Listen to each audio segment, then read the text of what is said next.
All right. Apparently we're live. Maybe. Let's see here.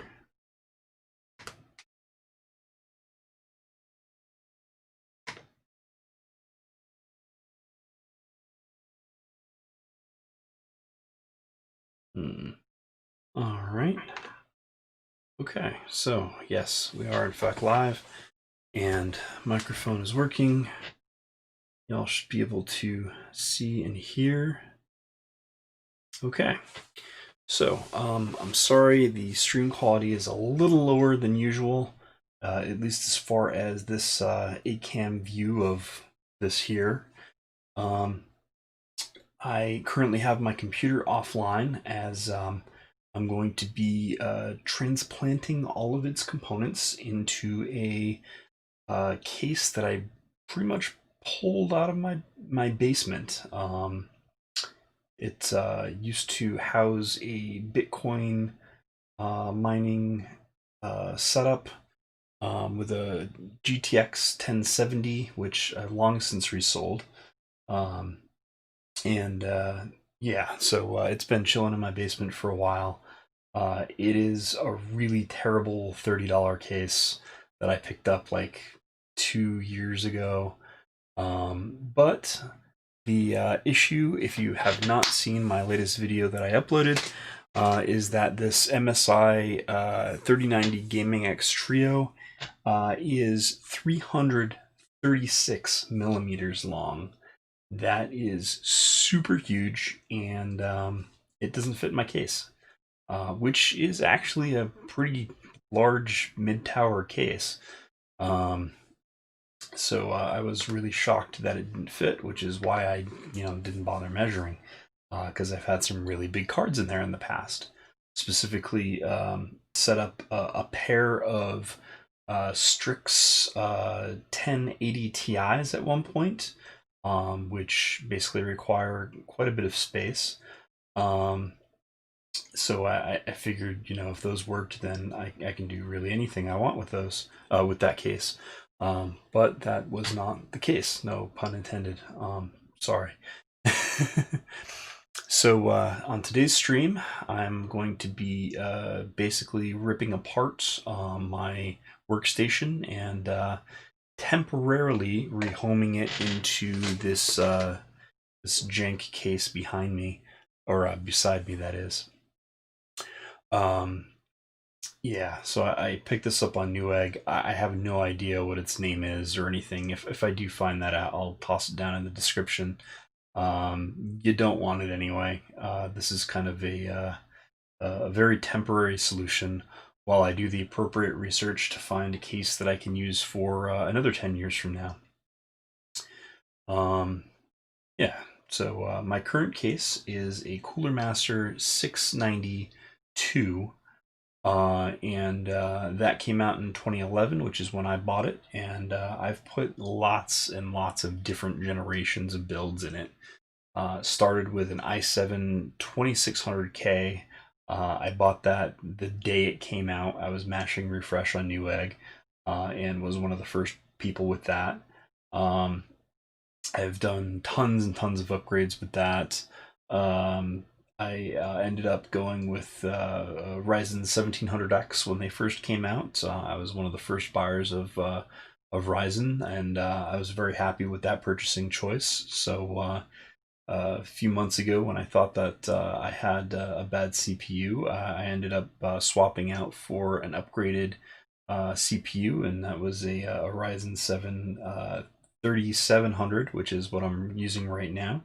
And when the new 5 series came out, I ended up pre-ordering that. So I have a 5950X on pre-order. Unfortunately, it is not here for this build today. I'll also be upgrading my board later on. Anyhow, here I am rambling, and I should be getting to work. So first off, I'm going to go ahead and check on that notification. All right, so that was just a reply to a message that I'd sent previously. And please bear with me, I'm still setting up the stream. I just wanted to get the introduction out of the way, in case people wanted to drop in and start talking. I'm going to go ahead and switch views so you can see my desktop. Desktop view is quite a bit higher resolution, as I'm using a real camera for that, with a video capture. The laptop that you see in frame is actually what is responsible for streaming right now. It's pretty much maxed out. Yeah, the CPU is currently at 80% or so, um, just to get this stream out, and really don't have much going on other than the compositing that you see right here. Um, so if things lag or go weird, I do apologize. This is not my normal streaming setup. I basically just set this up temporarily so that I could go ahead and stream this rebuild, because it'll take me a while, and this is partially for my own documentation's sake as well, just in case I need to go back and figure out what the heck I was thinking or what I did, or those sorts of things. Um, so here we are. One moment. I'm just still in the process of sharing this out.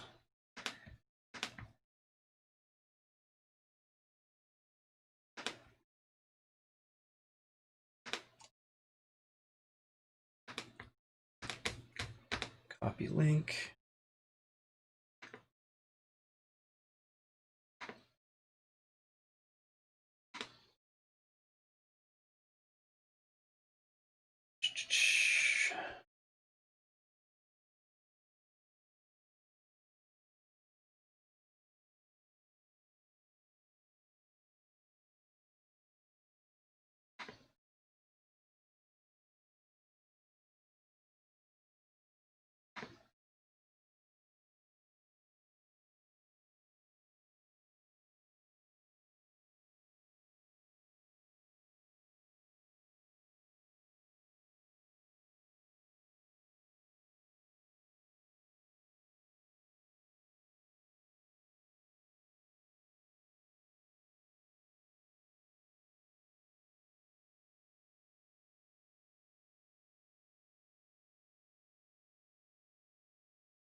Hear those fans spin up.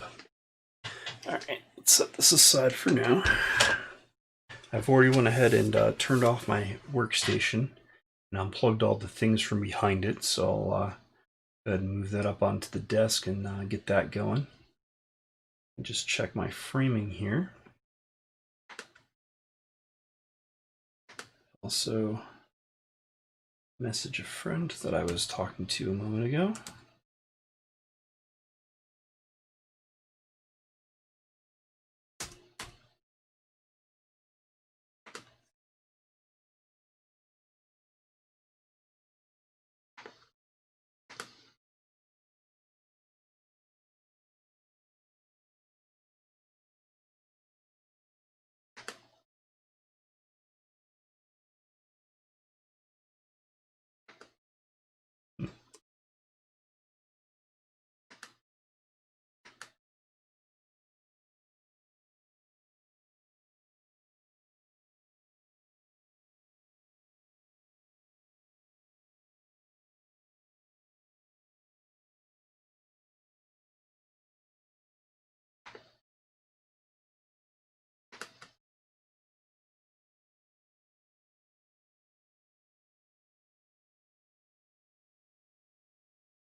All right, that should be enough for now.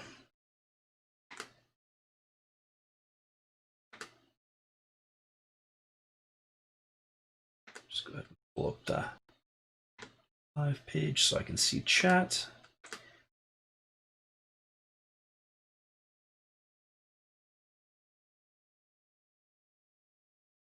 Cool. Okay. Audio quality, as you can hear, should be vastly improved compared to the last video that I posted. I didn't think of you actually using a notebook to do a stream or recording. That was all done using the microphone built into the camera. Here I have my normal microphone. I just have everything plugged into this notebook here that I'm streaming from. So should be able to actually hear me fairly well if I can speak the English language enough for people to understand.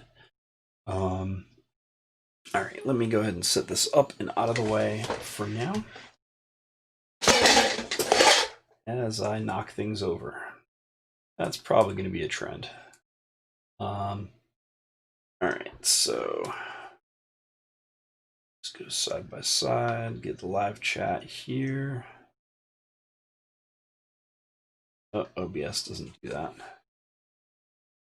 That's fine. Hello.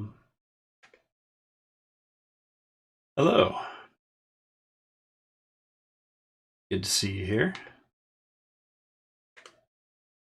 Wonder if I can do keywords so people can find me while I'm streaming.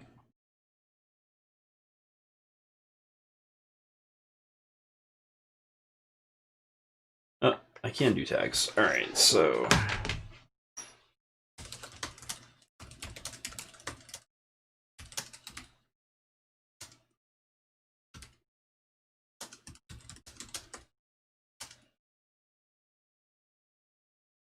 I'm doing this wrong.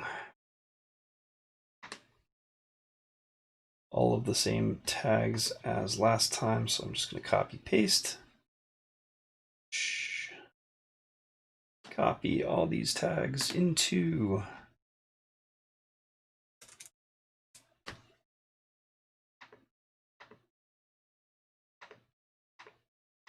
right here.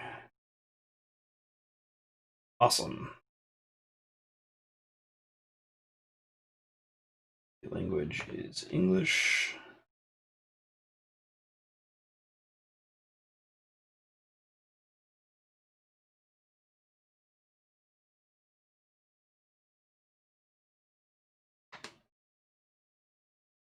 Recording date is today.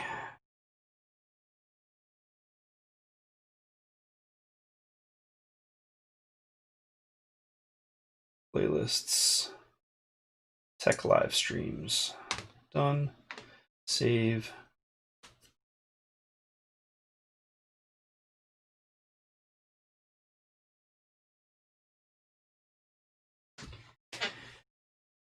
Just got a question from live chat. Someone has a Ryzen 5 and 16 gigs of RAM, wants a GPU with $250, but can't decide which one. Unfortunately, I don't think $250 is going to be enough of a budget to really get something that someone would enjoy. Even to play at 1080p, that's asking a whole lot. Let's see. The only cards that really come to mind, if you can get really lucky, you might be able to get like a 1070 for that if you scrounge on eBay for some deals.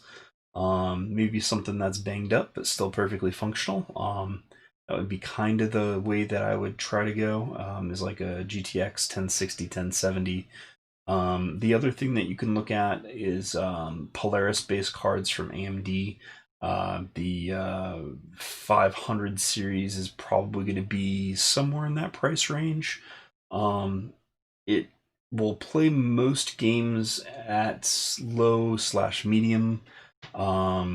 Challenging games like Cyberpunk are pretty much going to be out, unless you play at like super low resolution. like 720 or something like that, you might be able to eke 20-30 frames out of it to get a playable experience, but it won't be good. Yeah, so something like a Polaris card, like a 590, a used 590, or a used 1060, 1070. That's probably where I would go for that.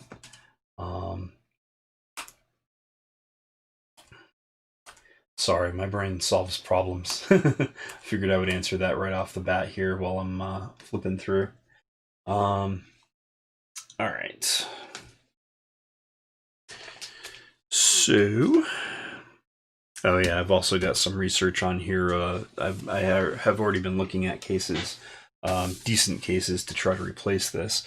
My biggest issue with cases is basically that they're either not wide enough for the GPU, which is 336 millimeters, or they basically end up being really heavy and not possible to carry around.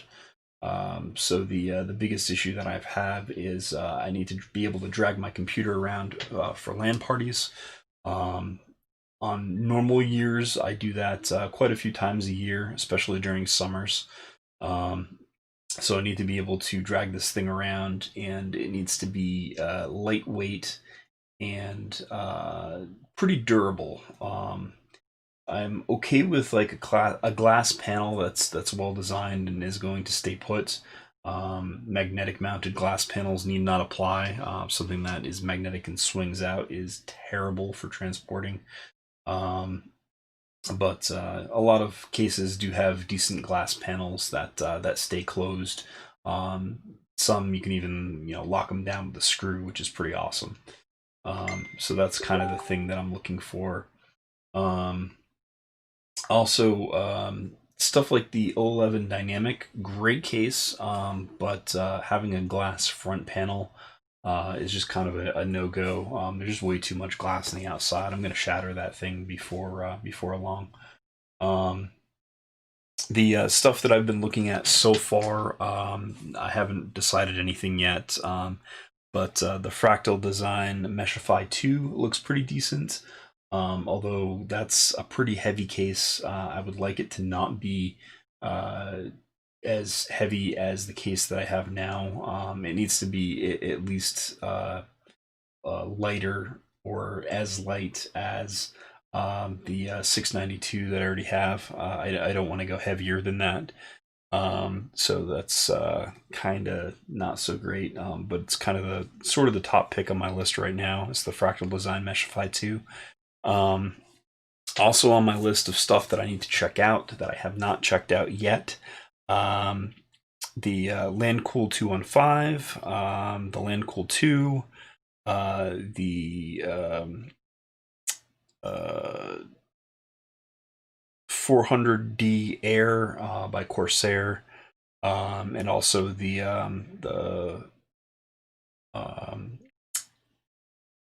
P500A by it's Tanks or something.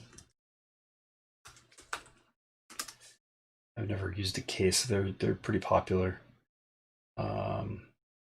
Fantex is P500A.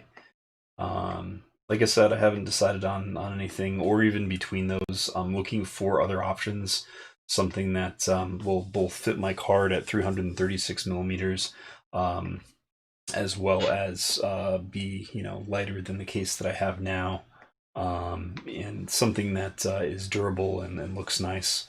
The Fantex P500A looks like it might fit the bill. I do like triple fan at the front as well as triple fan at the top. I might end up doing a custom water cooling loop at some point later on, and having a lot of high airflow at those points is good up front, and also being able to mount double 320 rads in those locations is good too. I'm just looking at that real quick on the laptop here. I like mesh front designs, which this has. It's protective enough while allowing air through it. The case that I have now, the CoolerMaster 692, does have a mesh front and mesh top as well. I really like that look and feel. I do think that the case that I pick up next, if it's got the room for a triple 320, I'll probably end up with 3 RGB fans, ARGB fans. Kind of like that look, especially if it's got a side window. Whatever case I pick up, if it's got a side window, I'm going to be doing some ARGB fans. I'm not going to go super over the top with expensive fan setups and aftermarket hubs and that sort of thing. But I'd kind of like it to look nice if it's got a window, and I'll go through the whole cable management stuff as well. So that'll be cool. But for now, you're here for the totally jank system conversion build, which is what I've got going here today. So let's go ahead and, like I said, set this aside. Try to get A and B cameras going here. Microphone cable. All right, stay. Okay, so this is the case. It is super light, like 2 fingers super light. This is extra cable. All right, so the reason that this works for me here now is that this is a completely open design. So the GPU will probably fit from here to here. Shouldn't have any problems whatsoever in actual fitting. I am going to have to get creative with hard drive mounts, as the hard drive lives in the basement. There's a place for 2 hard drives down there, but I've got 3, so I'm going to have to find a place for that. I also have 2 SSDs that need to go to a place. So I'll need to get creative with that. Probably end up just taping it into the system, in all honesty. When I pulled this out of the basement this morning, this was completely covered in dust. There's rust. I don't know if you can see in the side there. Yeah, I can see it on the stream preview. I can see the rust in there. It got wet at some point. I think it was sitting in a stack of things that's directly beneath my bathroom, and we didn't have caulk where we needed it to be, and there was a slow drip over time that we caught, and yeah, so bad things. It got dripped on. I don't know if this front fan works, so I'll have to test that along the way. Cooling is going to be super annoying with this build. The cooling in this machine consists of a already mounted 140 at the front. That's of dubious quality. It came with the case. I can probably swap that out. Looks like reasonably easily.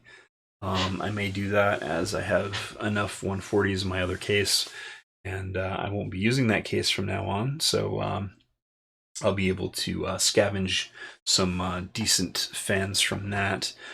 So there's one at the front, and that's really the only mounting point there is at the front. There's room for what appears to be a 120 at the back. I don't think that a 140 will fit.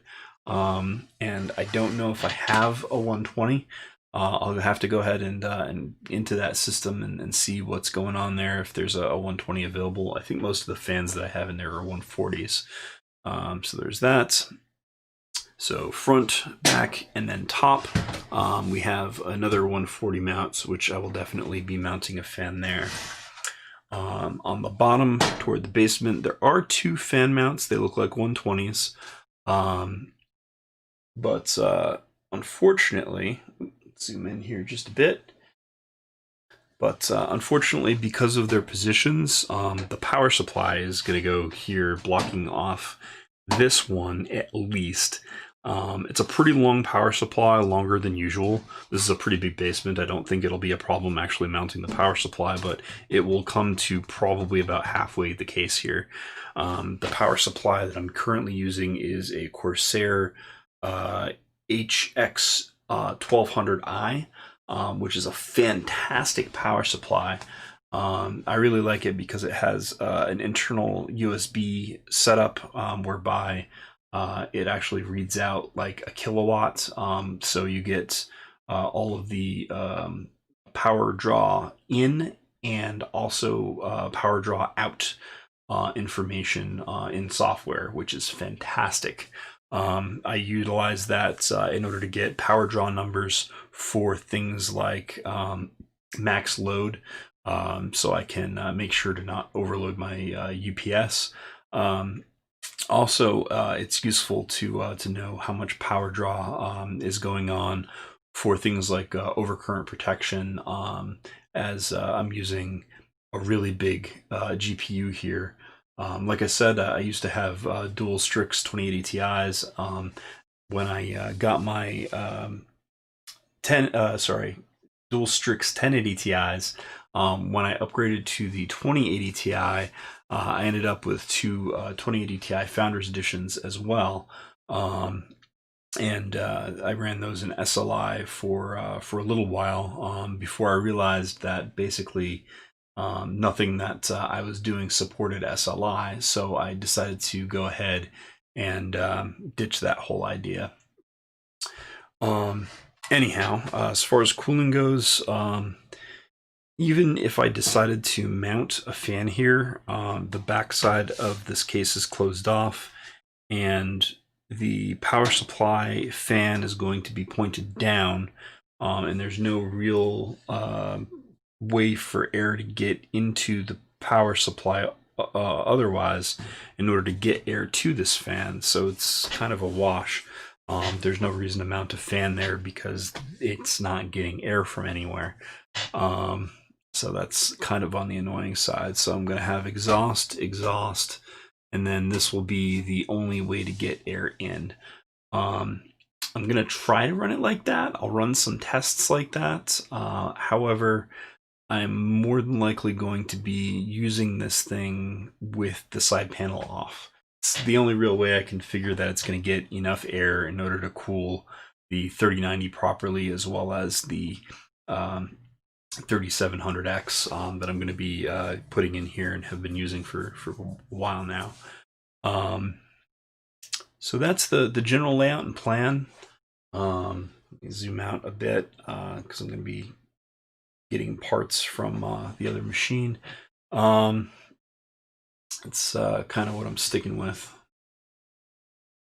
Let's see what chat has to say.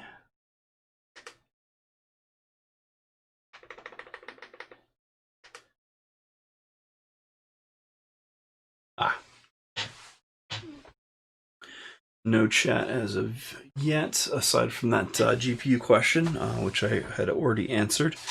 All right, so let me go ahead and set this aside for a moment. I did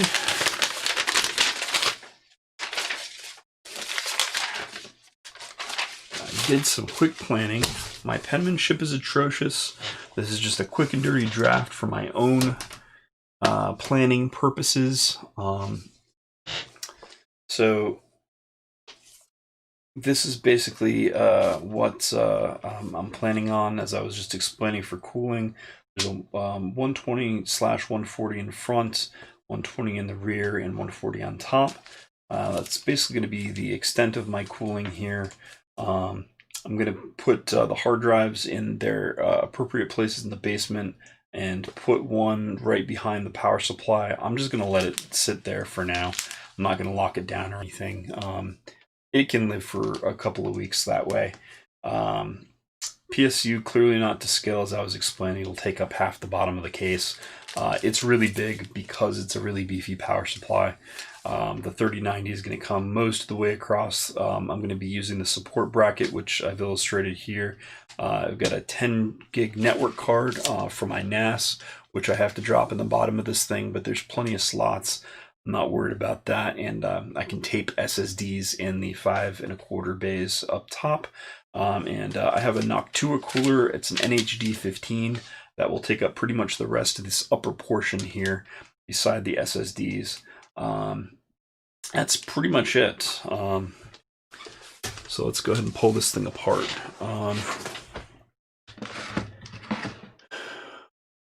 Put my screw box up there for now. One more screw. I saved the motherboard screws from the system that was in here. I did, like I said, some prep earlier, wiping down the system with all-purpose cleaner because it was dusty and rusty as all get out.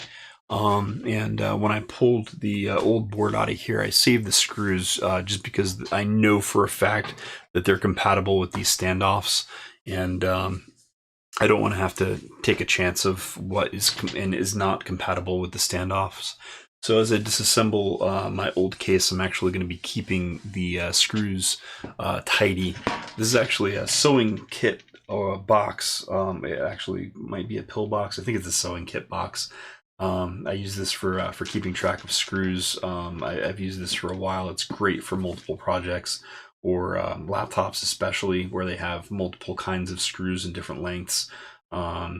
If I'm doing a more complicated project, I'll actually write a map of where the screws go, as well as perhaps write a note to myself and just stick it in with the screws for where things go. I shouldn't need that today. Things should be fairly straightforward in terms of build. All right, so.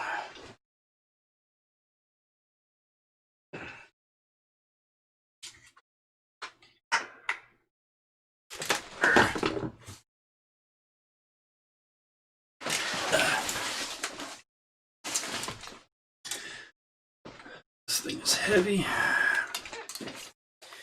Alright, so for now, I'm just going to slide this case back as I extract all of my old hardware. Actually, I'm going to take that off the table. Alright, so I'm going to pop off the side panel on this.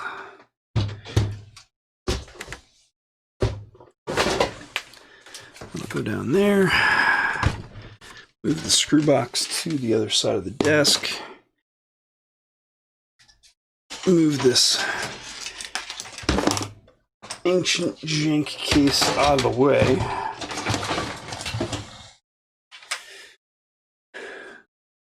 All right, now slide this back a little bit so we have some room to work. Oops, sorry, I was right on the microphone.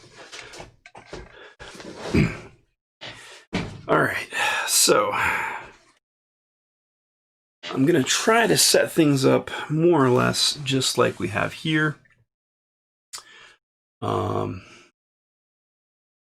Check framing. All right, so let us zoom in some, let that focus. So this is the way that I've had things set up for a little while. Excuse me, a little while now. Of note, just going around the system, HX 1200i, you'll note that it does take up quite a bit of space. The new case is narrower than the old, so like I said, it'll take up about half of the lower portion, maybe a third, probably closer to a half. I've got hard drives in here. 1, 2, 3. Those are 4 terabyte drives, and they're utilized for media backups, game storage. I use a ton of data. When I had originally built this machine back in 2011, I actually spec'd it with 6 1 terabyte hard drives, which was the biggest that I could get for a decent price back then. I've since upgraded some storage, and I also have a NAS for bulk storage. Within the next year or so, I'm hoping to no longer need hard drives in my workstation. I'm planning on upgrading, hopefully, to NVMe drives, either 4 or 8 terabytes, whichever is available at that point. But unfortunately, NVMe drives are heckin' expensive at larger capacities. So if you want to go with a 4 or 8 terabyte drive, you're going to be paying a pretty penny, at least right now. I'm hoping that will come down in price within the next year or so, in which case I'll hop on it. So hard drives, here's that 10 gigabyte NIC. Actually, you know what? Let me go ahead and just start pulling that now. I have an electric and non-electric screwdriver, and nothing is ever where you think it is. I just had it a few minutes ago. Clearly this is a live stream. Here's the non-electric one.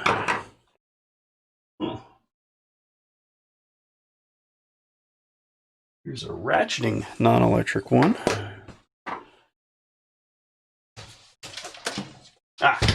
There's the electric one. Mostly just because I'm lazy. Also, while I'm doing this, I picked this up a little while ago, and you may have seen it in some of my streams. This is basically a fingerless flashlight glove. So it's got LEDs on it. You flip it on with just a push of the on-off switch on top. And it's got material which has Velcro that goes around your wrist and secures. And the deal with this is basically you can keep your fingers free. It's great for unscrewing stuff, and you always have light when you need it to get in and around machines, which is fantastic. So I'll just put that on ahead of time, as I usually end up using it. All right, 10 gig network card.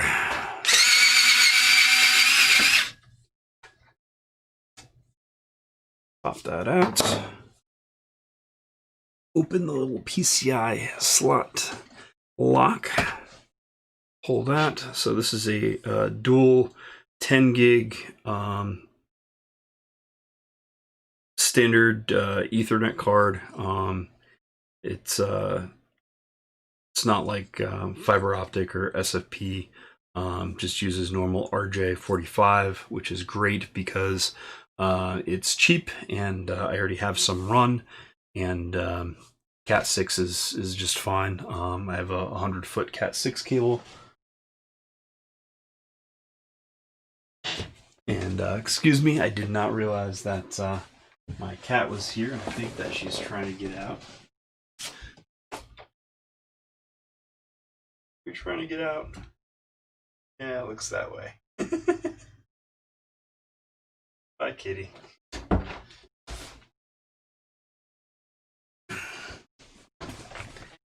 She's very stealthy. Sometimes she hangs out on one of my storage shelves and I don't even notice. Takes naps and whatnot. Anyhow, as I was saying, 10 gig network card, definitely important. Utilize my screw box. PCIe slot screws. Those are pretty standard, but if I can keep them together, I can reuse stuff very easily. I'm going to go ahead and take out my 2080 Ti. I put that back in after my 3080 Ti didn't fit. Here's where the flashlight gloves come in handy, because I can't see the little key lock here. Can I get to that with my fingers? Maybe from underneath. Nope. Gonna have to use the old screwdriver trick. This is always super annoying.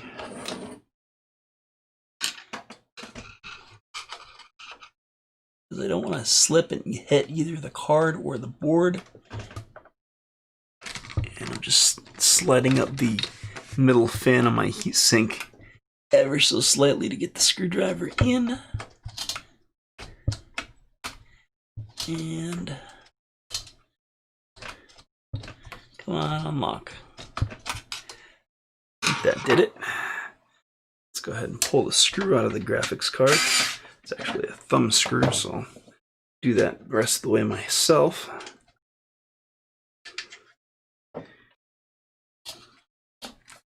Let's try to remove it. There we go. I did get that lock. All right, so here's my 2080 Ti. This I'm actually going to set aside for now, as it will not be used in the build proper coming up. All right, so that's all the PCIe devices that I have right now. All right, RAM will stay installed. I'm probably going to have to remove the CPU cooler in order to get at the motherboard screws holding it to the case. All right, so front panel connectors. The fans, I don't really care about where those get plugged in. USB connectors, I can unplug. HD audio, I can unplug. It's all pretty tight in there. And the connector block for front panel audio. You know what? Right now, the only things that are connected to that front panel block are the power LED and hard drive LED, and everything is clearly labeled there. And I know that this new jank case isn't very good at that. It has lots of separate one-pin connectors. So this comes with some boards, usually Asus boards. I don't know if the camera will actually focus. Come on, camera.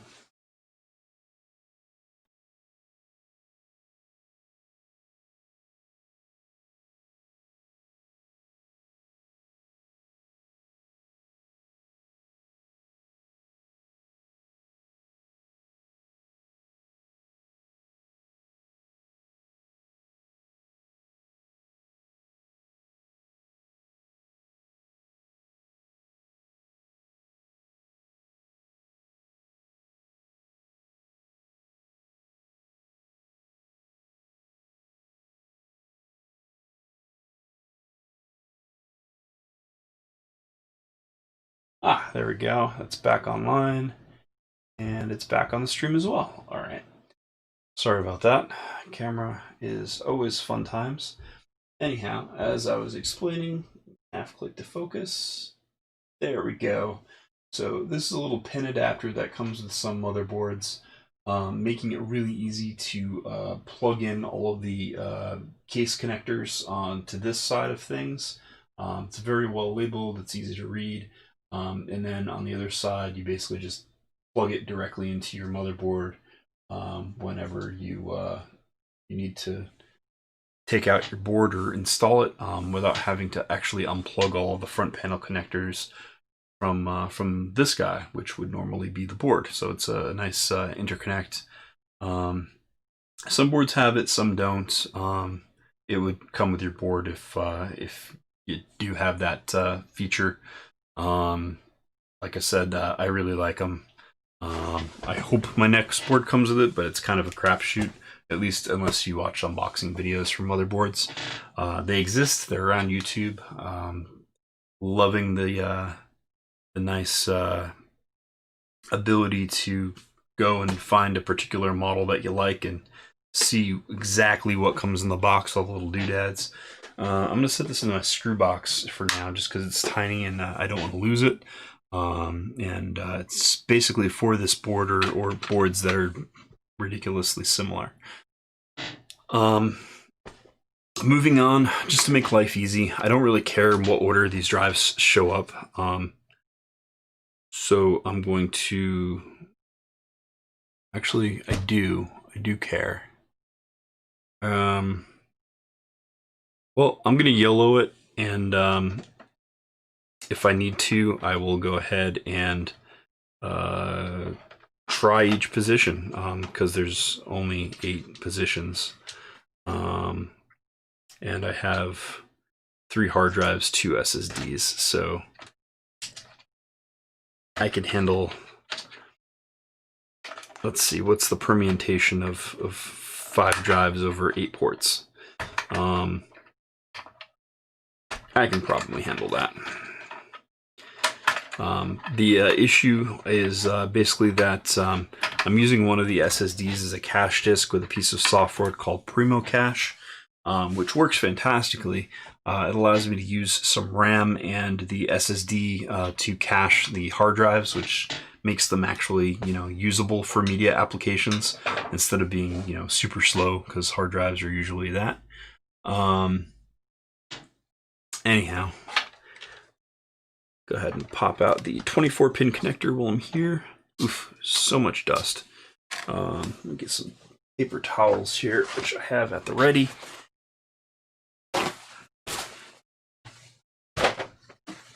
And this is just a little heavy-duty all-purpose cleaner. I would never put this on screens or anything like that, but for cleaning cases of dust and that kind of thing, it's not a bad solution. Just getting the bulk of the dust. This is not a detail cleaning at all. I just haven't come in here in a few months. I usually go in every few months and clean things up. This is significantly less dusty than the other case was, just sitting around in my basement. So, and this thing gets used 24/7, pretty much 365, unless I'm having major issues. It really only goes down for maintenance. So this thing really needs to stay up. And I just happened to be on vacation this week, so I don't necessarily absolutely need my machine right now today. Come Monday, however, I will need my workstation in order to actually do my job from home. Alright, so I'm going to leave those fans plugged into the motherboard for now. The fans for the CPU cooler. Just because I shouldn't need to unplug them. I'm just trying to figure out what needs to come out and what doesn't right now. Right, 24 pin, that can come out. Alright, so that's unplugged.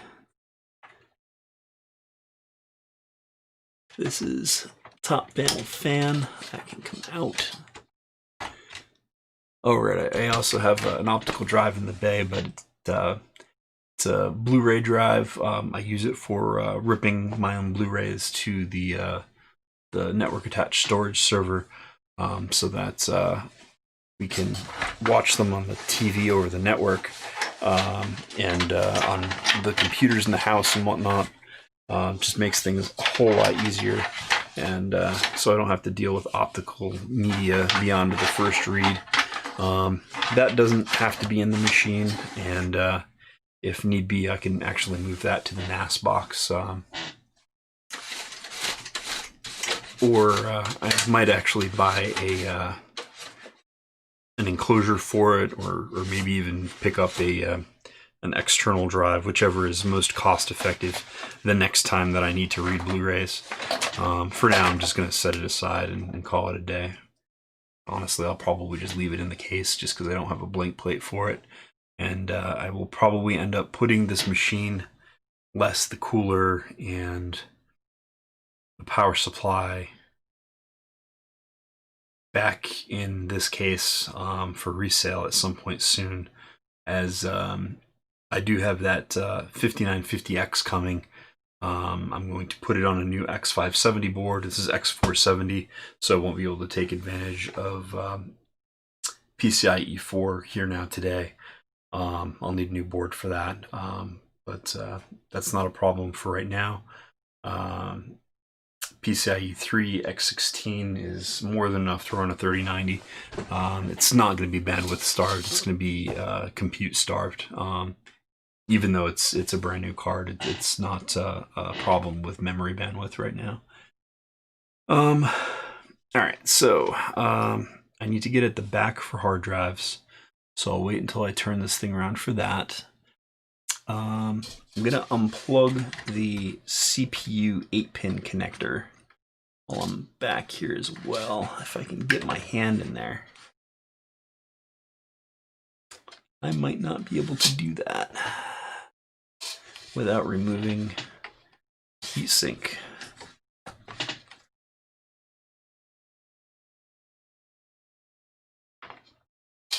Yeah. Actually, I might be able to do it if I just remove the fans on the heatsink. Love these Noctua coolers. This is an NHD 15, and it actually rivals a lot of the AIOs in the market. Mostly because it's a whole lot of heat pipe and a whole lot of metal. And a whole lot of fan. Alright, so that's loose, that's loose. Good.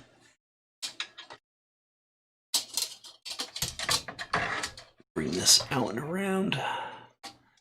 Good. Now I can get at that. Alright, so if I push the button with one hand and pull with the other. Oh, where is the button? Oh, there it is.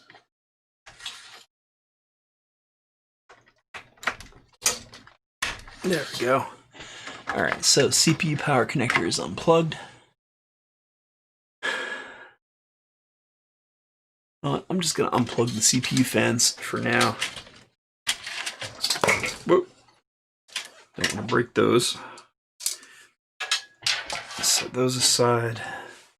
They're definitely coming to the new build. Gonna unplug the rear fan because that's on the case. It's a 140. I'm shocked that the original fans for this case, which are on the front and back, are still totally functional. They don't make noise. They still operate just like brand new some 10 years later. That's pretty great.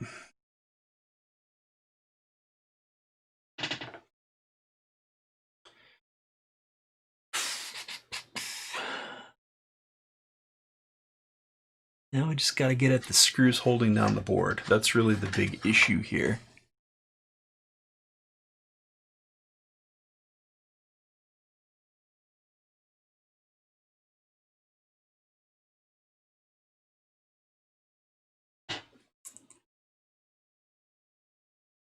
Top three I can probably get at. There's one here.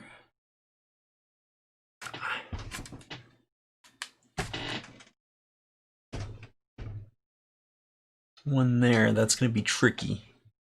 There's actually a hole for the screw in the cover for the chipset heatsink right there. It's hard to see. There we go. So you actually have to reach in with a screwdriver in that tiny hole and unscrew from there. And that's actually one of the ones holding down the board. That one. All right, I think I've gotten everything but that one, which is going to be tricky with the heatsink in place. Let me try it with a long manual screwdriver. Actually, yeah, I can do that. And this screwdriver is actually magnetic as well.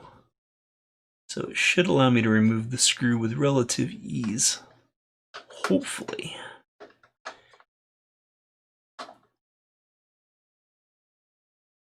And there it is. All right. Only 5 more to go. Motherboard screw. The others are really easy though.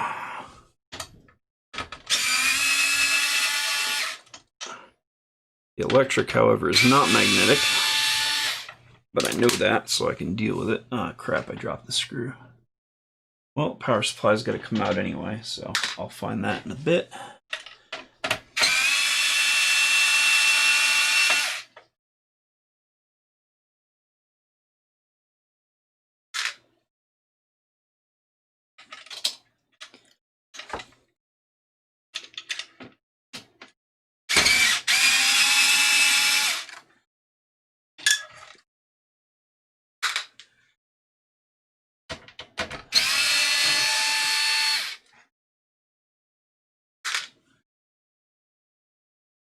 3 more. The hard one's at the top.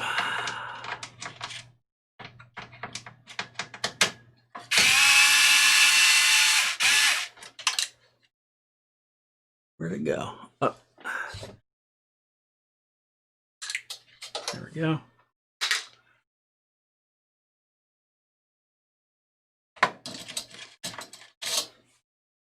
Can't get in with that right now. Let's see if I can with this.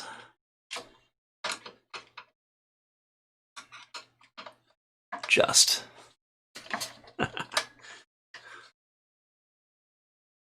Just working around this Noctua cooler is a little on the difficult side. I'd just rather not unmount it if I don't have to.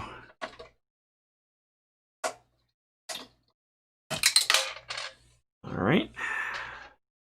I think that's just one more screw, and it's that atrocious one in the upper left corner that everybody hates. And then this board is going to become super top heavy because of this cooler. So I'm actually applying a light pressure with my right palm, the one with the glove on the heat sink, so that the board does not come out of position before I'm ready for it. Because this should be the last mechanical thing required for the board to stay in. So now, yep, I'm just going to lift out this board, sliding the top toward me, then up, and just wiggle it a little bit here and there to make sure that it gets past all of the cables. The cables don't get snagged on anything. There we go. And there's my board with CPU and RAM still attached. I see no reason to mess around with the mount or the RAM at this point. Looking at the rear of the board while I have it out. This is just using the stock Ryzen base plate for heatsink retention, and then Noctua's really nice mounting system there.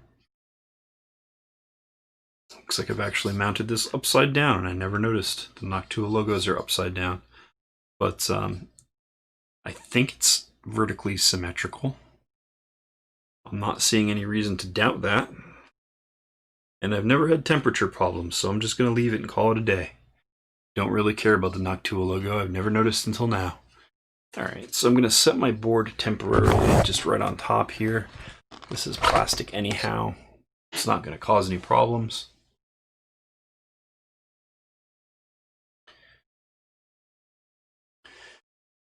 Alright, so now that the board is out of the case, that's honestly most of the work done in terms of parts scavenging. The hard part anyway. I am missing 2 screws. One of them hit the floor. Found it. It's right here. The other, I believe, is behind the power supply in this case. I think I see it. Let me see if I can use a magnet to get it out. Nope. That was a shadow and I'm mistaken. But it's okay because we need to remove that power supply anyway. Given that fact, we need to remove the back panel before we can remove the power supply. And that will also give us access to the back side of the hard drive so we can pull the power out of that too. Well, you know what? This is a modular power supply anyway. So I'm just going to go ahead and start popping out cables. All right, first off, those are coming up from below.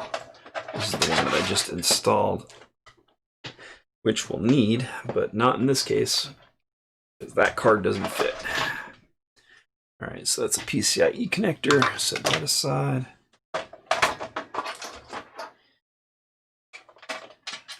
That's the USB connector that goes to one of the USB front panel connectors on the board. Actually have that managed under a part of the case, kind of dumb. I'll need to remove the power supply before I can remove that particular piece. All right, so I'm just unplugging stuff from the power supply end right in this second. I'll plug all that stuff back in a few minutes. This is a fully modular power supply, so just for situations like this, it's way easier to unplug everything from the power supply and then pull the power supply than it is to unplug all the components, which I will end up doing anyway, but it's just easier to do it in this order.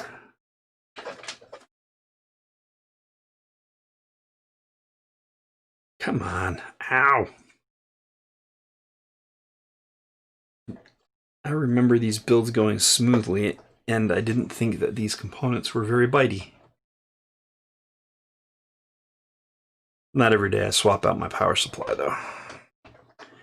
I just don't have another one that can dream of running that card. My next biggest power supply, I think, is like an 800 or something. That runs my server downstairs, but I don't think that quality is anywhere near where it needs to be for that. All right, let me try to slide this just a bit and remove the screws from the back side of the power supply. All right, so these are PSU screws right there.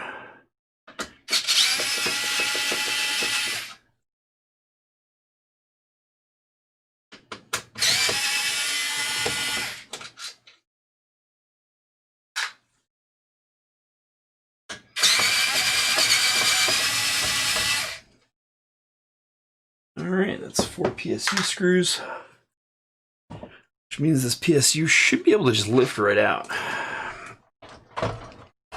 And it's a heavy boy. Oh. Thanks to that dust filter on my case, this fan looks day one new. There's a few, bump marks from inserting and removing stuff, but overall, it's in great condition still. A little bit of dust at the back, but nothing to write home about. Nowhere near as much as the rest of the case. All right, so I'm just gonna go ahead and set this. I'm running out of surfaces really quick. Ooh, that's just the side panel falling over under my desk. For now, over here is just fine. Stack it on top of some other things on my desk. It won't fall over. The fan vent, however, is definitely full of dust. It's at the bottom of the machine, though, and this thing lives on the floor, so it does pick up dust. It's a very low pile carpet, though. It's not very tall, like industrial carpet. And this does have pretty decent feet on it in terms of cases. So I'm just going to go ahead and dust this out real quick while I have it out. I'll be reusing this case for, putting the stuff back in here soon. I'll go over the case real good afterward too. There's going to be plenty of dust in here to worry about. I don't think I'll be doing that on this stream though. I'll probably do it when I just reassemble the machine, get it all prepped and ready.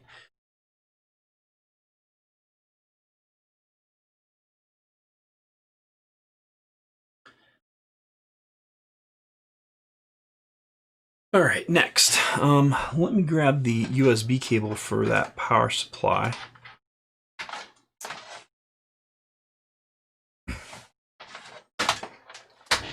Because I don't want to lose that, and that's definitely an integral part to the power supply. Switch that off for now. Don't need that right this second. Let's see, what's next?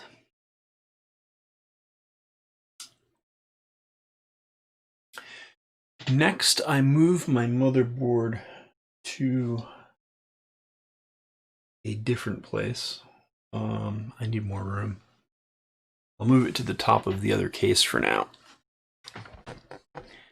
And the reason behind that is I need to turn this case around in order to get at the back sides of those hard drives and the routing for the rest of these cables, which, before anybody says anything, is pretty bad.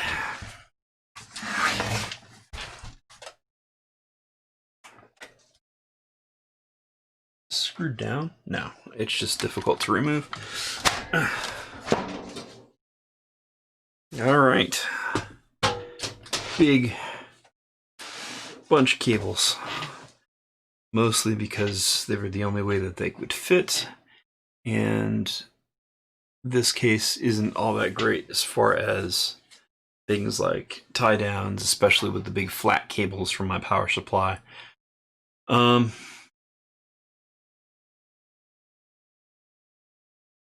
Okay, let's separate this out. First off, I'm just going to gently reroute the fan cable. I'm going to basically make it so that everything is going to come out of here. Alright, so we'll start with drive power.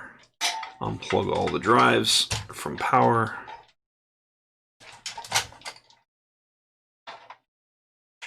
Alright, so that's 3 hard drives and an SSD. The 4th SSD lives up here on the dock. There's actually a SATA dock on top of my case. An element that I really liked about this case, but no new case actually does. Allows me to just really quickly drop an SSD or a hard drive on and copy some data, or move things around. But that isn't possible anymore, so c'est la vie. I'll just have to crack open my machine in order to do those types of operations in the future. Or use a USB dock, but USB docks are super slow. At least the USB 3 one that I have. They may have gotten faster in subsequent years, who knows. I have not used a newer one in quite some time. You see, I did bundle a bunch of these cables together to make things nice and neat. Same thing with SATA for stuff that I'm not using. But, there's only so much that you can do back here. Alright, so that's the front case fan, I believe. Alright, I'm going to unplug all the SATA connectors too. They should be unplugged on both sides, but they're so intermingled, and oh, I've managed them. Alright, so this is a whole bundle of SATA cables. I should actually be able to just pull this right out now, because it's all managed and bundled nicely. Yep, so that's all the SATA cables. Actually is all managed, despite what you might think from looking at what was Rat's Nest. I try to keep things in logical bundles, and so they lay down and route correctly. So this is actually part of the case. This is the SATA dock, and also the eSATA port on top. I never utilize the eSATA port, but they're just standard SATA connectors that go into the motherboard. I'm just going to set this aside for now. Tuck this in here just for purposes of getting out of my way. This is the 1 terabyte disk that all of my games are on. So those are the 2 that will likely be taped in the front. Hard drives are in a toolless docking solution, which pull out from the front, so I'll have to twirl this thing around to pull those drives out now that I've unplugged them. That's pretty standard. Alright, so these are just front panel connectors. They're part of the case. This is power cable that I've bundled somehow for some reason.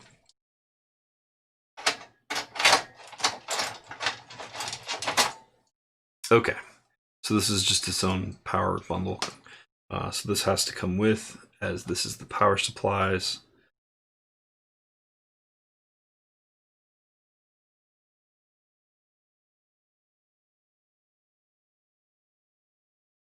Right, just a twist tie.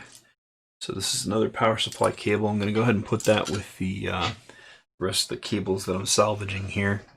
along with that other PCIe power cable. Let's go ahead and just pull on these. All of these flat cables are power supply cables. All the power supply cables that I have here are flat. Just pulling these through the grommet so that they're easier to get a feel for. Alright, so this is all of the PCIe power. Oh no, this is the 24 pin. Definitely will need that. Computer doesn't turn on without that.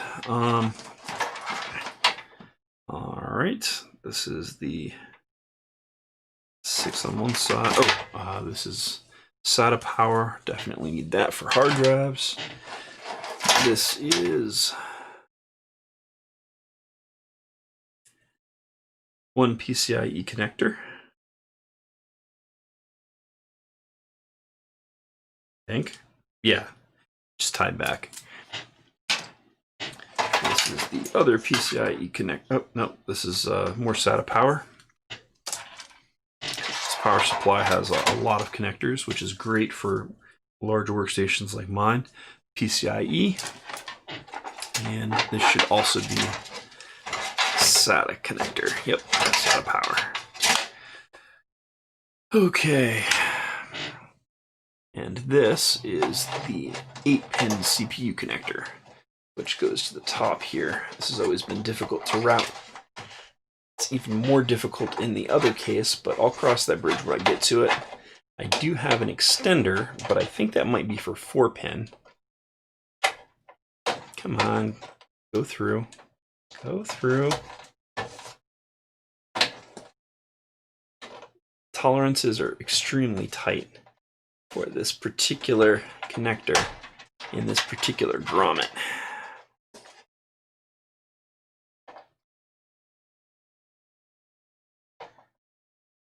Just trying to get it in the right angle and wiggle it without breaking nothing, because again, this is an important connector.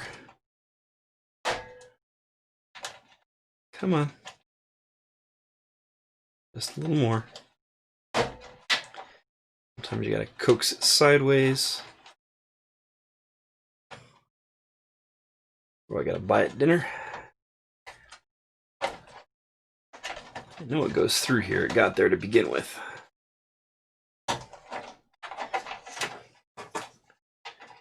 And the other connector is bigger.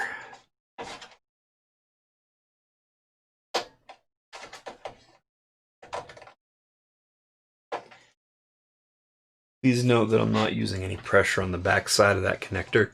I'm applying all of the mechanical pressure to the enclosure of the connector itself, just to try to get it through the grommet. I'm not pulling on any of the wires. That's pretty important.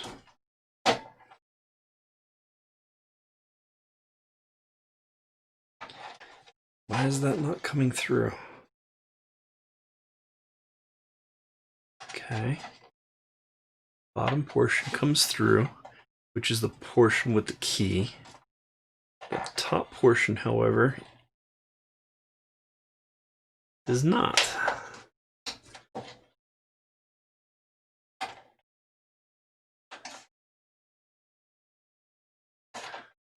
There's a lip on the inside of this rolled steel, and it keeps getting caught there.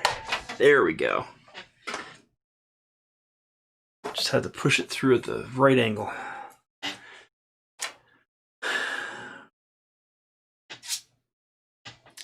Okay. That's all the power in this machine.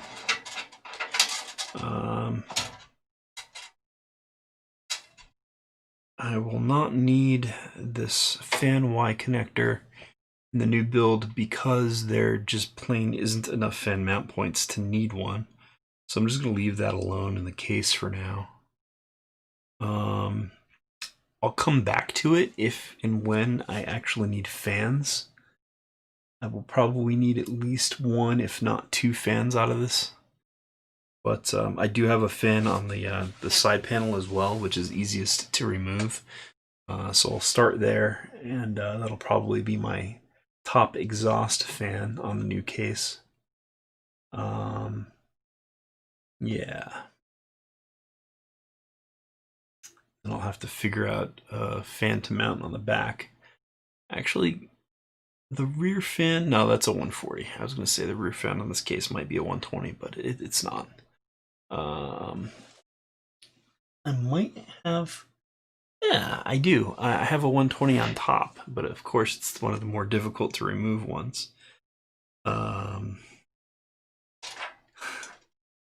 see what I have to do when I get there. Cooling will probably be one of the last steps, because it's also the one that's going to require the most adjustment. All right, so the only other thing that we have to do in order to get this system going is pull these hard drives. I'm just going to shove these front panel connectors back through the big grommet here. So when I build in this case next time, they'll be where I expect them. I'll go ahead and pull this out and down into the hard drive bays, just for nice, easy retention, because I'm going to put this side panel back on before I pull those drives out the front, just to make my life a little easier so I don't have a side panel hanging around.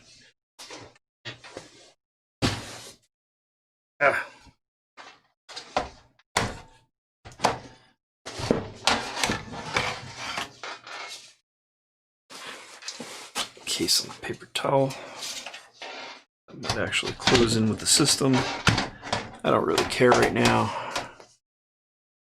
All right, lining all this up. Okay, so side panel's on. Let's flip her around.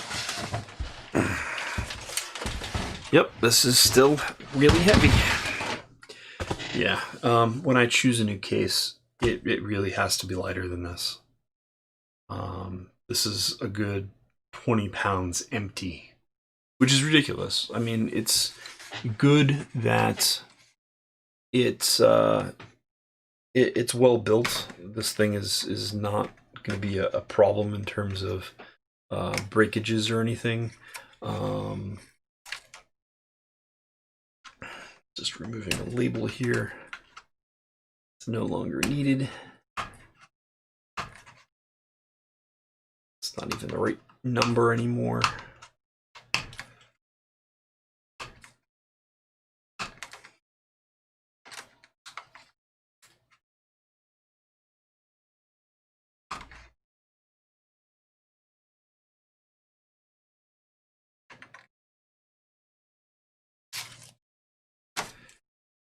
Whatever. Not worth spending time on right now. And here I've been talking to myself, or rather, camera, I guess, to myself, for the past however long, hour and a half.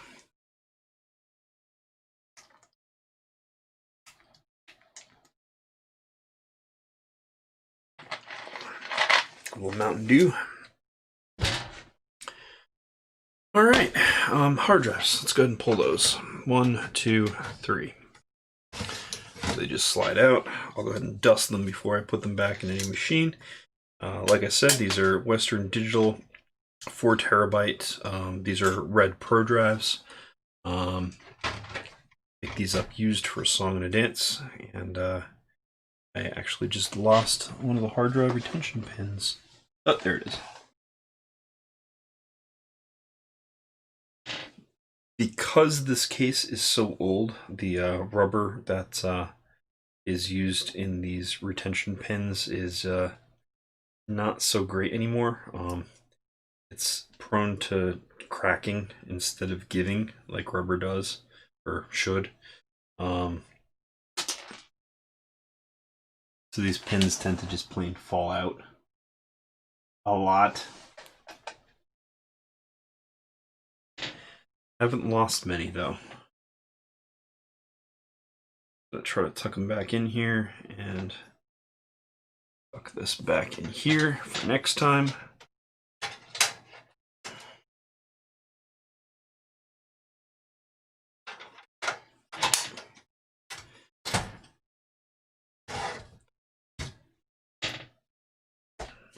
Bug. The idea is you basically just flex them out. The plastic flexes apart, and it allows the release of the drive. But the give on these pins is not all that great anymore. There they go, falling out.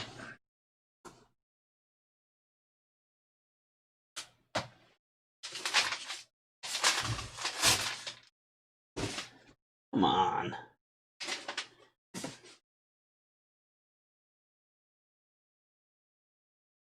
I will have to find that later. Mildly frustrating.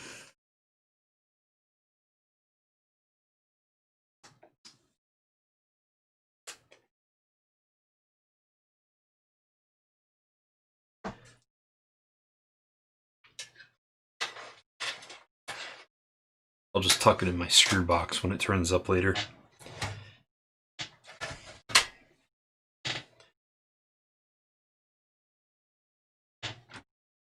Yeah, these drives definitely needed dusting. These haven't been pulled in quite some time. I got these, about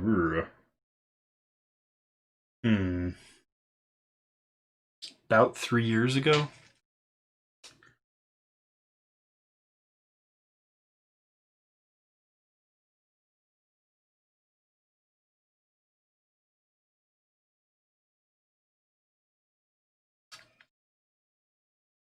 But they're Red Pros, which means that they're NAS drives and designed for really, really high endurance. They also vibrate a little less than most, so they tend to be a little quieter than your average hard drives.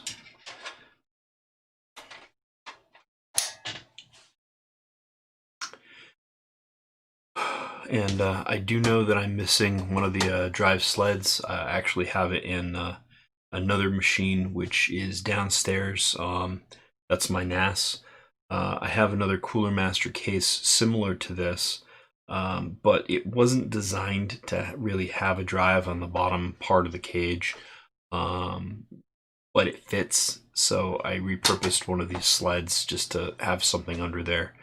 And it fits, so it sits. I have 8 hard drives in my my TrueNAS core rig, and those are each 10 terabytes a pop, which under ZFS nets me about 50 terabytes or so of storage, which is useful for video content, storing family photos and such.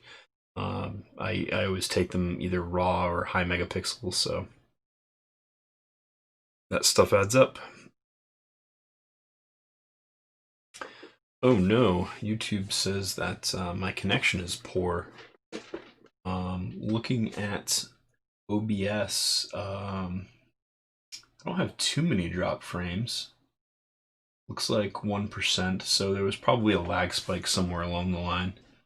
I'm not sure what caused that, but I have pretty crummy cable internet where I am, so I'm sorry if there was an interruption. It appears that everything is excellent now, so I'm just going to go ahead and continue with the stream. I am also recording this, so if things get really, really bad, I can always delete the stream copy and put up the recorded copy.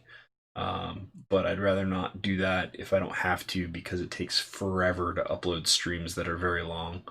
At 1080p, this is running at 10 megabits, and it takes a really long time to upload like a 3-hour stream or something like that, which I expect this to be probably around there. I'm not going to call it or anything. This is done when the system is done. I'm not quite certain how long that'll take me, but it needs to turn on and be functional when I'm done here. If it isn't in this new case, I basically have to reverse this, put all of my components back in this case, along with the 2080 Ti, and basically wait for a new case. But physically, electrically, and my experience says that I shouldn't have that big of a problem in getting all of this equipment into this jank case. The only issue that I may have is cooling, and simply removing the side panel should resolve any of those types of problems during peak operation. It's certainly less than ideal, but it's way better than having to wait a couple of weeks for a new case once I've figured out what I want. If anybody has suggestions for a case, I may have said this before, that would fit this card, which is, I believe it's 336 millimeters. My notes is on a different page and I don't feel like flipping through it right now. Then please do hit me up in chat, or if this is after the stream is concluded, please do leave a comment down below. Definitely interested to hear your ideas. I'm looking for new options, something that I haven't seen yet, preferably. And we'll go ahead and take it from there. All right, so hard drives. Let's set these.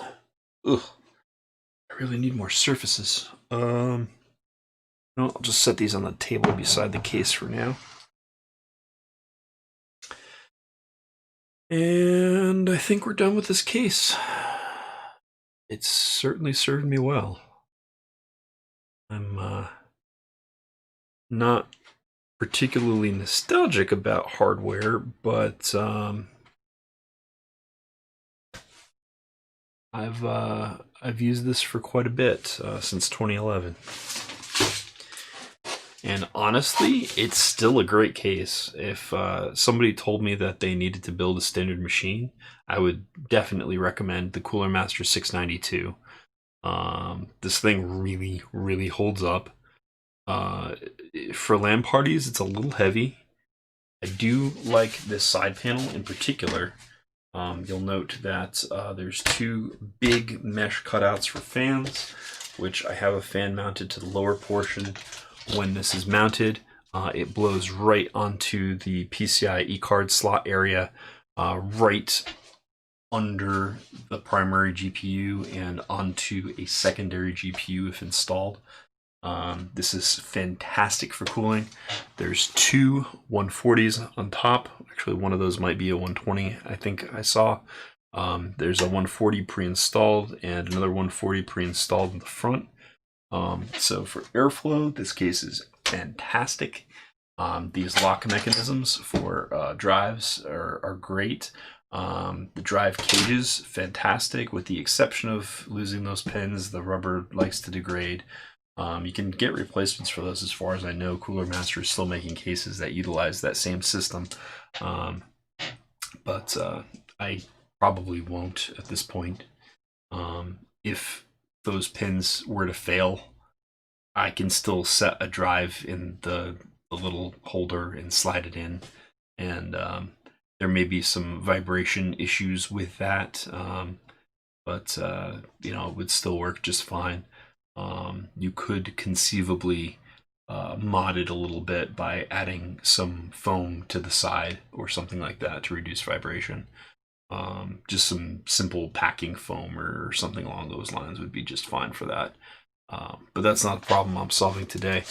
Anyhow, yes, I definitely would recommend this. The fans are good. The layout is great. And again, for LAN parties, the side panel is steel, in which case, if it gets hit, it's not going to be destroyed.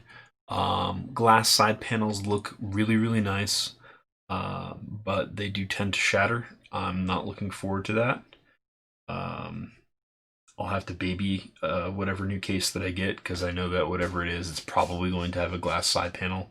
It's hard to get an expensive case without it, and longer cases are expensive, so you get all the frills. And when I say expensive, I mean anything that's over like $100. You're probably going to get a glass side panel, or even acrylic. The case that I'm building in now has an acrylic side panel. Actually, while I'm here, I'm just going to go ahead and remove the side panel fan.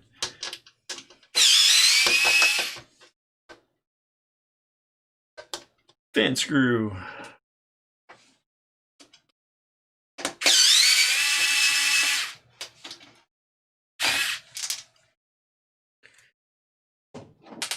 And I only have 2 fan screws in the side panel one. It really hasn't been a problem. This fan doesn't have any rubber mounts or anything. It's hard plastic, but it doesn't vibrate. I've never had an issue with it. This is actually a Corsair fan that I got from a friend who didn't need it anymore. It's always great to have a bunch of nerd friends that just hand you things that they don't need. Alright, so this goes here.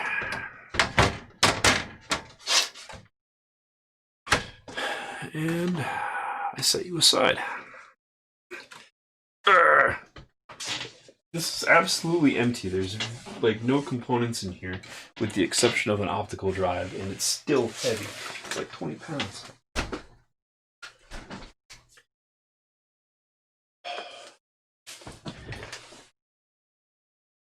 Alright, and now my table is full of dust and debris. I'm just going to sweep that to the floor, vacuum up later.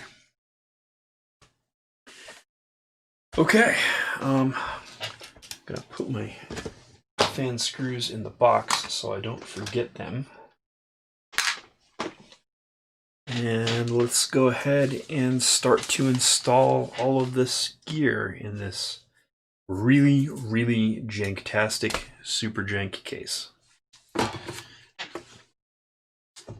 Okay. So motherboard has to move so I can move this case. I do not want to slide this board around, and this heatsink makes it super heavy. So I'm going to set it on my screw box.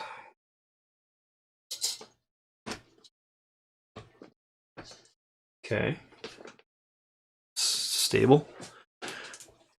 And move this case to my assembly area. Oops, sorry, I just bumped the microphone with the case.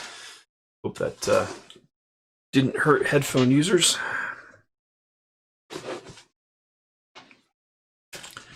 All right. So here we are with the case.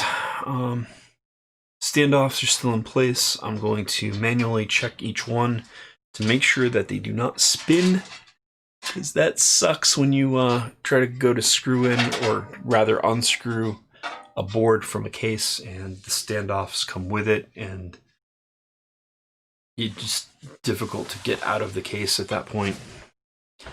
Alright, so those seem fine. Don't know if I trust front panel USB 3 either, because this kind of got wet. But it looks like the front panel is just this portion at the front, and it doesn't go anywhere else, so it should be fine. I'll try it. If it's broken, then I'll leave it be. I don't really need front panel audio. My audio solution is completely external. I have a receiver that I hook up to this normally, just in the room. I've got a couple of speakers on the shelves here in the lab here, which I run from a receiver that's connected to the back of the motherboard via Toslink optical. For headphones, I actually have an external headphone DAC amp, the Objective 2, which I've done videos about. Actually, wait, I've talked about it in headphone videos that I've done here. I did not do a separate review on that yet. Who knows? I just got that a few weeks ago. I'm still putting it through its paces. I'm not ready to go ahead and give a review of that yet. Okay, so I'm just going to go ahead and bring all of the front panel stuff, except for the HD audio, through the front one. Alright, so HD audio, USB 3, and as I said before, this case has a whole bunch of single pin connectors, which is kind of annoying. This one is power LED plus and minus, and they're separate. I don't know if you can actually see that. Let me zoom into the case here while I'm building in it. And focus. Alright, so that's good. So yeah, these are basically single connectors instead of being paired. Actually, this one is a pair. This is hard drive LED. This is power switch. On my previous case, because my cats love to jump up on top of the case, I had disconnected my power and reset switch buttons. Actually, on this case, the power switch is on the front as the reset switch. I'm not sure if that'll be a problem. I don't think so. Although they might kick it going up here, although this overhang will help too. You know what? I'm not sure about that. I'm going to go ahead and plug them in at this point. Typically what I do is set the board to start up in the last power state that it had when it lost power. So what I do is I reboot the computer instead of shutting it down. And once it reaches the BIOS screen, I just hit the power switch on the power supply, cutting power to the system.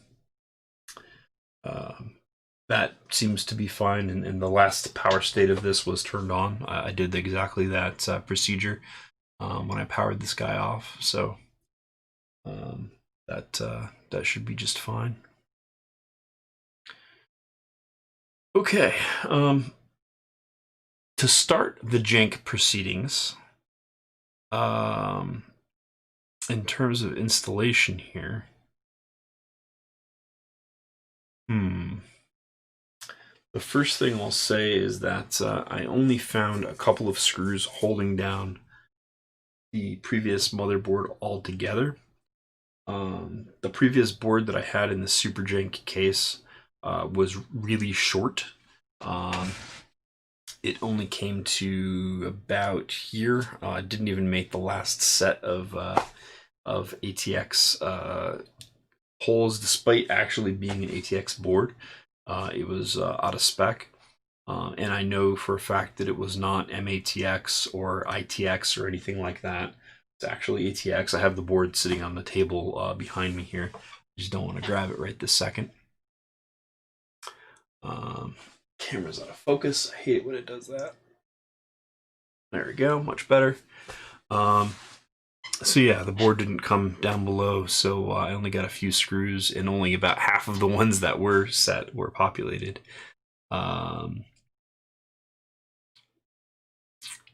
Given gravity, let me set these hard drives aside here in the newly freed up space. I'm going to set this on its back, just for the installation of the motherboard. I know that it's pretty much impossible to see on camera, and I do apologize. But you saw the removal, and it's pretty much the same, only backwards. So I'm just going to line up the screw holes and get the screws out of the box. Start putting them in. Actually, no. I am actually going to be smart about this. And I'm going to run the 8-pin power connector first. That's usually the thing that bites me in the ass. Alright, so the 8-pin, which I had to wrestle free from my other case because of the small hole. Let me figure out which side is the power supply and which side is the computer side. Okay, this is the power supply side. So I'm going to stand this up and apparently drop that cable on the floor. Alright. So this says CPU, and it looks like it's pinned the same on both sides, but the one that's labeled CPU, I'm going to yeah, the rest of them are labeled on the side that they plug in on, I think. Looks that way. I'm looking at a PCIe cable. Yeah, those are labeled PCIe. Oh, on the side. Yep, CPU. And this says type 3. Alright, so this would go into the power supply. Just want to make sure I have the ends right, because I think there's capacitors. Alright, so I'm just running it through that top hole in the case, where it would come out there. I'm just going to leave that hanging for now. It doesn't need to plug into the power supply or anything. I just want that routed. because it's going to be covered up by the board itself, given that grommet. It's not the best place. It's pretty much impossible to swap out power supplies on this case without pulling out the motherboard because of the way that the 8-pin CPU connector has to be routed, unless you route it through one of the more forward grommets, which really doesn't make sense. Now, of course, none of these grommets are rubberized. They are relatively smooth, so I'm not going to slice my hand on this. For a ridiculously cheap case, I do like that they rolled their aluminum. It is all aluminum. There's no steel here. I can absolutely guarantee it. It's painted aluminum, which is what makes it super light. I do like the lightness. So yeah. Now that I've routed that, I'm going to set it on its back and then install that board. Let's see the 8-pin sticking up there. Okay. This is also where you would install a IO shield before you put the board in. That's the appropriate procedure, but this board does not have an IO shield.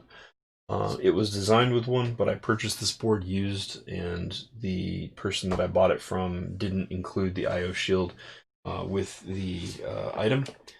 So I got a really good deal on this board, but it doesn't have an IO shield, so I'm just been living with it. It's not something I have to look at every day, and it doesn't impede the performance of the machine, so I just never bothered.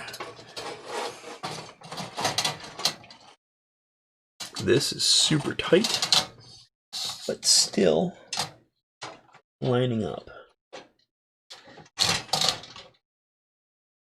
Okay.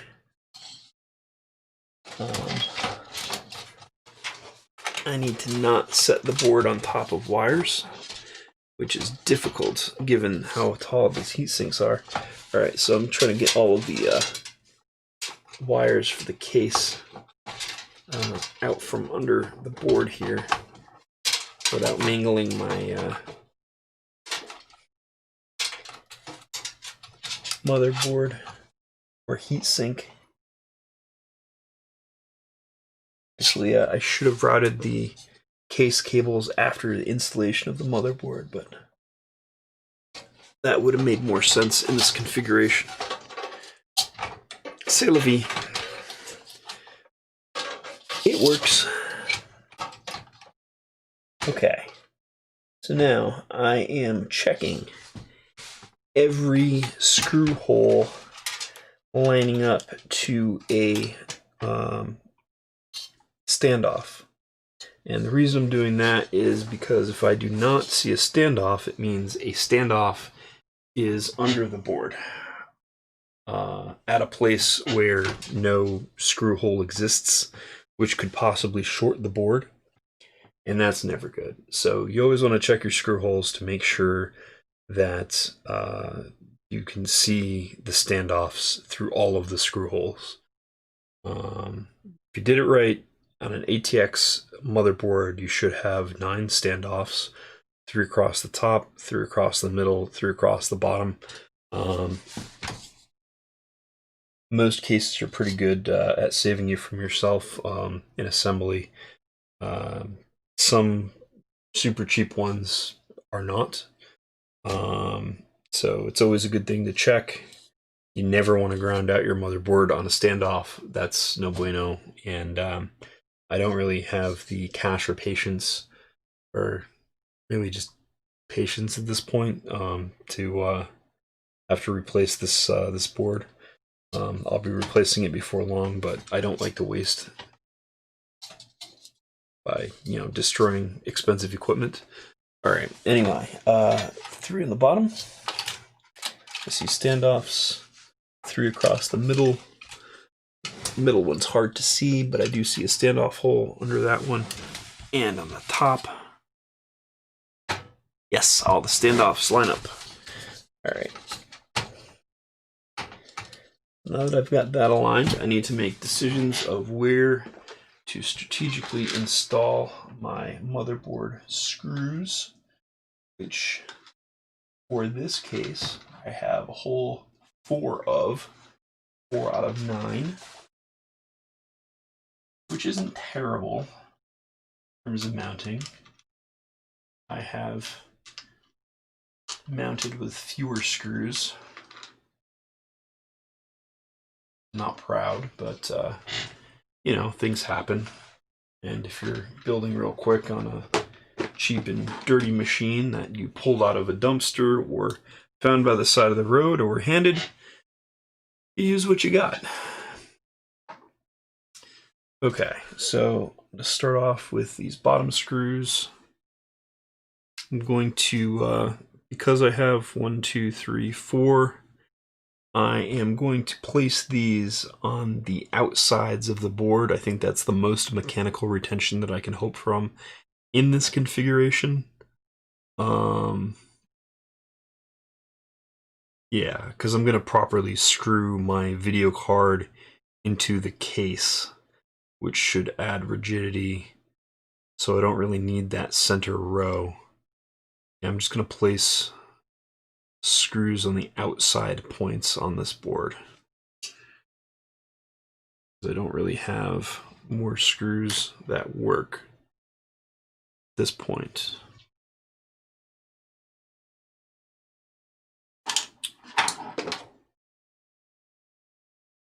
So I'm going to start with the motorized screwdriver, but if it becomes problematic, cross-threading, that kind of thing, I'll switch to the manual and be more gentle, but I don't think it'll be a problem. Oh, first screw went in just fine, perfect. Thankfully, this screwdriver doesn't really have all that much torque to it, so for standoffs and such, it's not that big of a deal. It's more than enough torque to get screws tight, but not enough to start stripping anything. Okay. Oh, come on, get in the hole. There we go. 2 screws in. And this one's going the top right.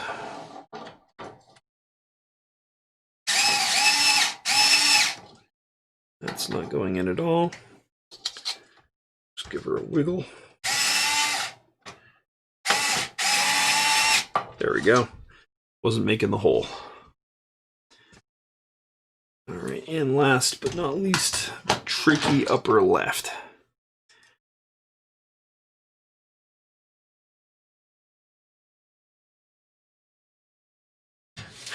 You know what? I might not even need a rear fan for this configuration because the Noctua cooler has 2 fans that basically will blow right out anyway. Oh, I did mean to dust that out better. Oh well, I'm going to be swapping out cases soon anyway.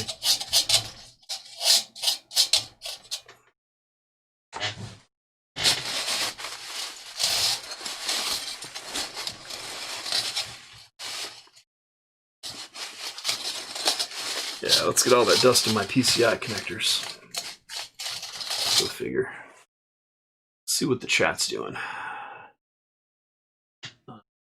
Nope, no progress in the chat, no worries.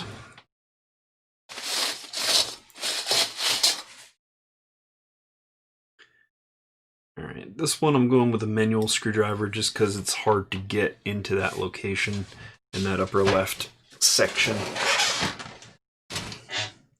I probably should have done this one first, although the screwdriver is magnetic, which helps quite a bit. Gentle.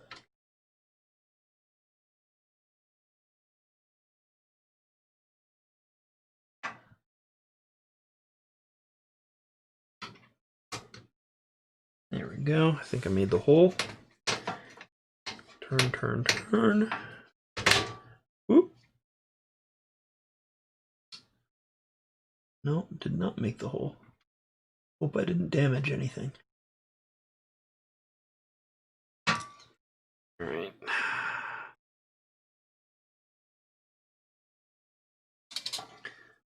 try again.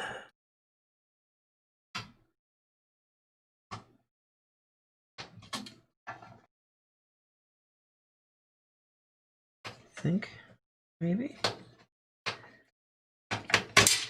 Nope.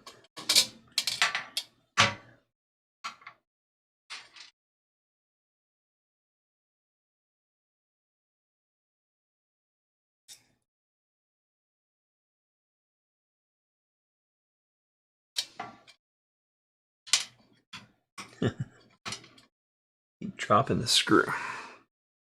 All right, screwdriver in the screw head, then down. It's magnetic, but it's not very magnetic. It's hard to see. I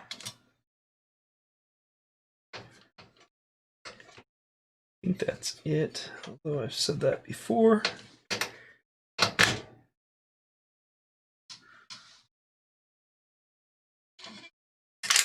Doesn't appear to want to go in that hole. And now it's between the chipset heatsink. Okay. Now where is it?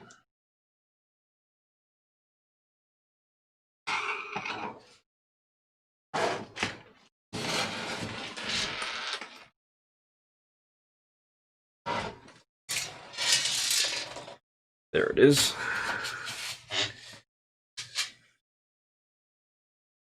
All right, let's try this again.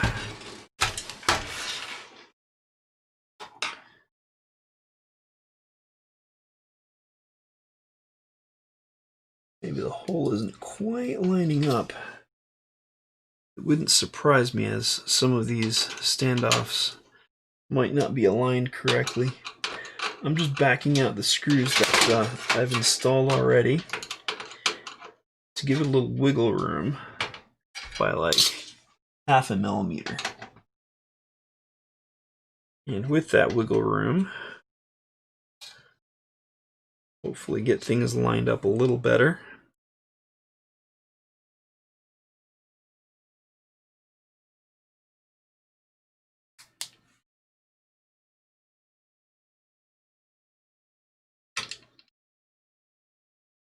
Nudged it so it came out of the screw head. All right.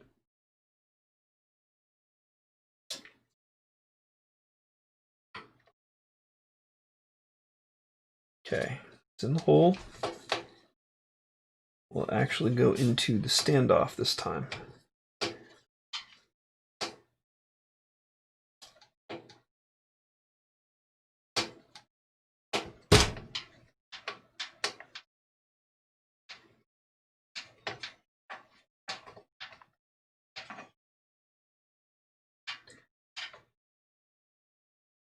It's turning, but I can't tell if it's gripping until it reaches the end. Ooh, it has reached the end. All right, so that screw is in. Now I'm going to go ahead and retighten, just finger tight, all of the screws on the outside that I loosened.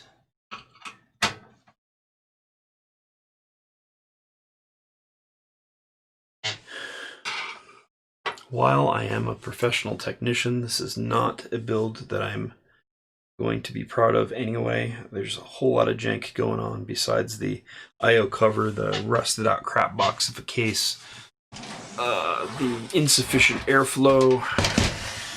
I would not give this to a customer in a million years. But I need it, and it's a temporary solution. Gotta keep telling myself that. Wow, those pins are really close to the bottom. Hope that I'm going to be able to fit my 10 gig card in there. I'm going to test fit that now just to make sure that that's a possibility. So that goes on the bottom here. Once all that stuff is connected.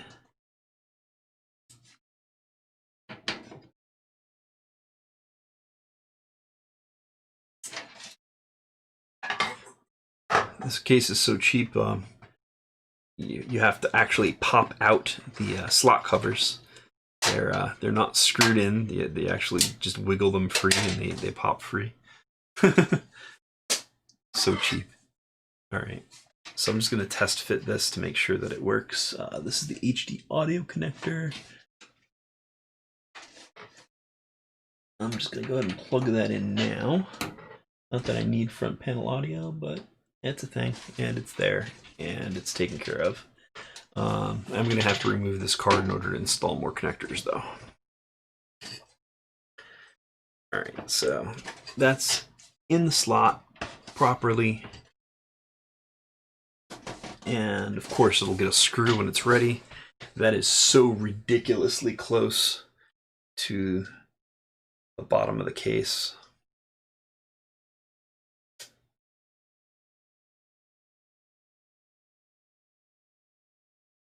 There we go. So the heatsink has maybe a finger's worth to the top of the power supply shroud, which is basically where all of the pins plug in for various front panel features and functions. So it's right there, and the power supply is going to be directly underneath it, so it's not really going to get much in terms of airflow. Hoping that this card doesn't overheat itself. Hoping that there should be enough airflow passing over it. For what it's worth, there will be a CPU or a GPU right in this section with 3 giant fans moving air from the bottom to the outside. So there's going to be a lot of air movement in that section anyway. It hasn't been a problem in my previous case. There wasn't really that much more clearance on the bottom than this. Probably another couple of millimeters. I just wanted to test fit this to make sure that it would actually work. And it seems to. I wouldn't permanently install a situation like that, but this is all about getting the job done for a reasonably short period of time. All right, what do we got here? Let's do front panel connector. Let's get out our handy block adapter that I was talking about previously. Connects up all the front panel stuff. And we're just going to connect the appropriate case things to it, which makes life a whole lot easier than having to read really tiny print on the board and try to associate it with really tiny connectors from the case. All right, so this is the reset switch, and that's on this side, ground and reset. So that goes here. All right, next, this one is power switch, which goes on the opposite side. Power. Okay. Now, next is our LEDs. Okay, no, this is hard drive LEDs, so that's probably on the opposite side. Yep, HDD LEDs. That goes, whoop. Just unplugged everything. That's annoying. All right, reset, ground reset. Be pretty easy. Power, opposite side, power, ground. Then hard drive LED. Now there's positive and negative. It's actually labeled on the case pretty well. Positive on top, negative on the bottom. That's the way that it is. So slide that on. And then last but not least, power LED. Power LED minus on the top and plus on the bottom. All right, so that's plus at the bottom, minus at the top. Whoop, that slides off.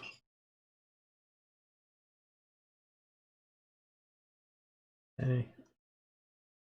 Maybe I can put them together-ish. Slide them on. Yeah. I don't know if that's really good contact, but I mean, it's a LED, so if it doesn't light up, then it's not that huge problem if the computer turns on. I'm more worried about the power switch. These connectors are super, super loose. I don't know if I can do anything about it though. Worst comes to worst, I can always short pins manually on the board. Now, what direction does this go? All right, so this is all the front panel power and whatnot. All right, so this is keyed. I'll just look at the pattern of the holes. All right, so there's 4 blank, 4 on one side.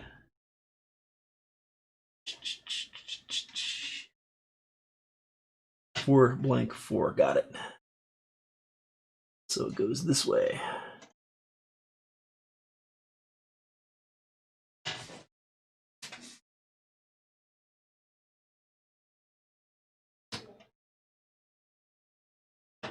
That should be it. Yeah, those are fan connectors. Actually, I don't trust myself. 4 blank 4. All right, so there's just one block that's unoccupied. That is exactly the way it goes on. Okay. This is USB 3 front panel, so that'll go here.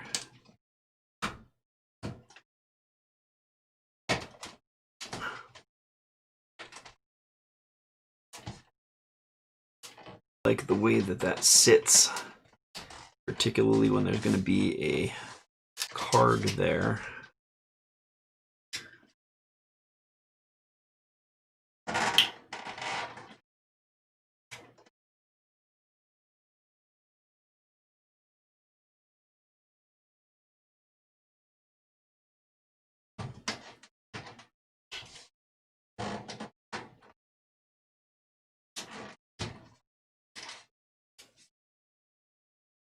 Okay.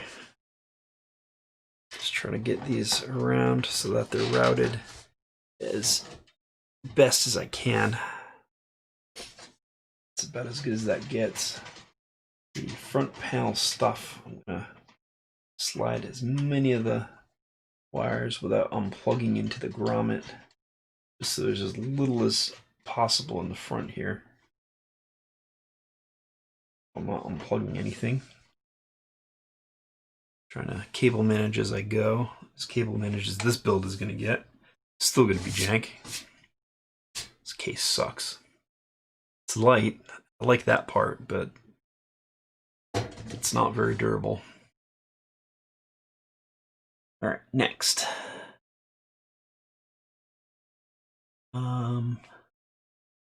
Next, I'm going to go ahead and install the USB connector for the power supply. I'm not used to having this power supply basement in my build here, so I'm not used to using a grommet for this. All right, so I'm just going to tuck that down into the same grommet the HD audio is coming from. Nope, wrong way. Opposite way. The USB header goes down, and then this plugs into the board. Right. So I'll manage that at the back. All right, so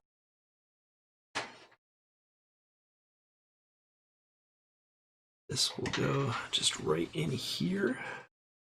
Don't want to. Okay.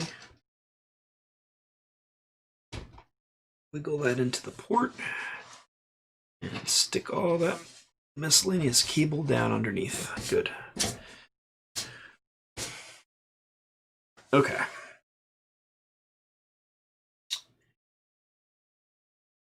All right, the motherboard and its front panel connectors are installed. Next, power is going to be kind of a maze because of all those flat cables. So I think at this point, I'm going to go ahead and reinstall the fans on the heatsink and plug those into the board. And then figure out my other fans and plug those in where they need to go. And then we'll do power last while we're mounting hard drives. Just because power has cables all over the place. All right, so let's grab the Noctua fans designed for the heatsink here. What direction do you go? You go that way. So you go like this. Yeah. Doesn't really matter what fan goes at what, the front or the back, so long as they're in the right direction.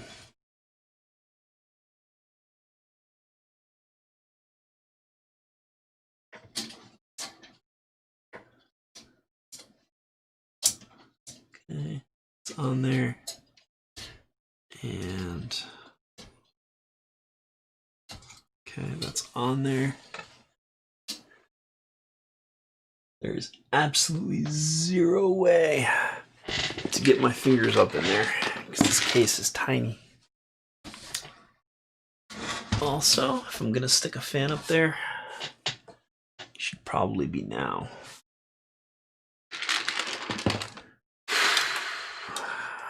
I wish that I could put that on the outside.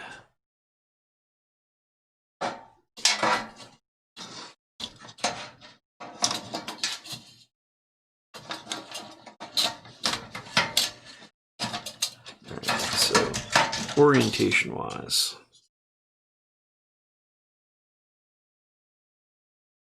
no orientation arrow. Well, it usually goes toward the label. This is probably blowing up here. All right, so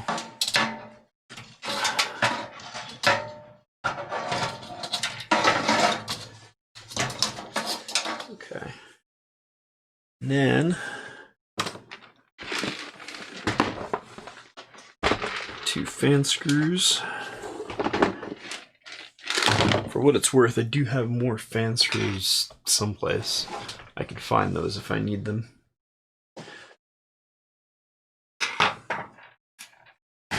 Oop.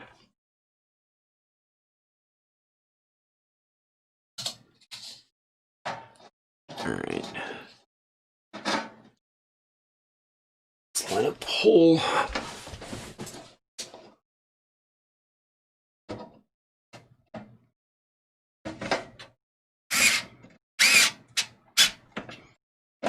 Okay.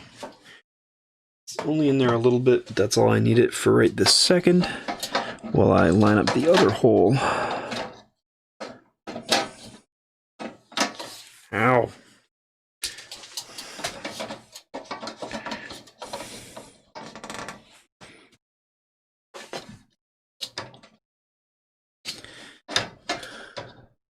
Ugh.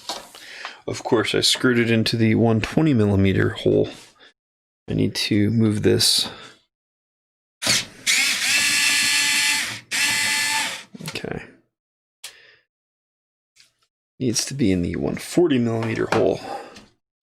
So just a little that way. Okay.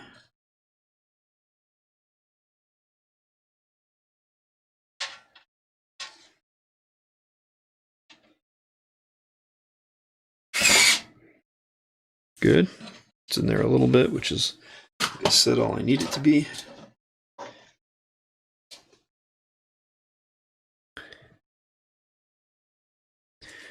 Now I can line up this other hole.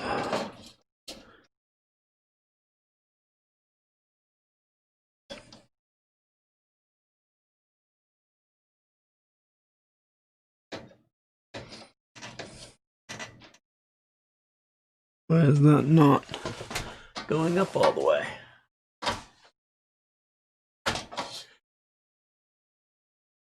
I think that I got the fan connector from this other fan caught underneath this fan. Would not surprise me in the least. Let's go ahead and remove this fan.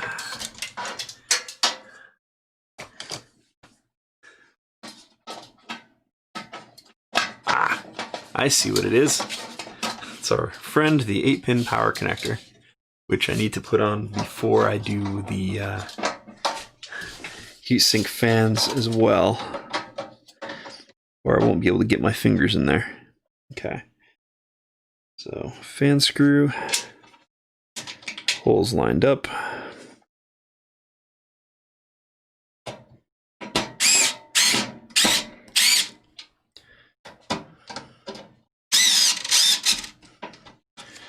Alright, and that's in there. Not 100% lined up, but the fan can spin. Okay.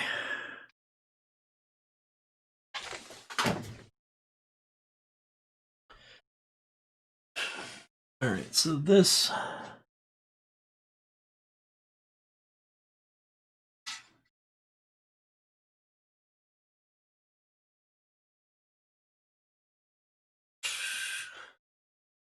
just trying to remember where my fan connector options are. Okay, there's down below. The bottom is probably going to be front panel fan and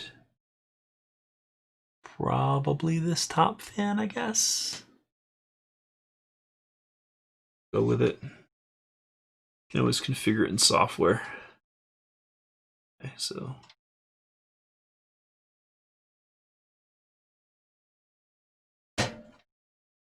one fan plugged in.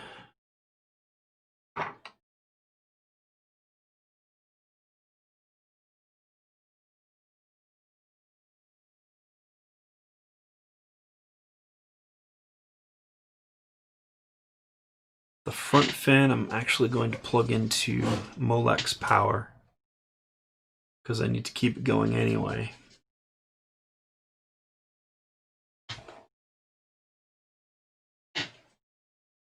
Just checking my stats there, making sure the stream is still streaming. Everything seems to be all right there.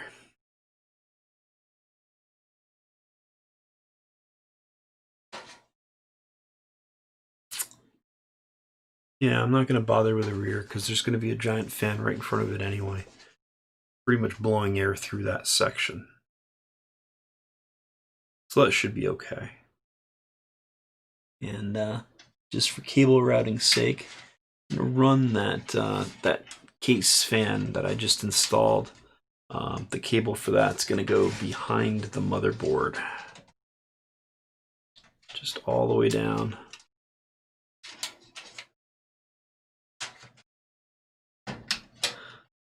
Not doing anything special, just training the cable so that it goes behind the board around the screws. That's decent. This is jank, so I don't have to worry about too much about cable management, but I also don't want to be bombarded with cables later that I can't figure out what they are. Alright, so next.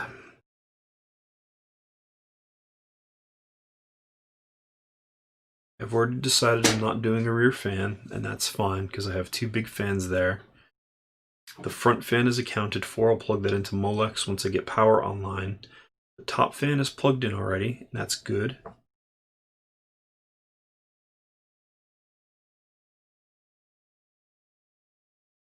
think that covers cooling except for the CPU cooler. So that's what's next, as I was trying to before. Oh no, 8-pin power. Got ahead of myself again. Alright, so 8-pin power.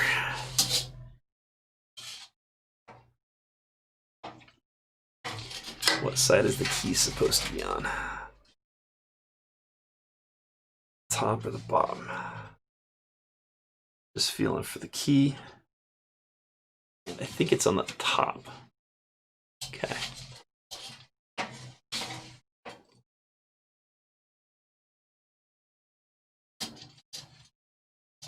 All right. You are just a tight squeeze.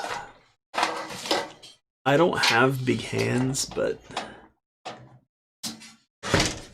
this would be way easier without that giant heatsink in the way. I'm going to get rid of this flashlight glove here, get me a little bit more dexterous.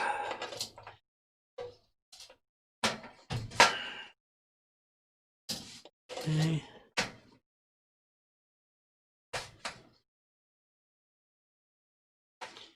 I think I may have used pliers for this last time. Just trying to turn that around so that the key is up and can plug into that interface. Feeling for the connector on the board. Lost it. There it is.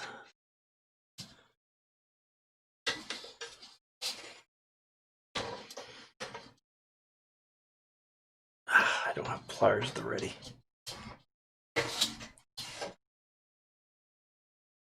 Ooh. I think I got it.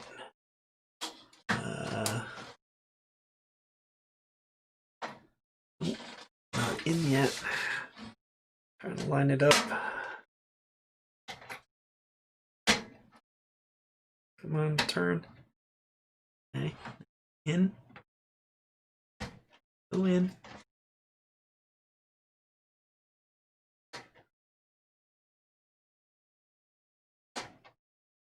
Should be almost it.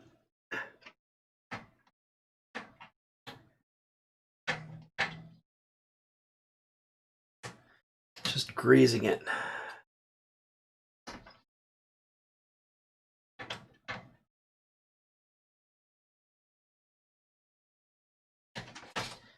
Feel where the connector is supposed to be. Such a tight space.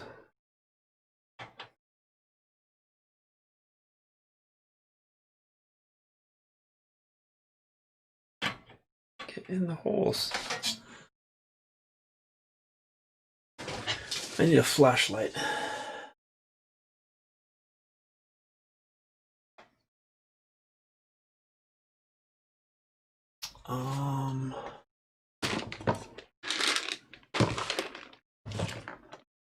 Had one here yesterday.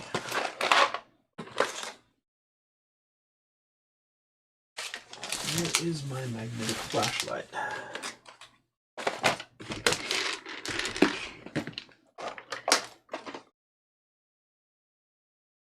Put it back. I did not.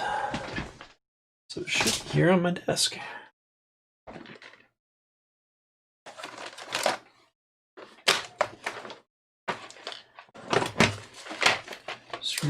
Screwdriver. Plenty of screwdrivers.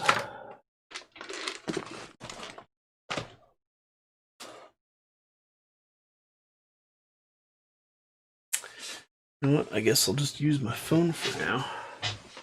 I have a specific tool for that.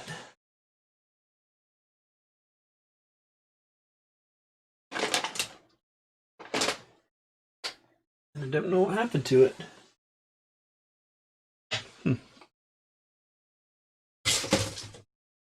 Drop it on the floor or anything. Anyway.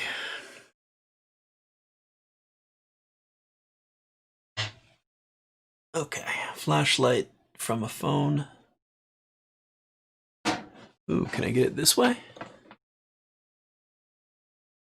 No.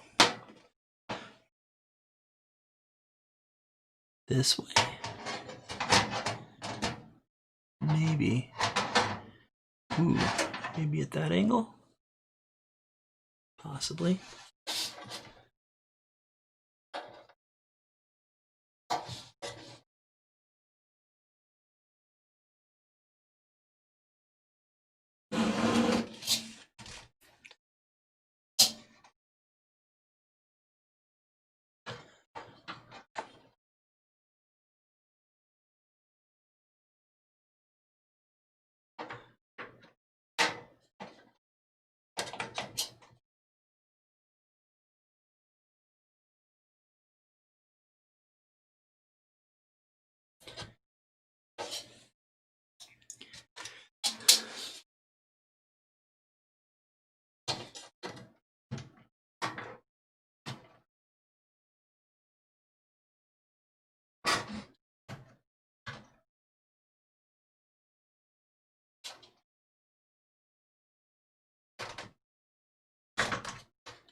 It just doesn't want to. I see where all the pins are supposed to go.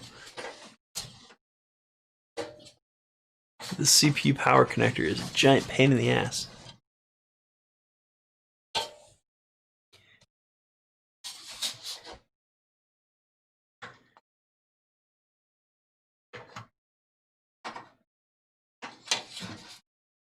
It keeps wanting to turn. So I'm counterbalancing it, or counter training it, so that it'll naturally want to slide into those holes.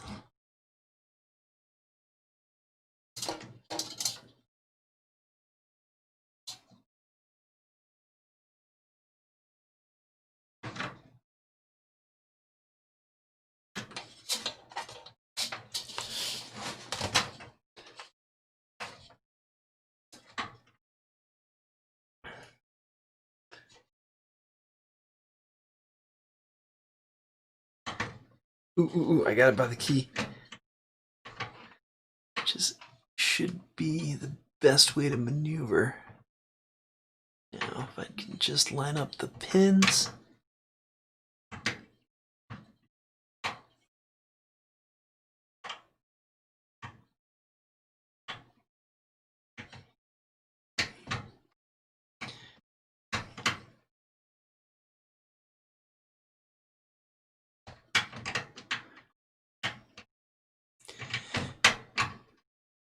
There we go. Perfect. Just clicked. That took entirely too long, but it's in there.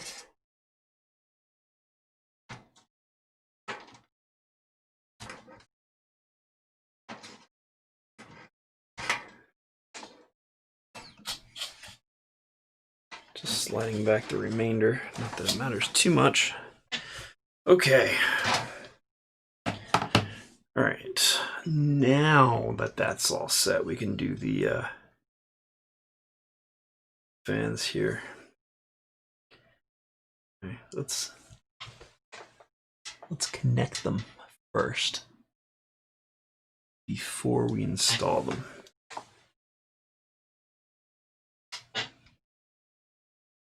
Where are they connecting?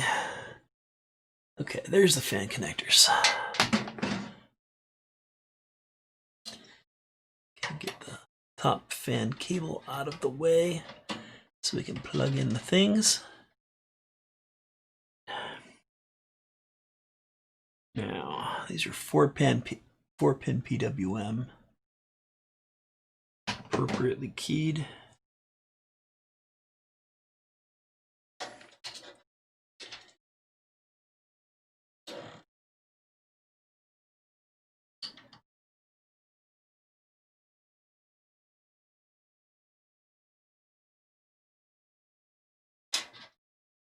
Okay, I got that one in.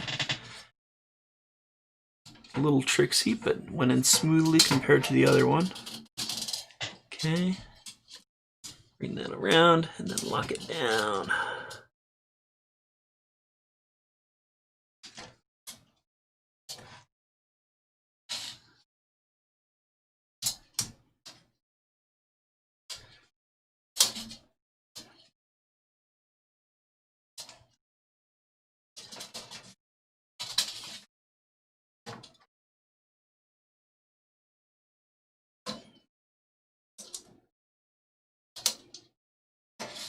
Okay, that's on there nice and secure.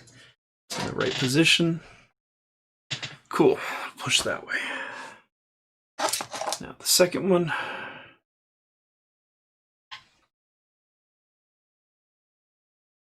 Where's the other one plugged in? Okay, just there.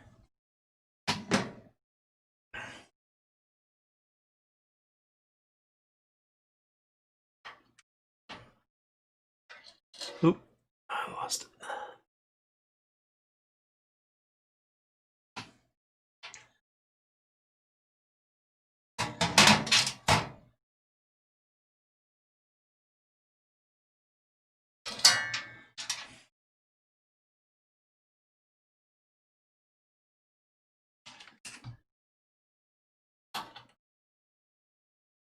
Technically, this is a mini tower case, but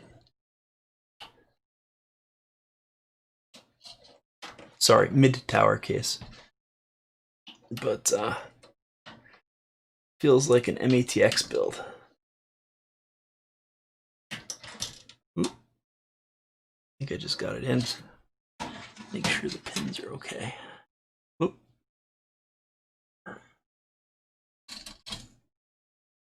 Yep, looks like keys fine.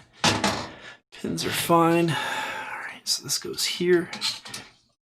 You'll note, if you are familiar with the D15 at all, that these are not the configuration that they come from the factory in.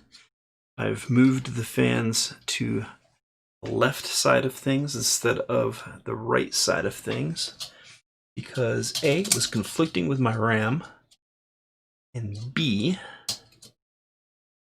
this conflicts with absolutely nothing, and I think it actually adds up to better airflow. Didn't get that far down enough. And C, in this configuration, doesn't conflict with a darn thing. Just a little bit more difficult to install the first time. And that's okay.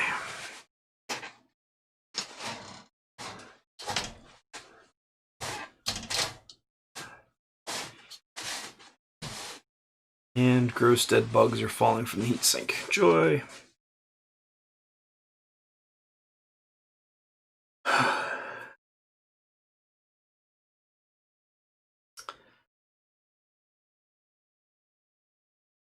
I'm a little surprised that more people aren't showing up for this live stream.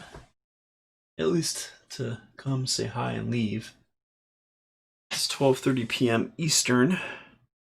Although many of the people that I hang out with that are technologically inclined are on vacation and are sleeping in while they can.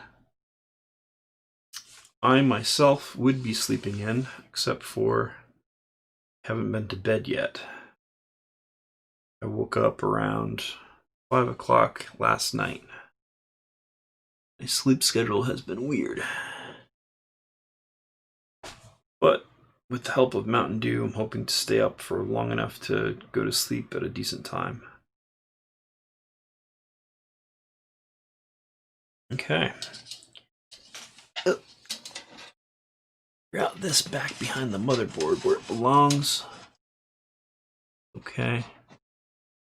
Good.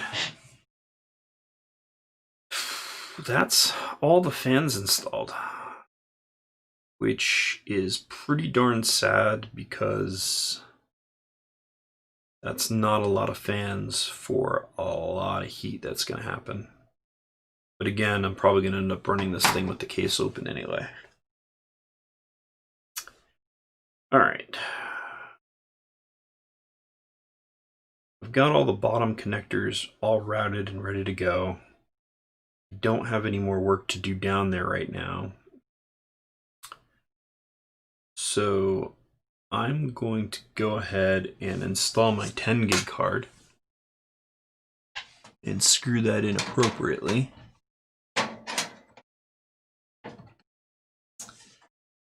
And then I think I'm going to go for the GPU and not attach power for now. Actually, I'll attach power to the GPU and just run it out the back, because that makes a little bit easier.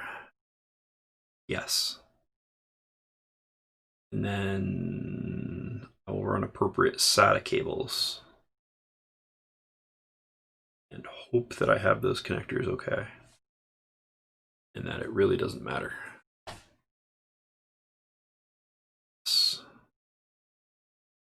I just don't want to end up losing data because that caching system is configured in online.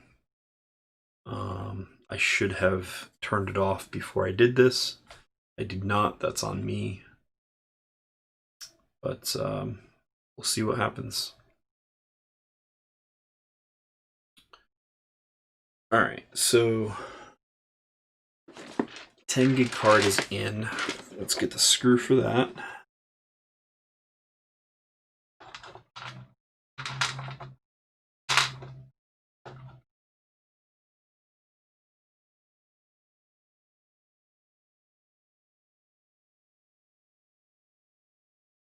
crap are those motherboard screws or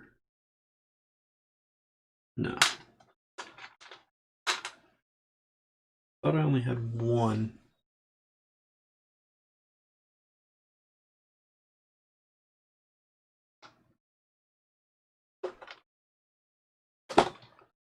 Well, if it's a problem, I can come up with some more screws, but it shouldn't be. Another thing that's janky about this case is that the screw holes are on the outside. Having that all recessed and inside the case is way, way, way better and easier. And my electric screwdriver can't do the PCI slot cover screws, just because it. Even my tiny screwdriver, if you can see, is right up against the case here, trying to fit this in. But this is not the correct screw type. This is probably one of the motherboard screws. Let's try one of these. Question mark.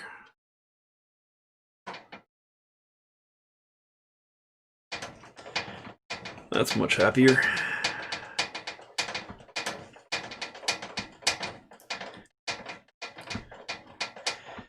While this is certainly a jank case, I'm trying to give it every opportunity to hold my components the way they need to be, properly and appropriately.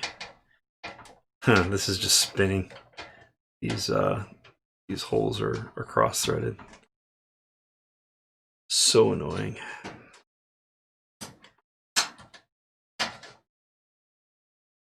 Is that screw just gonna pop itself free?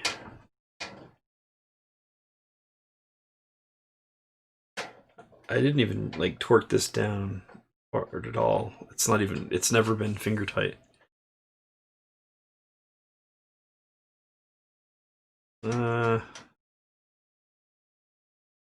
Guess I'll have to be okay with that. It's in the slot. It's not like I'm going to be moving this thing around during the week or two that I'm looking for a case. I think that'll be okay. All right, so that's in. Now the GPU. Let's go and get this behemoth. Actually, no. I'm not going to mount the GPU because it'll cover the SATA access. I need access to those SATA ports. So I'm going to go ahead and wire those up first.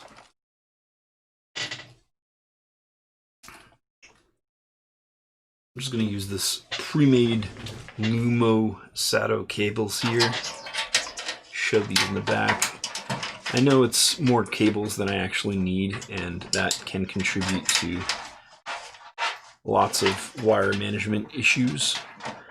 But it's just easier for me to manage these this way right now. When I rebuild this machine properly in a new case, I'll go ahead and take care of that. Also, it will allow me to swap the cables around to the different drives if I need to, for that caching problem that may or may not be a problem.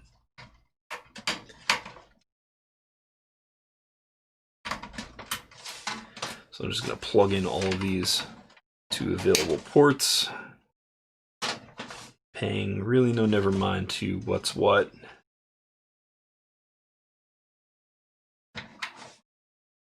Aside from being plugged in, and then on the drive side of things, I will swap things around as needed.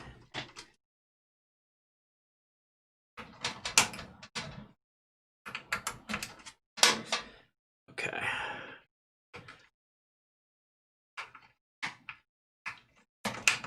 I'm sorry I misspoke. Most boards have 8, or at least they used to, 8 SATA connections. This board, being an X470 board, has 6. I have not seen an X470 board that actually has 8 SATA connectors, now that I'm thinking about it. which is super annoying for any kind of server builds. If I wanted to swap out the ancient motherboard that I have, ancient motherboard and CPU that I have in my my NAS, with something like a new Ryzen machine, there just wouldn't be enough SATA ports for the 8 drives that I have in there. I would need to pick up an HBA, which is, you know, pretty expensive, like upwards of, you know, somewhere between $100 and $200. Not doing that today, but it's a thought that I've had for passing down this motherboard and whatnot to the server, but I just can't swing that without the purchase of an HBA. I'm going to yank on this board just a bit to make sure that it's mounted appropriately and isn't going to flex around and that kind of jazz. It seems to be all right. We can just pin down by the corners. Okay, now that I have SATA in there,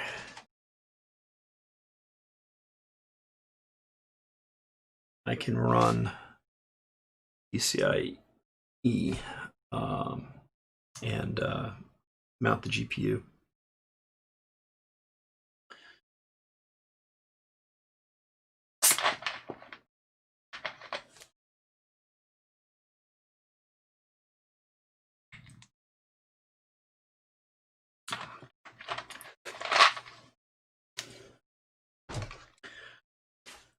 Okay.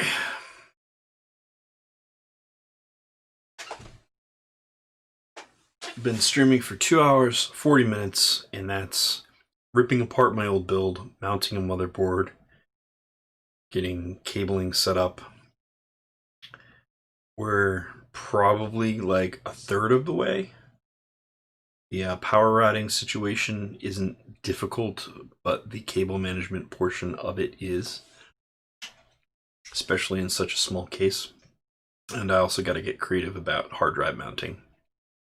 In fact, a couple of those SATA cables are going to be on the inside of the case. A couple of them are going to be in the basement. I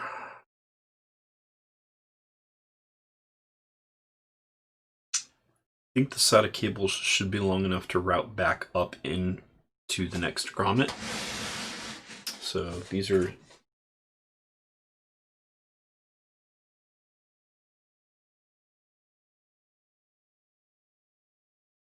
sorry about that. So these are the SATA connectors here. And as far as mounting of the SSDs, I'm thinking one here and then one here. I might even utilize these screw holes here in order to mount those SSDs. Just like maybe one screw each. Just torque them down.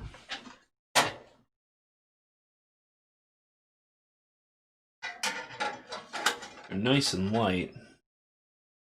So if I do like this, just torque them down real tight. I think that might work. Again, that is super jank, but it could work. My initial vision was just taping them here.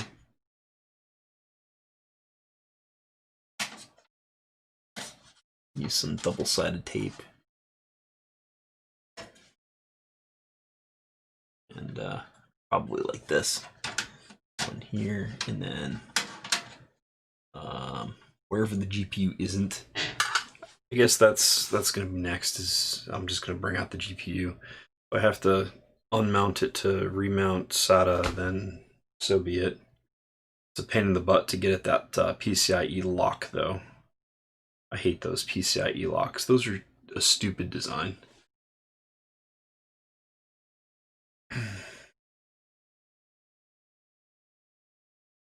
Nah.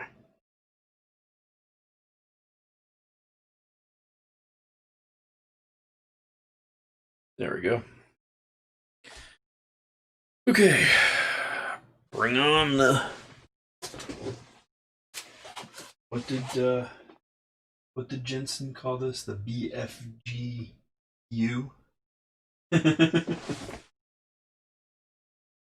3090 BFGPU.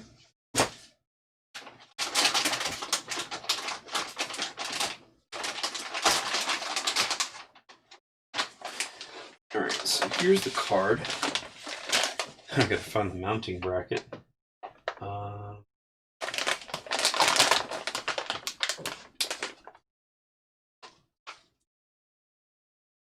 Must be somewhere on my desk.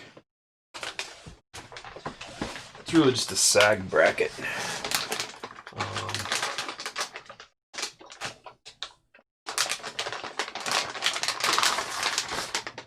So here's the GPU.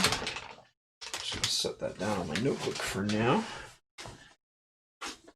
And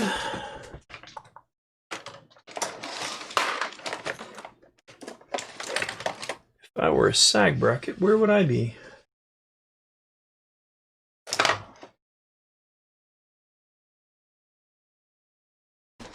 Should be behind all the things that I've been working on all day.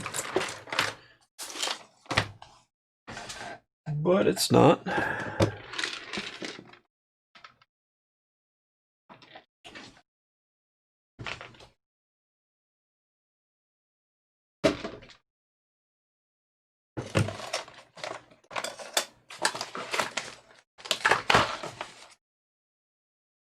Oh. Need scissors right this second, but it's good to know where those are.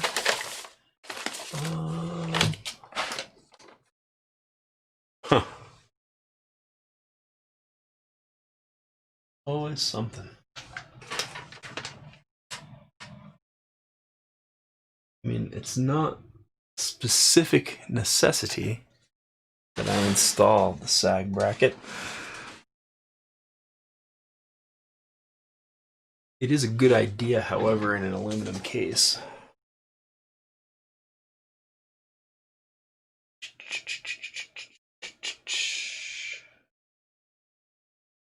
Deal with it. Maybe I did set it over here with the GPU. Should be in the box, but I can't be that smart.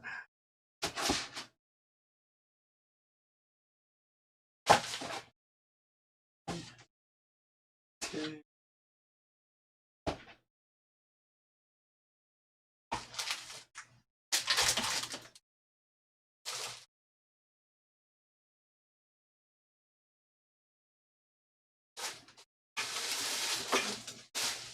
Please bear with me here. Searching the lab for my sag bracket. Everything was all ready this morning. Suppose it could be under my notebook. It was a possibility. Nope. No, not in there.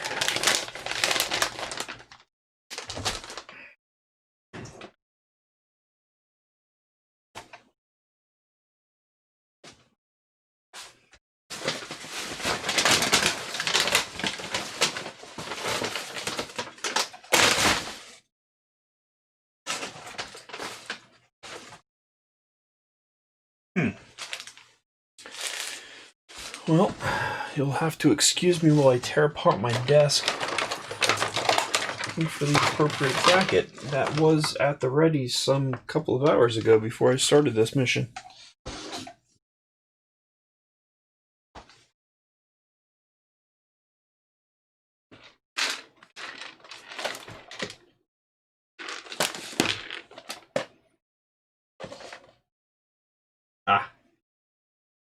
I did find the screw that I had used previously for mounting my 10 gig card.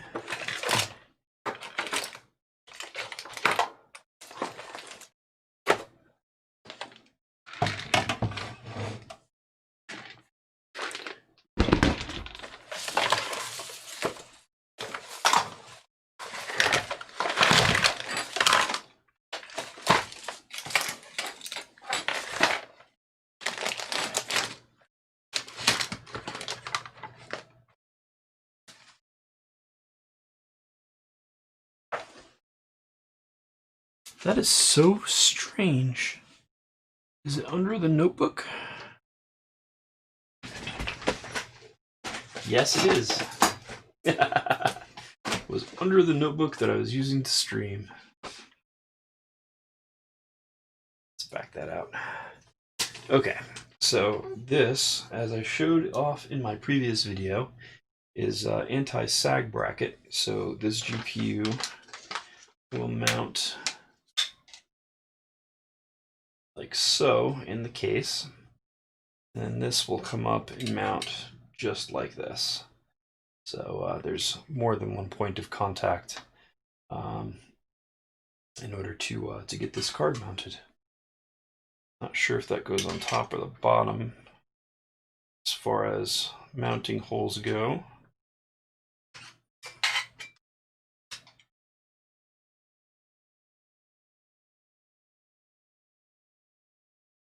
I don't think it really matters.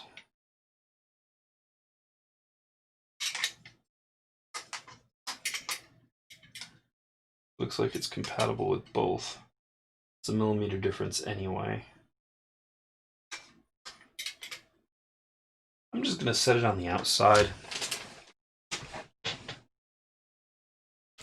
which means the card goes first. So this will be the installation of my my 3090 Gaming X Trio. It's a pretty nice looking card. I did have a whole unboxing video and whatnot. Please check that out for my first impressions and whatnot. The biggest one that I did not actually mention in my video is, who the hell makes a video card this big besides obviously MSI? If it can't fit in standard machines, then that's an issue. I guess more and more cases have an open layout now, so it's not as necessary to try to accommodate for that. But it's still a giant pain if you have a standard case with, you know, things like hard drives. There are still people who use hard drives in a computer, and that's important to them. I happen to be one of them, at least until I can upgrade to full SSDs. But really big SSDs are really expensive. So that's that.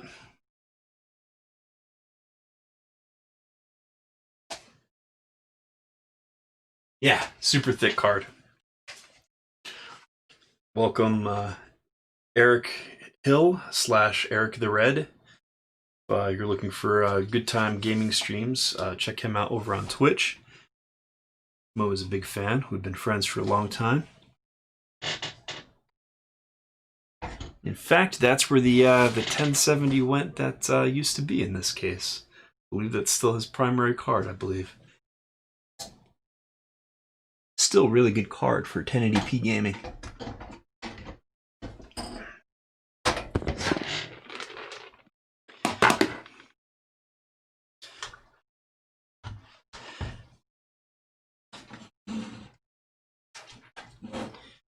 Alright, so just for my own sanity, and I don't want to have any possibility of breaking this thing, I'm going to set this on its back. This is not required to install a GPU, but I want to make sure that this is done very carefully. This is more expensive than all of the other components in this machine combined. So I want to make sure to get this right in the slot and that everything lines up correctly. Okay, so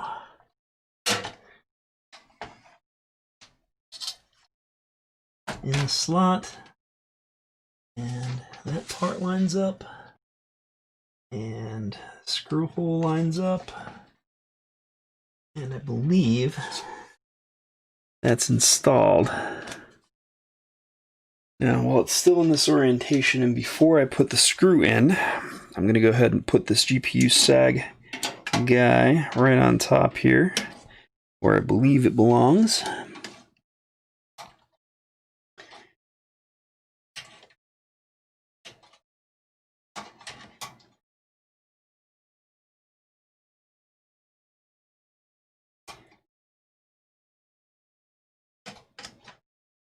And I found that it actually interferes with the screw that I put in for my 10 gig card. So I'm going to go ahead and remove that. I'm going to use that screw as one of its hold down points. Yes, the one that's actually stripped we just discovered. But because it's the lowest point in a trifecta, I don't think it will be that big of a deal. All right, so let's put this on top.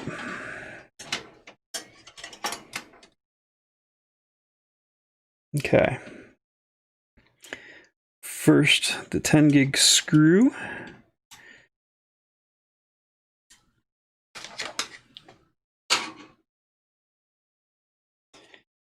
And I will put a camera on this once I stand it up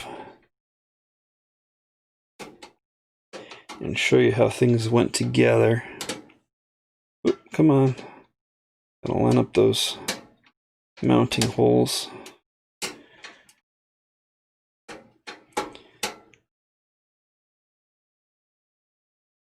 Thing about jank cases is none of the holes quite line up just so.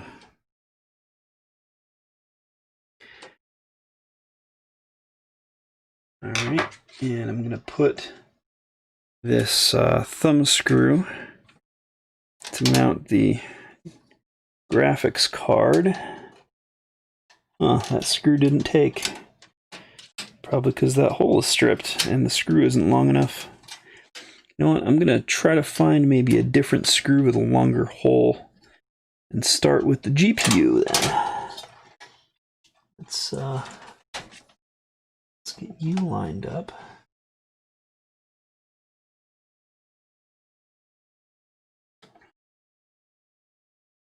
Okay.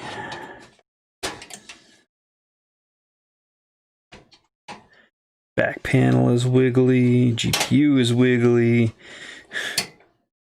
The card bracket thingy is wiggly. Trying to get everything lined up correctly.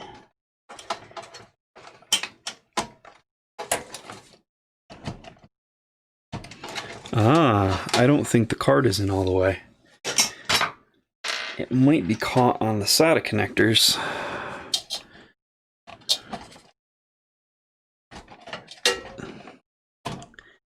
Yeah, I can pull it out all the way. Is it in the slot?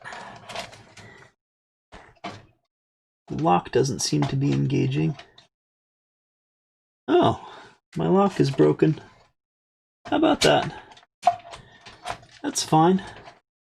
I don't need the PCIe lock. I think that might have been before I took ownership of this.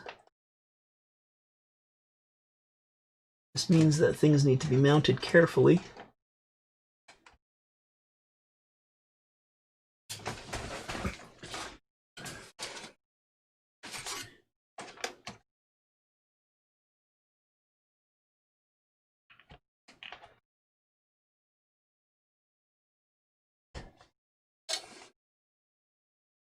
I think that's right.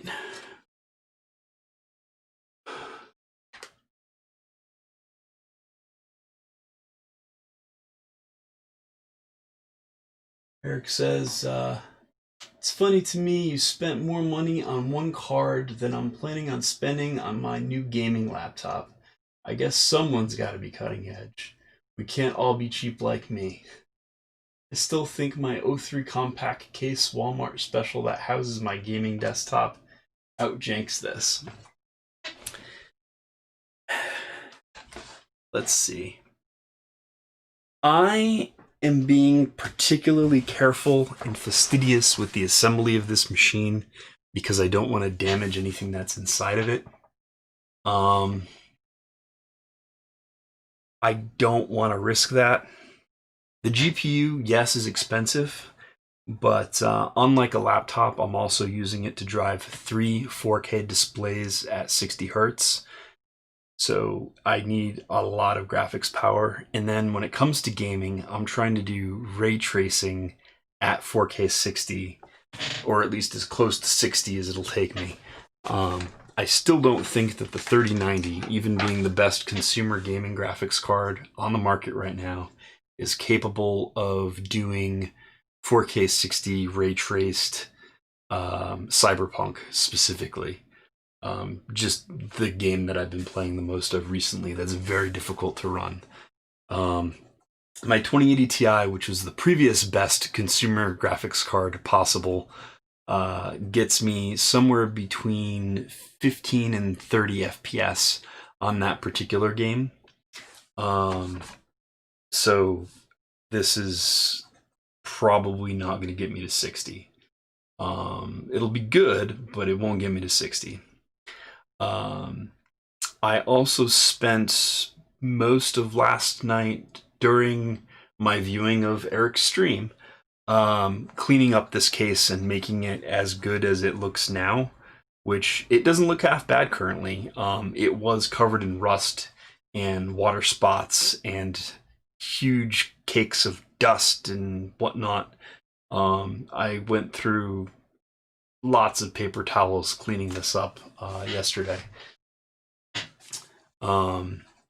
Yeah, so this used to look like a big, gross mess.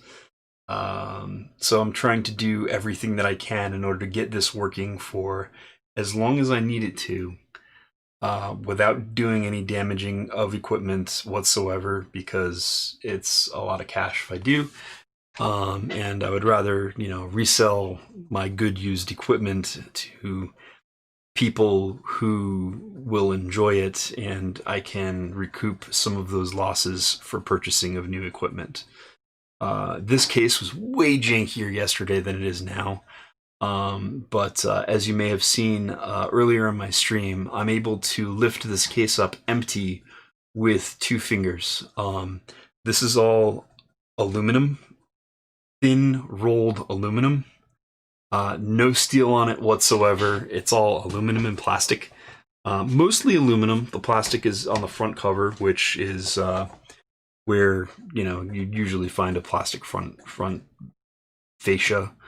So I'm not too worried about the plastic part, and the plastic part is actually pretty well designed. I mean, it's about as good as any other case.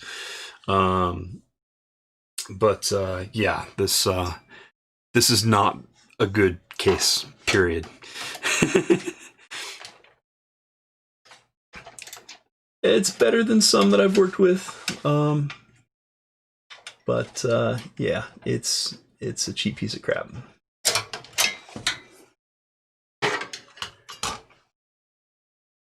Yeah, man, it looks pretty good from this angle at least. Yeah, it cleans up pretty nice. On Newegg, when I originally bought this thing, I picked it up because it looked nice. I wanted to keep it in my living room. I had it a nice, what is it called? Ultraviolet lighting strip in here, and I had this in the living room mining away. I didn't really have space in the lab for it at the time. Yeah, so I needed something that looked nice, and this fit the bill at that time.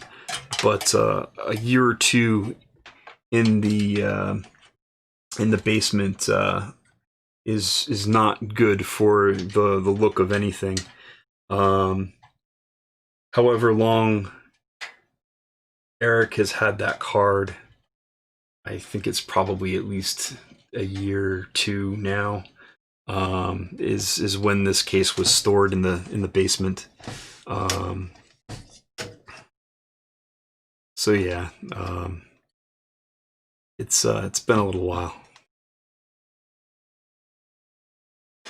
All right, so my thumb screw for the GPU is in. I'm going to try.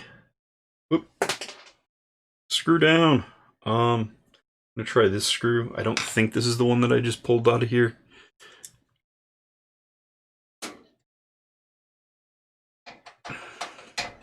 Oh, this one's actually biting. So I think that the screw that I tried before was just not appropriate for this hole.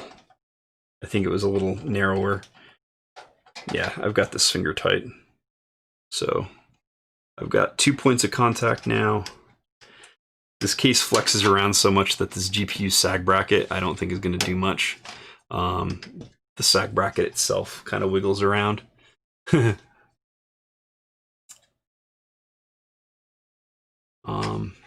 Yeah, it's got 2 points of contact now. Gonna toss in a third screw here.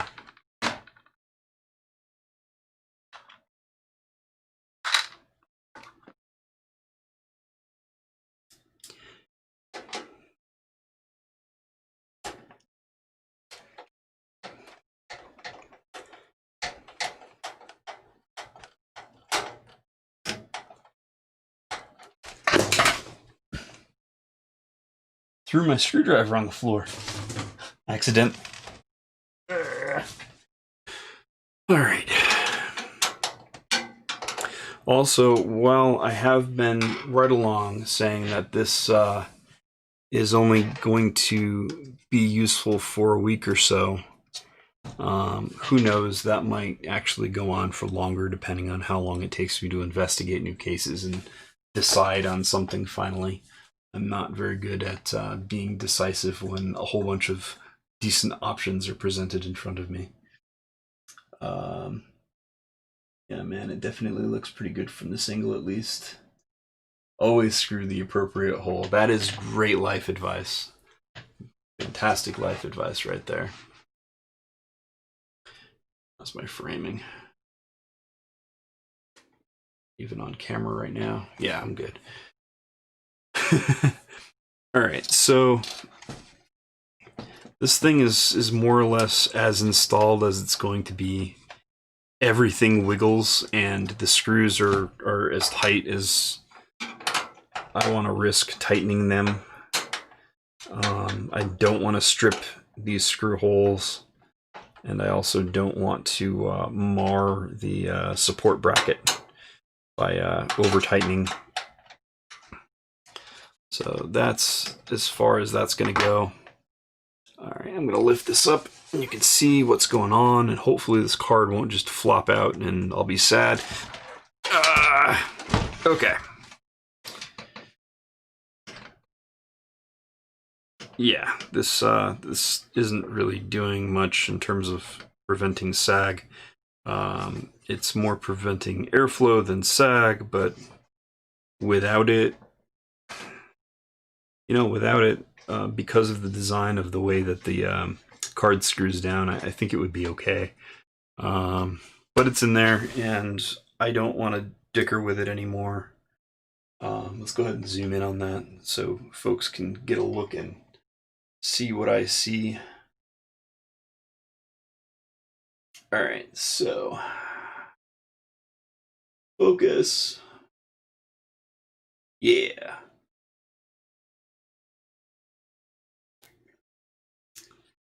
All right, so the card is in there. It comes real close to the edge of the machine. There's maybe an inch or two between like the end of the board and the side panel. In fact, you know what? Just looking at this, I don't even know if my Noctua cooler is going to clear the side panel. I'm going to test fit the side panel right now just to make sure this isn't for naught. I don't plan on using the side panel much. I'm going to test with and without it.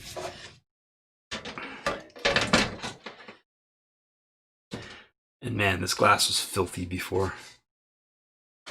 It touches the fan on one side, and it's got like a millimeter of clearance at the other fan, and it clears the heat pipes by a couple millimeters, but it's all right. Oh, this is so tight, so jank. It's not jank in the way of looks. It's jank in the way of airflow and the way of doing it right. This violates most of the doing it right principles, which is why I'm so adamant to do as much right up to the line as I possibly can, as if this were a commercial build. Usually I would pass over things like you know, adding extra screws or using the retention bracket, but um, trying to compensate for things that are jank about the case by overcompensating, by being fastidious with what I can, with what I have. Hopefully things won't blow up in the end. Yeah, like a glove, Eric says. Um, like I said before, I probably will not be running this, at least as far as gaming goes, with the side panel on. I'll probably run it idling with the side panel on, and when I say idling, I just mean like running common background tasks, like keeping a web browser open and Discord and whatnot overnight, IRC, so I can get my messages in the morning and that kind of thing. This workstation really doesn't go down for anything except for maintenance, so I'd like to keep it online all the time. But I have cats, so I need to leave the side panel on when I go to bed. Um, I mean, they're not going to cause too much damage or harm or anything, but I'd still rather it be covered up when I'm not in the room. But yeah, so far so good.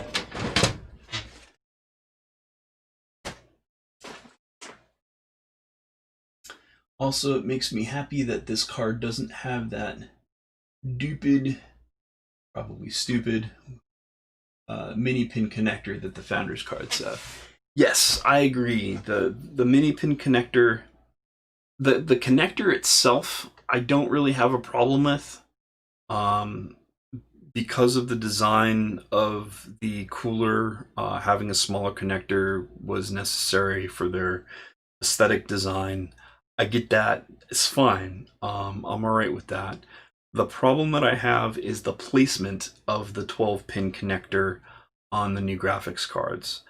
Nvidia's Founders Edition 3080, 3090, and I think maybe even the 3060, if I'm not mistaken, have a connector that's right smack dab in the middle of the graphics card, which is the stupidest place for it.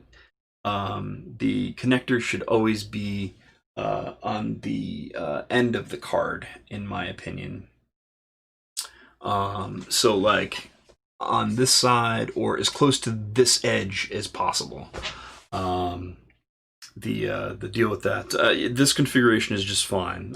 We've got 3 8-pins, which is honestly more than we need, but it's set up that way specifically for overcurrent protection on certain power supplies.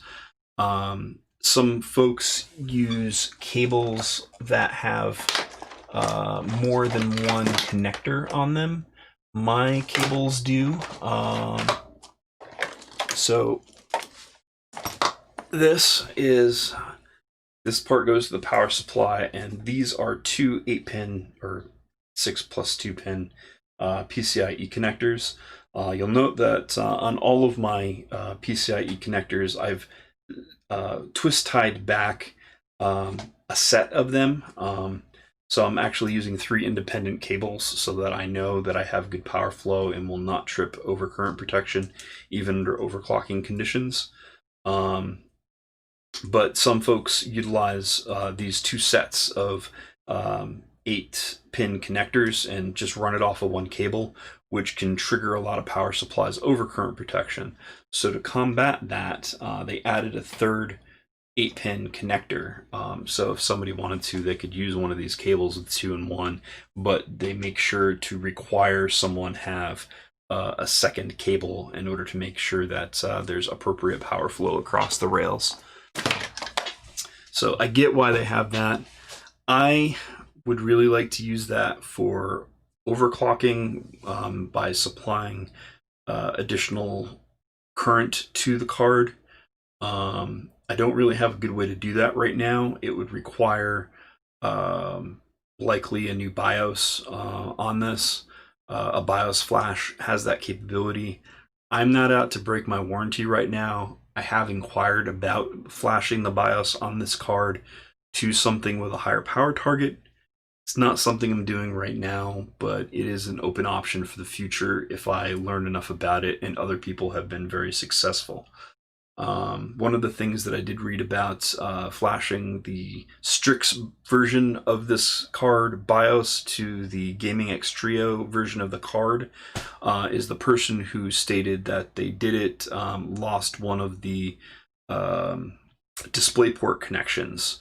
It didn't work. It did when he flashed it back to the Gaming X Trio, but by unlocking a higher power target by going with the Strix BIOS, one of the DisplayPort connectors didn't work, and I need all of the display connectors on the back of this thing.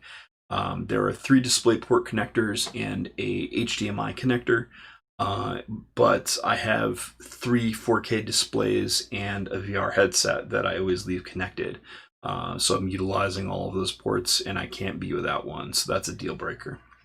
I'm going to continue researching that problem. I'm not really interested in modifying this card at all right now. I value my warranty more than I do the overclocking. But being a technically minded person, I want to keep those avenues open and have those ways of doing things if I can figure out a way to do it by raising the power target and not lose anything. So we'll figure out that along the way, and there will be video if I do those types of experiments on this channel. So please, if you're watching this, do get subscribed if you're interested in GPU overclocking on air, maybe even custom water loop. Not in this case, but in whatever I get, I may do a custom loop in maybe a year or so. That's a possibility. I'm open to a lot of different things, a lot of different suggestions. I want to learn what I have first before moving forward, though. Exactly, it's the big FU to clean cable management. The founder's plug being in the middle, that is. Yeah, I completely agree. Having them toward the end is near the grommets. Most custom sleeve comb cables, like in the big fancy builds, that you find on gamer forums and that sort of thing. You basically just fold the cables up and it goes through the grommets. Most cases have a grommet that's in the vicinity of the top of the back of the GPU. And that looks pretty nice. Others will do the same thing down below and run through a grommet that's below the GPU. That can look nice. I believe the O11 dynamic is a case that happens to have the bottom option, which can look nice with a nice braided cable that has multicolors, maybe cable combs, that kind of thing to train cables properly.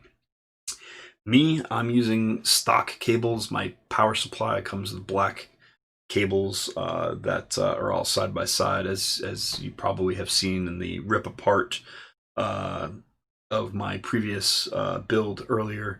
And I'll be hooking a lot of that stuff up in just a couple of minutes. Now I want to go ahead and figure out drive placements just so I can run those cables. Here I am talking instead of working. I want to make sure that I get room for the 24-pin power, which is going to come from that big grommet right above the GPU here. It's right next door. It'll have to be routed out and around, but I can make that work. The 2 SSDs, though, thinking here. Try not to block any grommets, or at least more than I have to. Yeah, if I just straight up put them down there, that should work.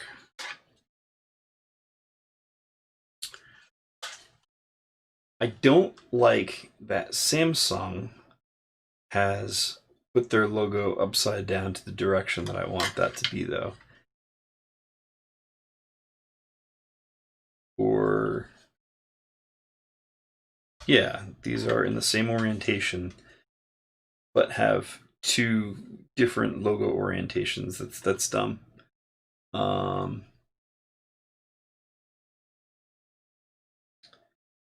You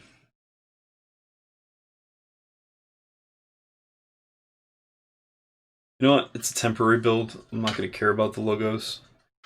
I got to keep reminding myself of that. I'm used to not wanting to rebuild. I'd rather do it once, do it right, and have it last for a really long time. That's typically the way I do work because I do client builds in my place of business for researchers mostly, and that kind of stuff. You just need to work. So I shake everything down and build it once and make sure everything works properly, and that's it. But in this particular case, I got to remind myself that I'm just going to tear this thing apart in a week or two. I hope, anyway. So, the way that I'm doing this is just going to add to the jank, and that's to find my tape gun. Yes, packing tape, folks. This stuff really doesn't belong around a computer, but that's what we're going with today.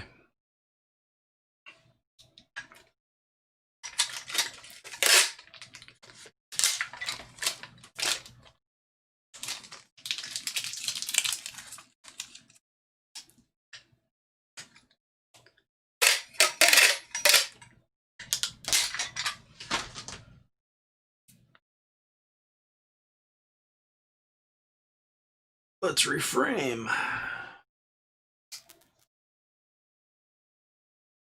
All right, so try to not destroy labels if I can. Not that I really care too much about it, but still, if I get a case with a window, which is very likely, I don't want to mess up labels unless I completely remove them.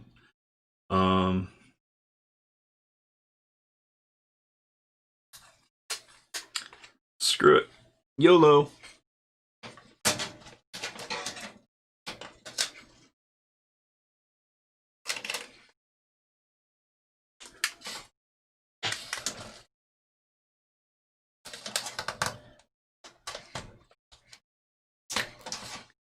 Just literally taping it down to the back side of the case.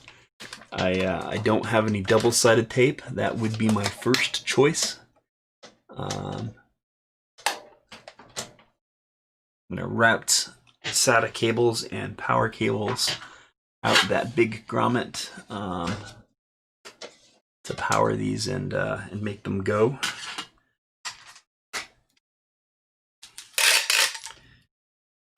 But if y'all came here for actual jank, then not a whole lot more jank than literally taping down SSDs with packing tape over the top.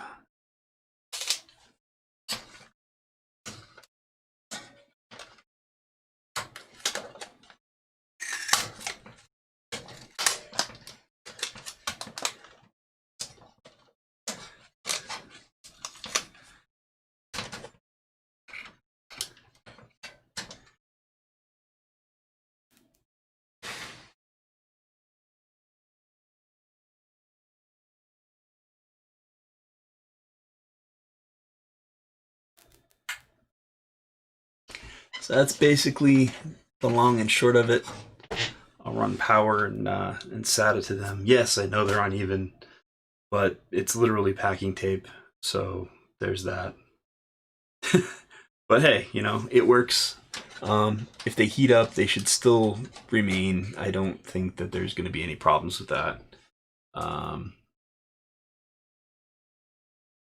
Eric says, that's some good jank. Yep. So when you got to break out the tape when you're building a computer, usually I would say you're doing it wrong.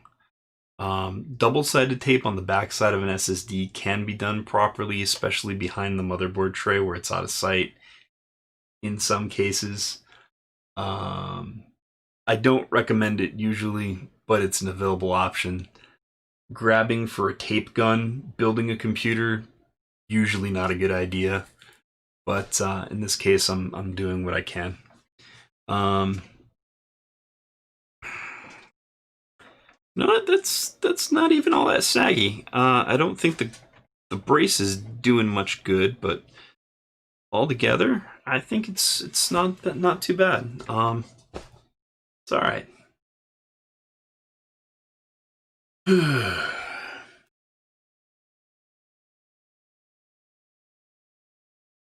Gotta remember to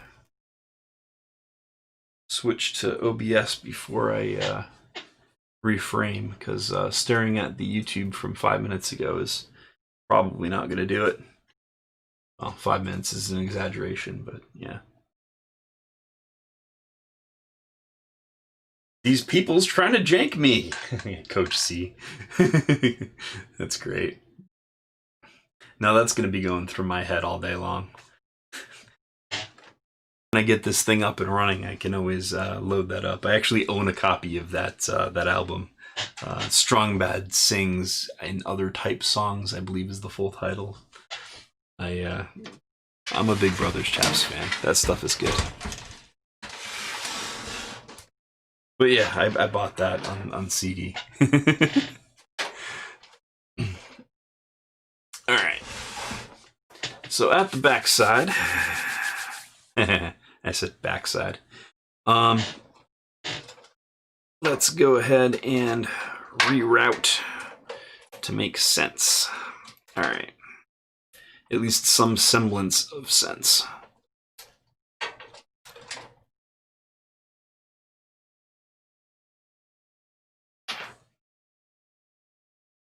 YouTube poor. What?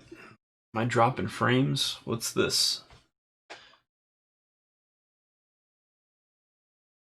Doesn't look like I'm dropping frames.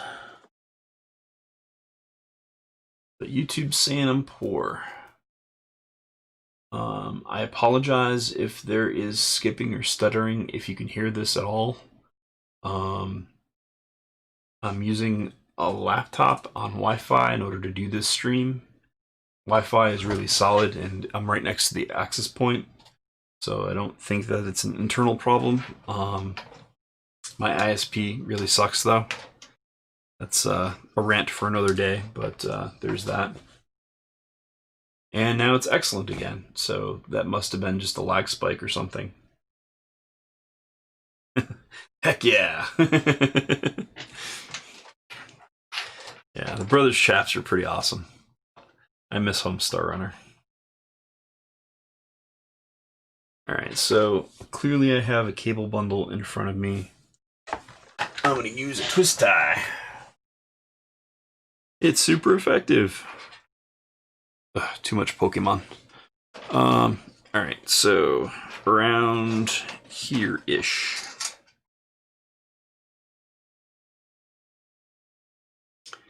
And there's no tie-down point where I need it, but just bundling the cables together may be enough for organization in this case. It's fine. Alright, while I'm back here, let's go ahead and put hard drives in while we're still working on drive storage things. Alright, SSD. Go ahead and wipe this down with my dusting duster. My head is cracked today. I've also been up for way too long.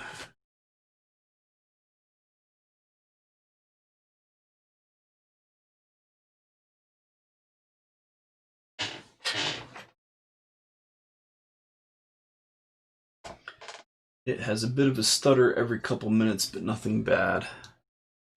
Yeah, I've noticed some of my streams do that for some reason, and I'm not sure why that is. My best guess is something to do with the quality of service setup on my router, combined with something that happens in my house every couple of minutes. I'm not sure. Could also be my son using his computer in the other room.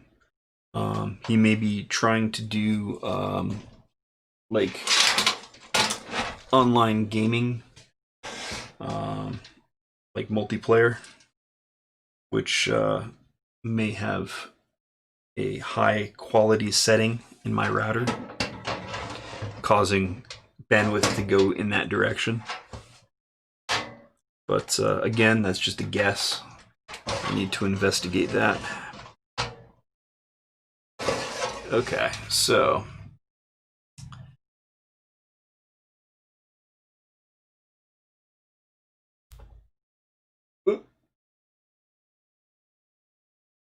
just reframing some. It's not too bad. So sliding these in here, this is designed for drives, 3.5-inch drives, so they do slide in.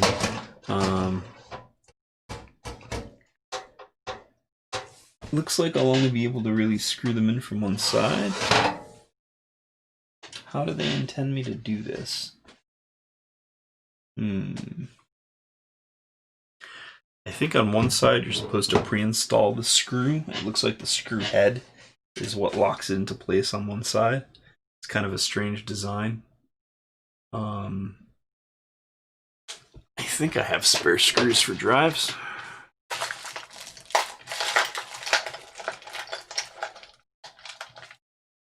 They are the fine variety, though, not the same ones used for PCIe cards.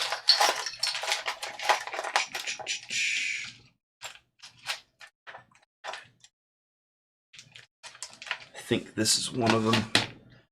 Just going to try to start it. Make sure. Yep, that feels like it goes into that hole correctly. Okay, this is the side, so I'm just going to go ahead and install this. Not too tight, just finger tight. Find another one. I think this is 1, 2.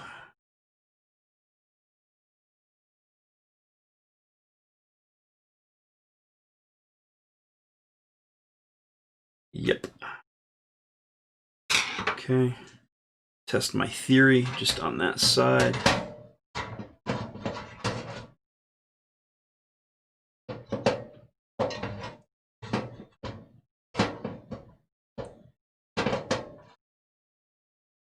Of course, it helps if I put it in the correct orientation. Okay, so that doesn't do what I thought that it did. Maybe if I loosen these just a bit so that there's a gap of maybe 1 millimeter.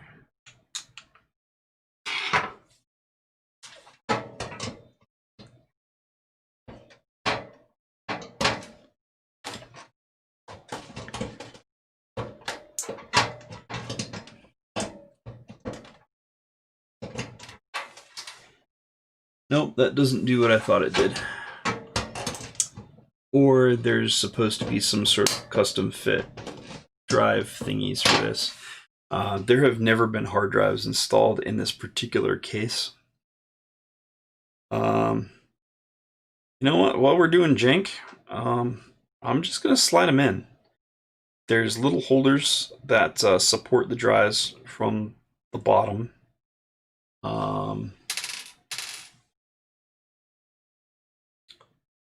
I'll screw in from the right side and just install 2 screws and call it a day.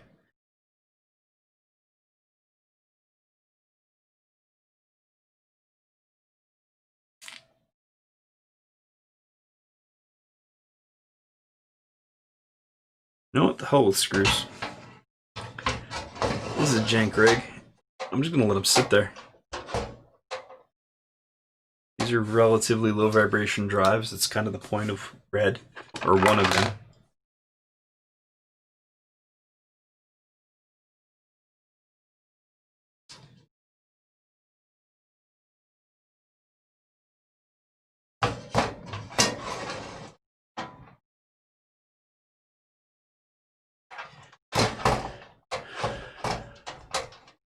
So long as I don't shake it when it's in operation, if I did that, the drives would probably, no, it would crash into the support above it. Still not recommended, but I don't think that I would ever be using this while moving it anyway. So, yeah, YOLO.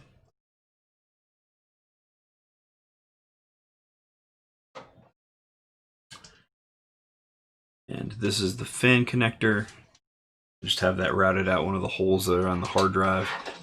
That's the front fan. So I'll go ahead and plug that into a Molex when it comes time.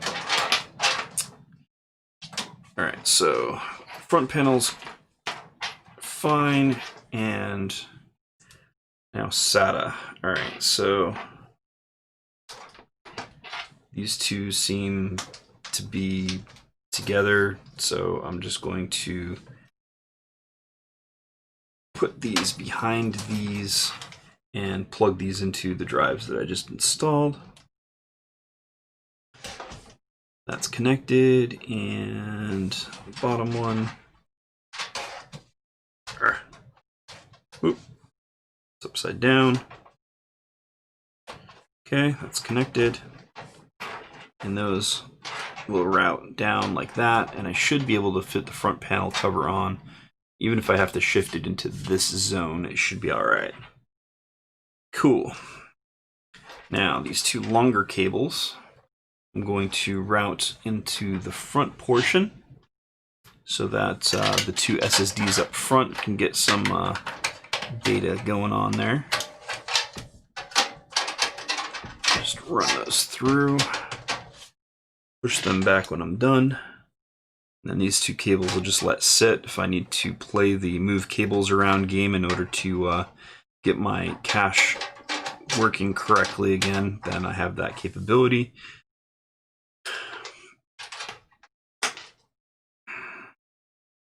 What are you? You are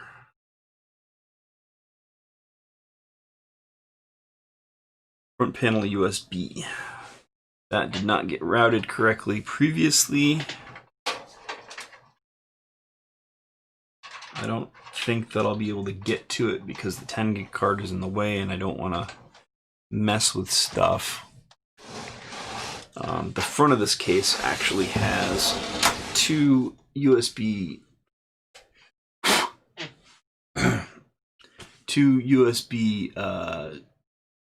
Type C and two USB Type. No, sorry, Type C. Listen to me.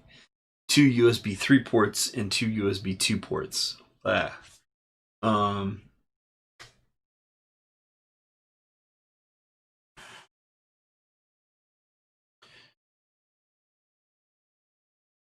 I don't know how reliable those ports are going to be because this did get water on it.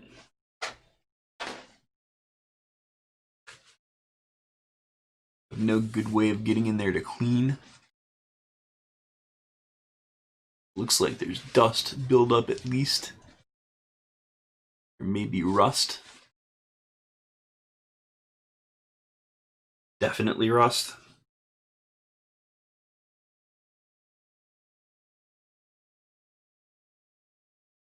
You know what? That front panel connector is USB 2. USB 3 ones actually look in okay condition. I'm just not going to plug in the USB 2 connectors. And to keep myself from plugging stuff into them while we're in jank mode,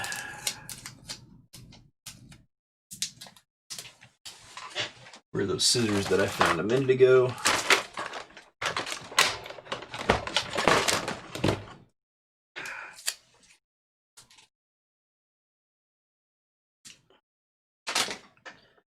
Gonna tape right on over these so I don't put anything in them, but I still have USB 3 front panel so I can do the same things that I used to. My old case only had 2 ports on front, so it's not a big deal. C'est la vie. Okay, now it's time for power routing. This is probably going to be biggest pain in the butt, although that CPU power connector was definitely going to be the biggest problem here. All right, power routing.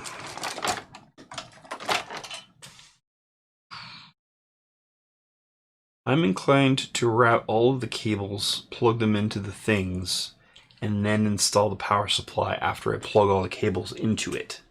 Because getting my hands into this bay with power supply is not a pleasant thing. Let's test fit.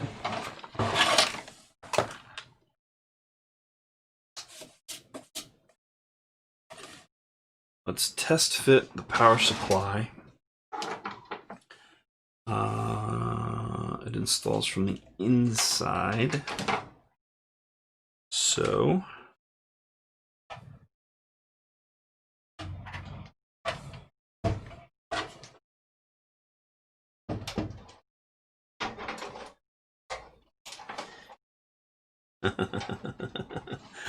oh, this cable routing might have to be...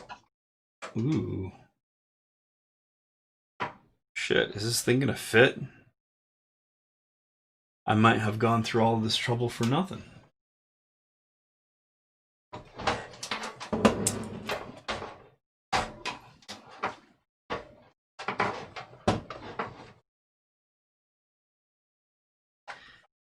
I think it'll fit without all the cables in the way. So that's something. It just means that I might have to try to route all the cables behind where the power supply would sit. Oh, this is fun. I wish that I could just take off this back panel and slide it in from the back, but that's not the way that this works.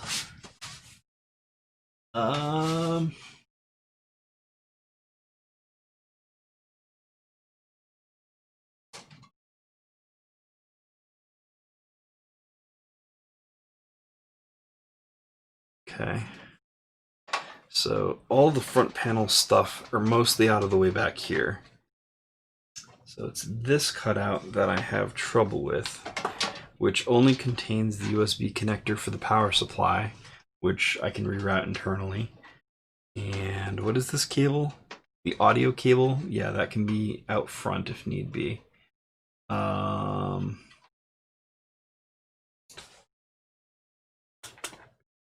Yeah, I'm just gonna have to give up that grommet, which means that I need to get under the 10 gig card, which means that I might need to remove the GPU because the SAG bracket is connected to all of the PCIe slots.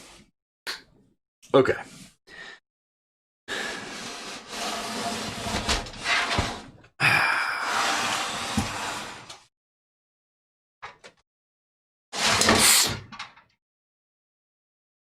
Hard drives are not hard mounted. That's what slid out of the case. With a back panel installed, that won't happen. All right, so audio.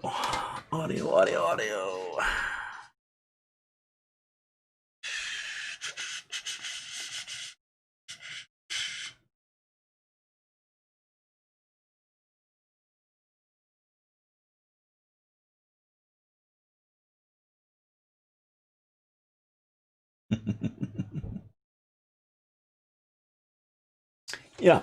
All right. So I don't have to remove it from the slot, but I do need to remove the anti-sag bracket. I need to remove the 10 gig card so I can get my fingers underneath to the front panel audio connector so that it can be removed in order to install the power supply. Well, that's fun.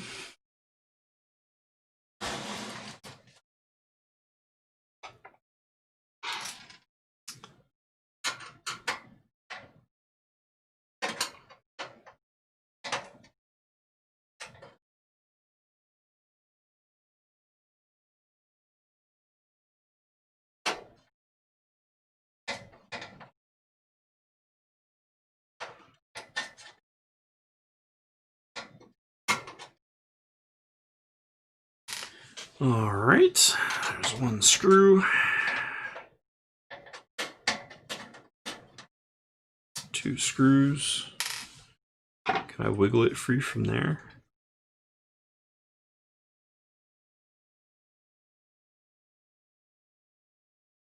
Nah, it just doesn't work like that. I gotta remove the third.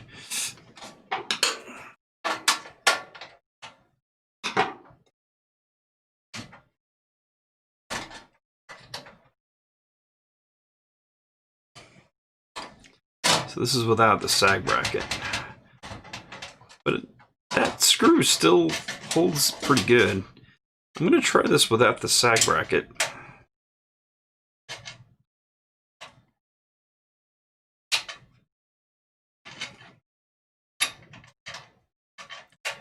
So long as that one hole doesn't get too much stress, it actually seems like it will hold solid. All right, that's finger tight. And there's very little in the way of sag. I don't think that's really torquing the port on the card. So I'm gonna go without the sag bracket. Comes in the box, but I don't think that it's needed.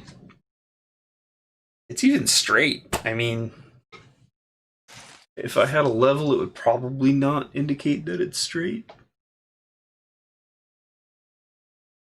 But it's really not that far off. It's like maybe a millimeter on the end.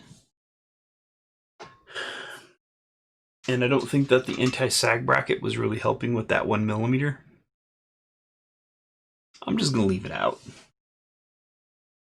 All right, so the key for this PCIe slot is there. So I'll unlock it and pop this card out.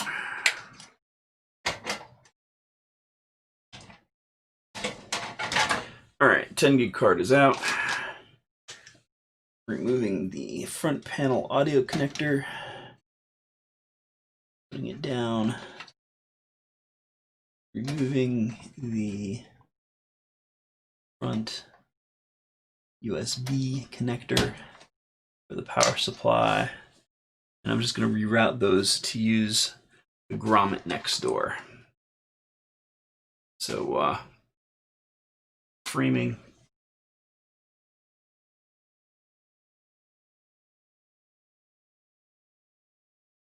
Just to show you where I was at,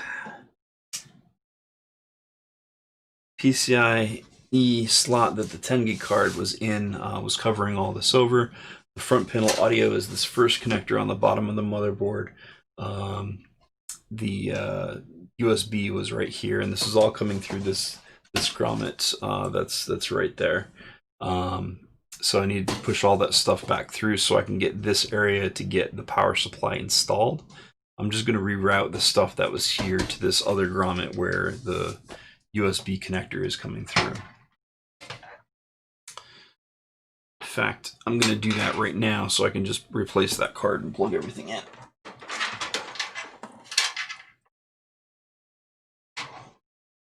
Just giving it the old reach around here.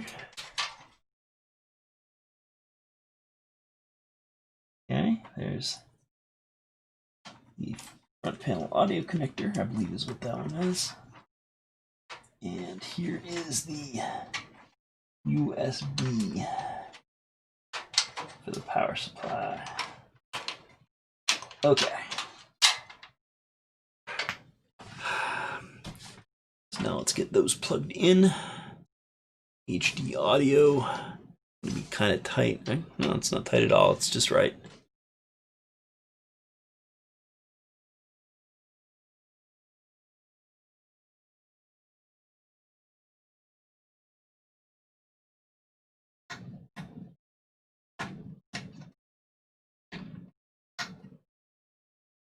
It's like just enough cable, so getting it in is kind of tight. Of course, that's going to be the story for this whole case.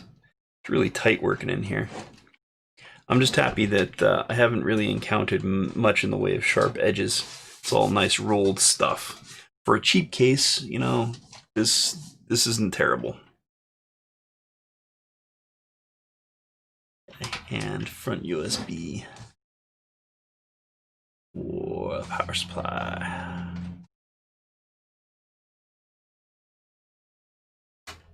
Now, I'm just kind of hoping that these front USB 3 connectors are going to work.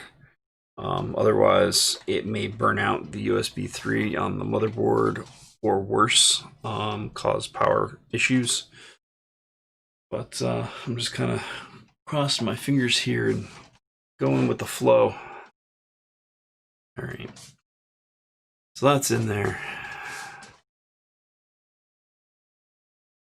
Trying to orient these so that the card can be reinstalled.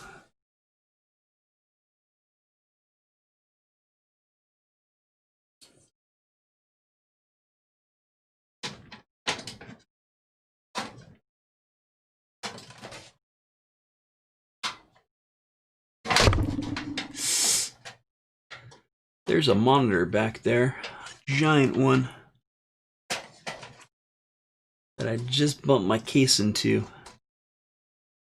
I really hope it's okay.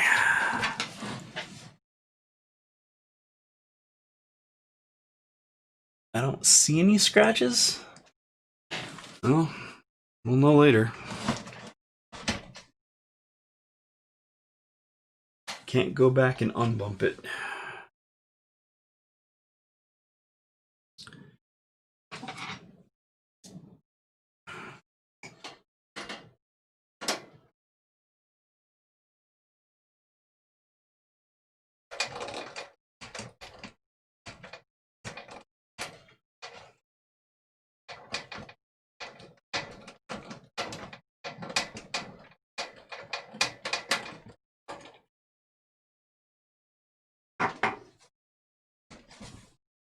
Alright, so that's in there. That's why we test fit things, because routing all those cables before putting in the power supply would not be awesome. Focus.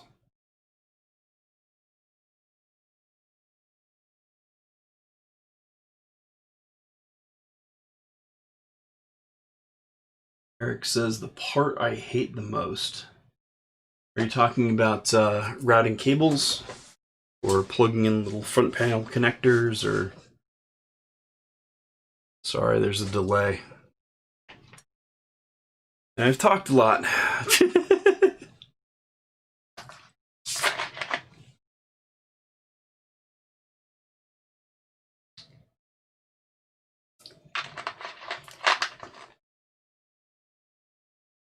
My webcam stopped responding?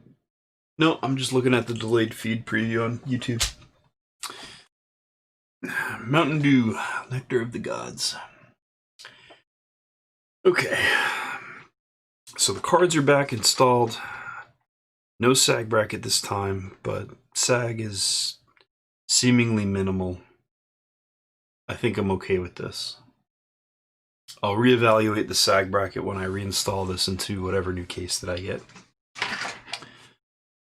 The other way to go is I have also seen sag brackets that work from the right side of the card that are actually little like jacks that you set to a height that you want it at and then slide it under just so they're flat on the bottom, anti-skid, so they basically jack your card up to the point where they should be. I've never seen one implemented in the wild, which is interesting to me, but I have seen them for sale. And I've seen them online, but I haven't actually seen them used. I'm going to plug in the data connectors for these drives here, assuming that these cables will work properly for these drives. Whoa, I should not rest my hand on a graphics card that can sag and is super expensive. That's just dumb and asking for me to break off either the PCIe slot or the PCIe connector on the card. That's dumb. Let's not do that. Yeah, the front panel connectors and such, bottom of the motherboard stuff. Yeah.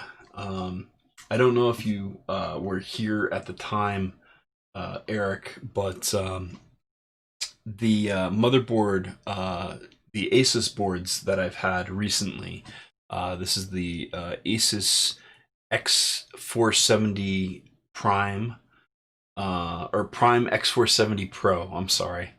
The previous board that I had is the X370 Pro, basically the same design stuff. And these come with these little blocks of that plug into the front panel connectors.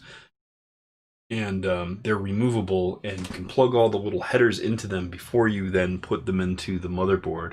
Makes things super, super, super easy to do. I love that design. Not all motherboard manufacturers do it, but when they include those blocks, it's definitely a blessing.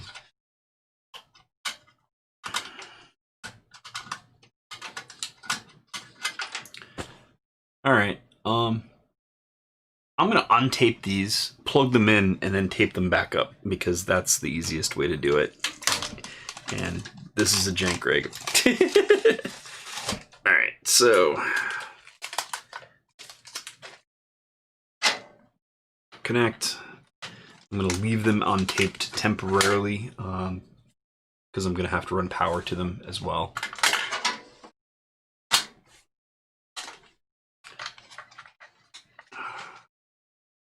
Doing it wrong already. Longer cable goes to the top drive. Shorter cable goes to the bottom drive.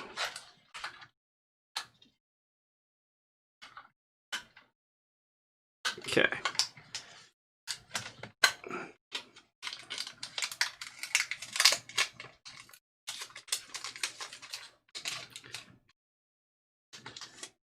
And I was an idiot and folded over the tape.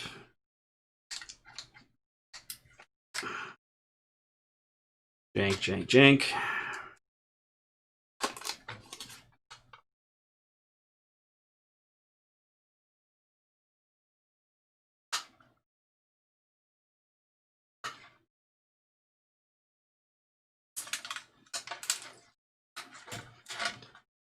And I split the tape.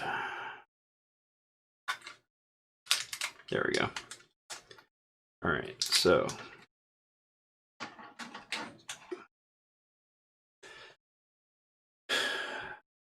now let's try to get this power supply test fit, and then we'll run all the cables. And apparently put the drives back in, because they slid out while I was trying to maneuver around with those front panel connectors. All right. Zoom out.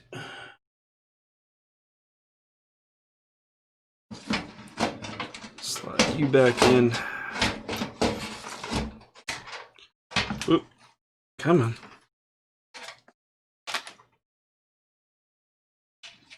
Slide you back in.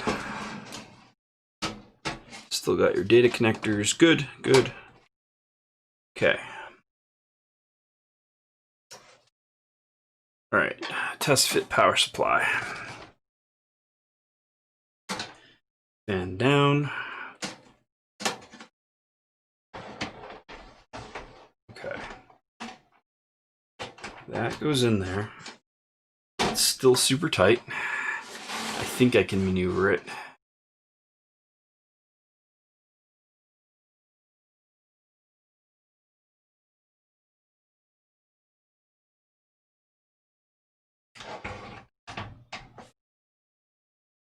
Oof.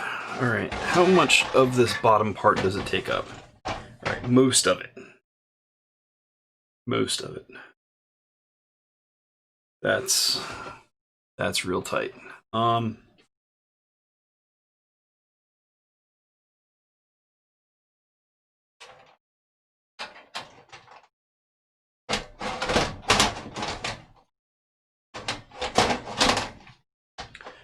It works.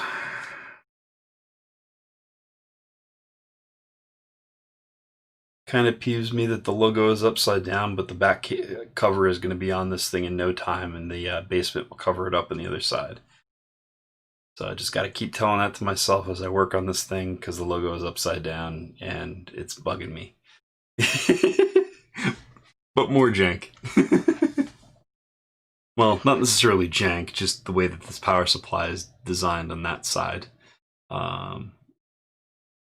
Actually, it definitely is right side up on the other side, because it was that way in my other case in that orientation. And yeah, it looks like the logos are on opposite flipped. Oh, I know. So you can flip this over, have the fan facing up, and have the logo facing out appropriately. Got it. Spatial reasoning. Yay! Yeah, out of sight, out of mind. Alright, so test fit, without a doubt, everything is good. I am going to route all the power cables. I'm going to pull this out, route all the power cables, plug them into the back of the power supply, and then reinstall the power supply. I just wanted to make absolutely certain that I could get this power supply in and out, and how to best do that. Cool. I definitely needed to do that though, so that was a good choice. Still extremely tight. We're talking millimeters of clearance, maybe a millimeter. In fact, I can feel the fan shroud rubbing on the bottom part. Gotta angle it so it doesn't scratch things. Okay, set that aside for a few minutes. And let's go ahead and route those cables. There's really only one place to route cables anymore. Well, maybe two. You might be able to fit a couple cables through there. Alright, first off, SATA. That'll be the easiest to do. Also, I have a hard drive that I don't know where it's going to go because there's not enough room for a hard drive behind that power supply. It just takes up way too much room. Crap.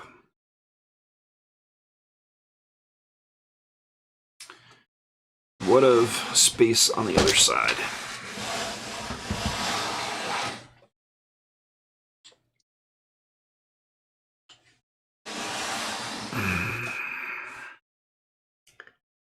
I think I'm going to put a hard drive right there.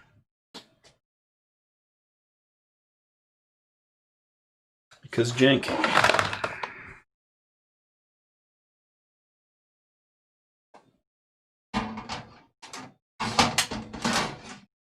Like this, maybe?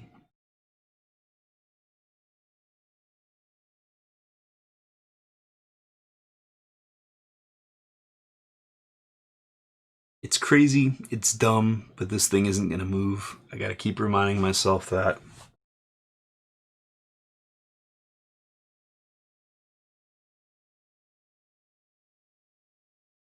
It does block a little bit of airflow from the GPU. Keeping in mind that these fan holes here aren't going to do crap anyway, because there's a power supply going to be in the way underneath them. It's just going to be blocked off. So you're not getting air from there.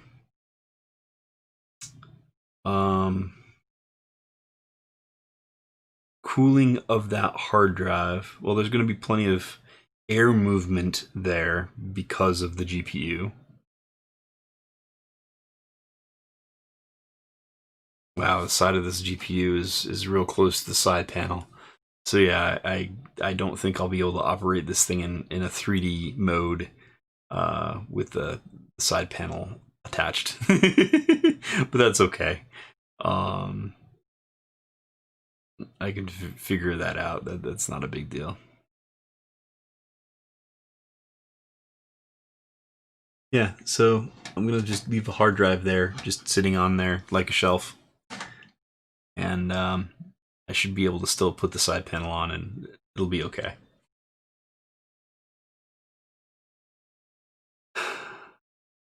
Alright, so hard drives mounted-ish.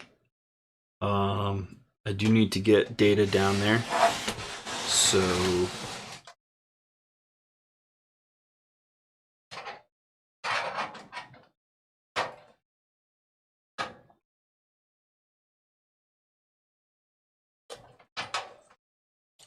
let's extend this.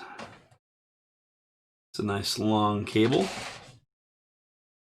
And I'm gonna do this I guess from below, because it's going to sit on there like a shelf. Can I make that happen? Maybe through here?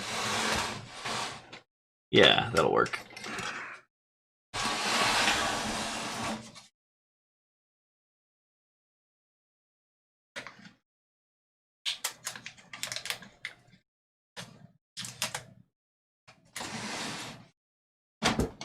Yep, and there's my cable. Here's the SSDs.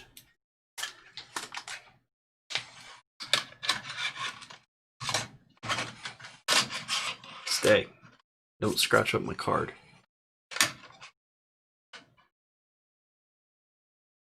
This goes here.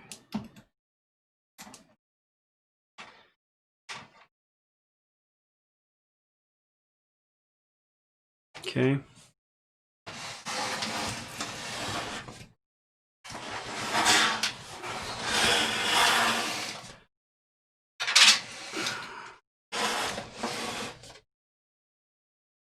Oh, this is front panel USB.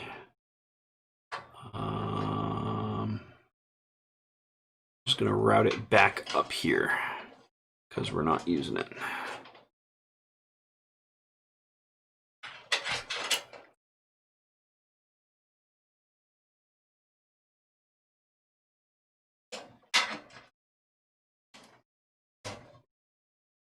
There we go.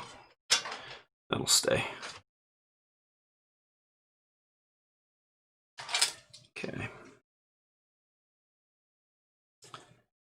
SATA. These are really long SATA chains. How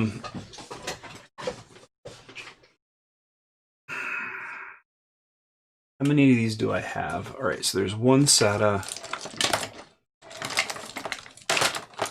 Let's organize our cables here. There's two SATA. Make sure that these are going the same direction. I think that's it.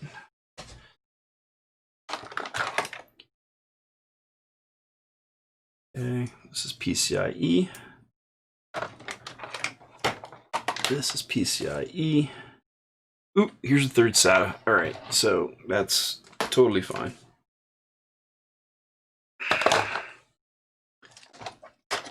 And here's the third PCIe.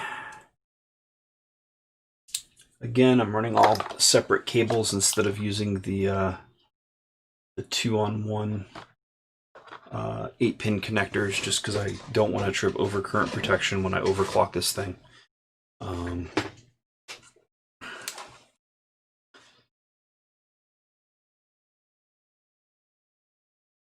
And then 24 pin. All right, so 24 pin is probably going to be the most important.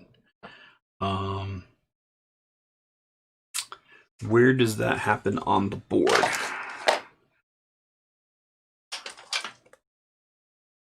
All right, so these cables, just going to put where the power supply goes for now. They need power. I will get there momentarily.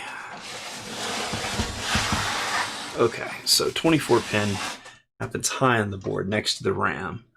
So we're going to have to, I think I'm going to try to pull it through the highest grommet. I don't know if I'll have enough cable for that. You know what, let's,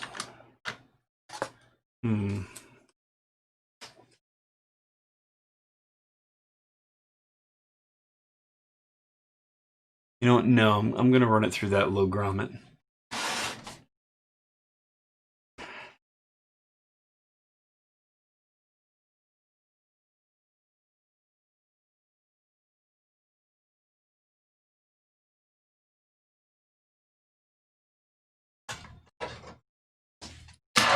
Get these data cables out of the way.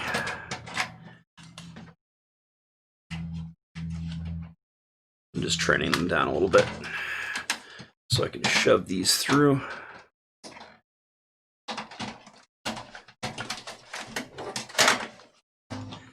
Plenty of cable, but because it's flat, it's hard to manage. Okay, keys on the right side from this orientation. Plug that in. This is the right side, isn't it? Crap, is this the power supply side?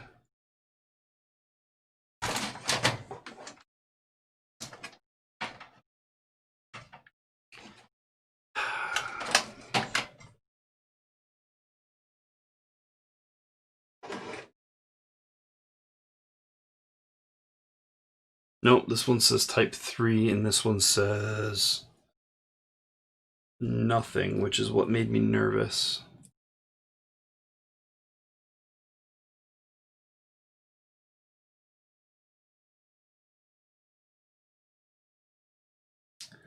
Well, let's look at the power supply, see if there's double key on that.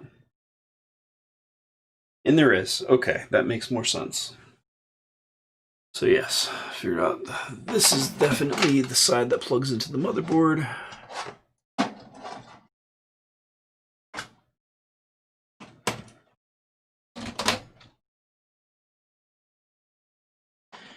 And then this goes through the grommet. Here's the big one and the little one.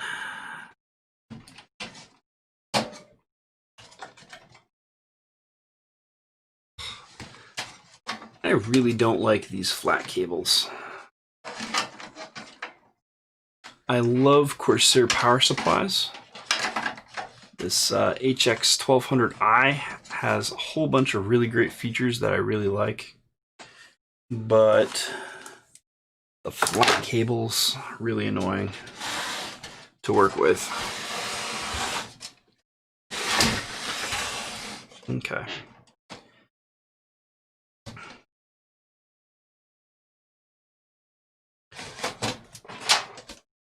There we go. Okay. Just leaving cables hanging for now. They'll eventually get plugged into the power supply, and then the power supply will get mounted correctly.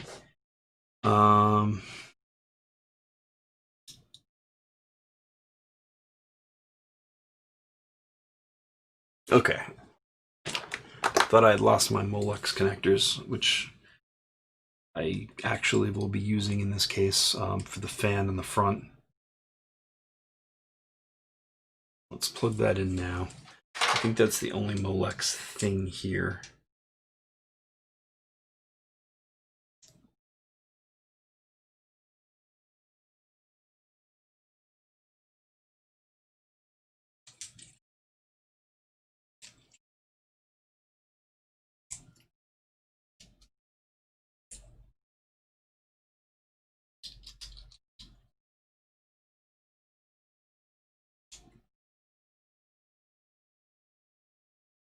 Okay. Fan's plugged in. I'll just set this in the basement.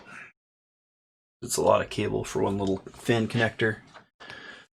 Hard drive power. Only going to need 2 of these right now. Just going to use the furthest ones from the end to make life easy in plugging things in.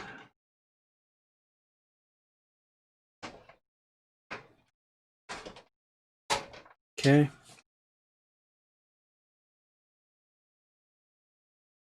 Rest of that's just going to hang there. I'll figure it out in a minute.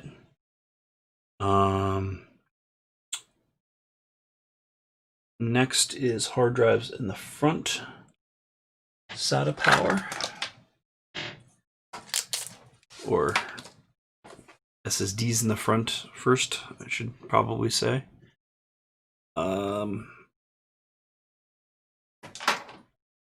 This I'm actually going to run willy-nilly, just right through this top grommet for the SSDs.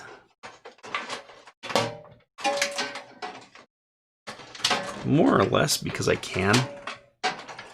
There's plenty of slack on that line. And it's out of the way compared to using that grommet more.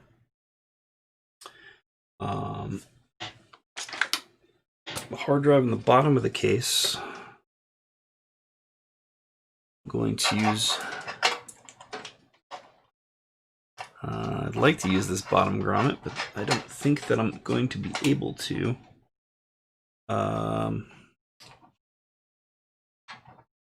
This bottom grommet is full of front panel connectors. You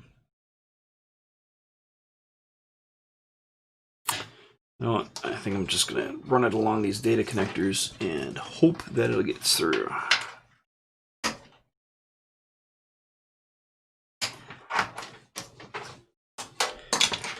Okay.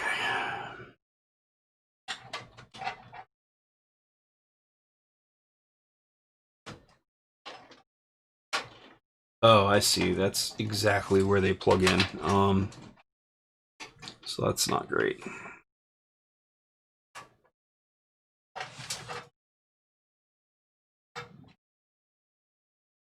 That's the same deal with the front panel connectors, just like a fan connector blocking half of that grommet. It's only made for like thin front panel connector cables. I don't want to have to come from the top, which these two grommets would be.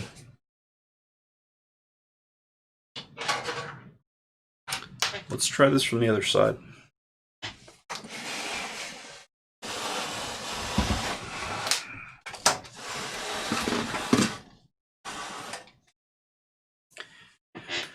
All right, first off, let's neaten this up just a little bit if I can.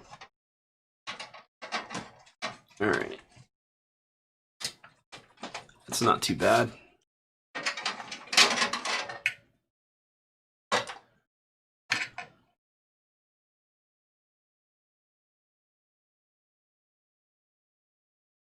All right, let's get these powered and taped up here.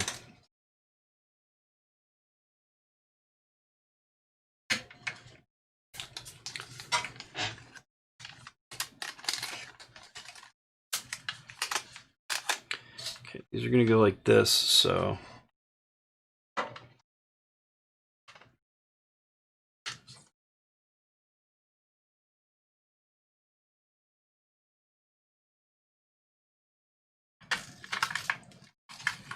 Are they close enough to do this? Go jank.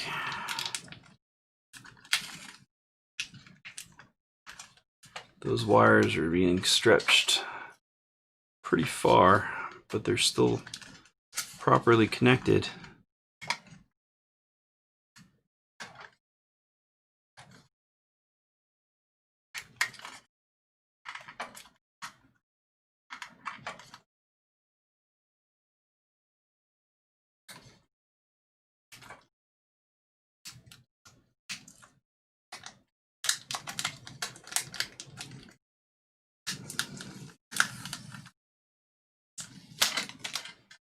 This tape just kind of tore. It's not working out.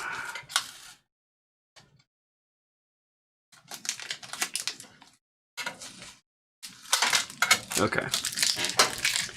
I was able to get that off in one go.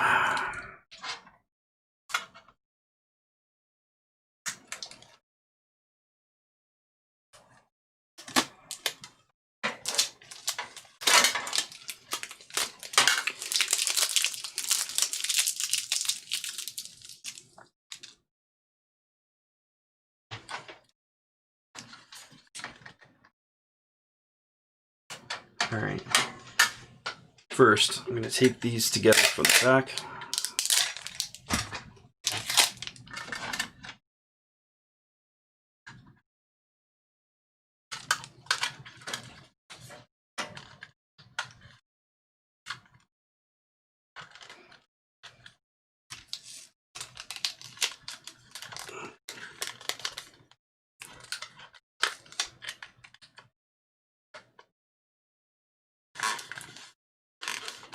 And from the front.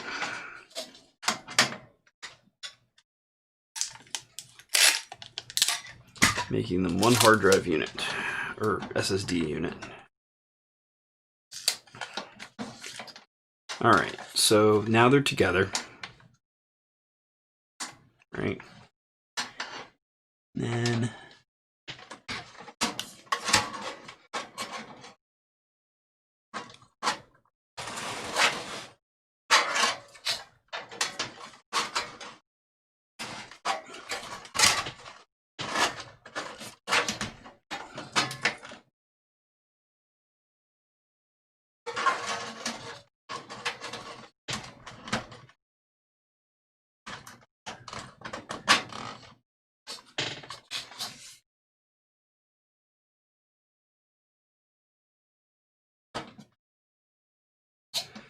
Who needs tape when you have mechanical retention?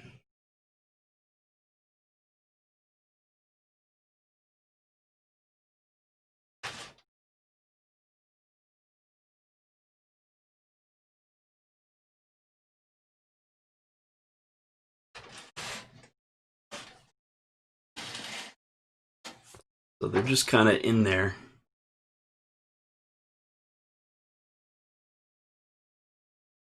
They're not going anywhere, but I wouldn't want to shake it up. Then again, this bottom drive here is just loose anyway. So there's that. They're all more or less properly going to be powered, and it's fine. It's fine. It's not resting on the graphics card. Good. Don't want to scratch that up. All right. So 24 pin is run. Got 2 of the 3 SATA runs done. Now, what I was trying to figure out is how to do that 3rd SATA run. So I think I should be able to squeeze just the power connector for the power supply through. Maybe. Data every which way. Come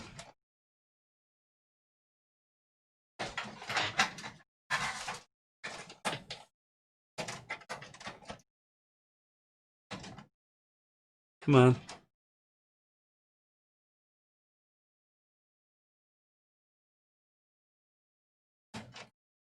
There we go. Okay.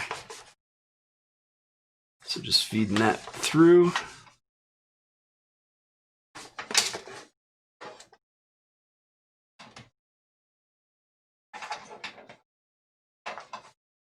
All right, so I've got more SATA than I need here, but that's fine. I'll just fuck cable management.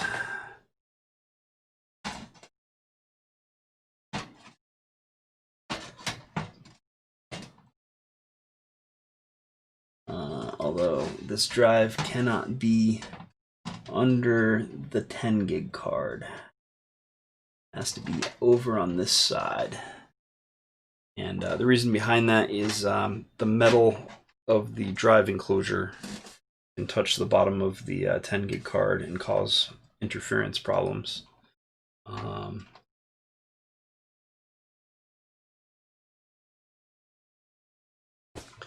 You know what? This is a jank rig. Let's use some tape to keep this from sliding around.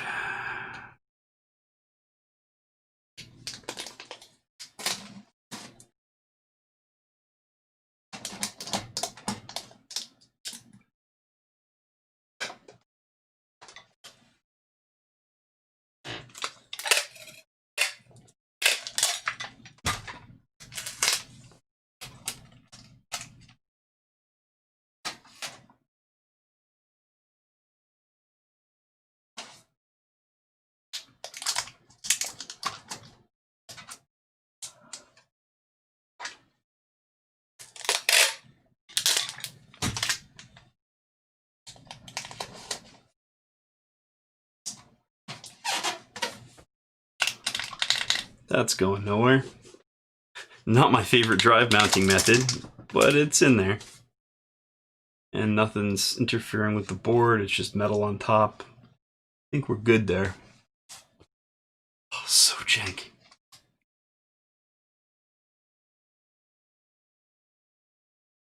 All right, next we run all of these PCIe power, and I think we're actually starting to sag now, despite nothing resting on it. I think it was because I put my hand there accidentally. It's the whole case bending. It's not the graphics card bending, it's the case bending around it. It's not even the mount. The mount is secure.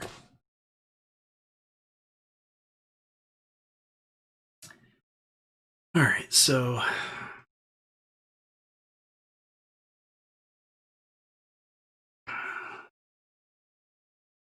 I've covered the grommet with the drives. That's not good. Okay. Because it needs to go through this grommet. There's one.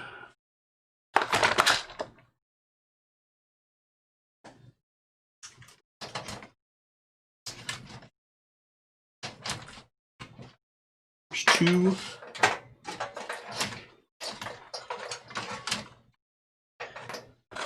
There's 3 PCIe. And we're almost done with running power. It only took me, what, another hour? Yeah, about an hour to get this electrically sorted.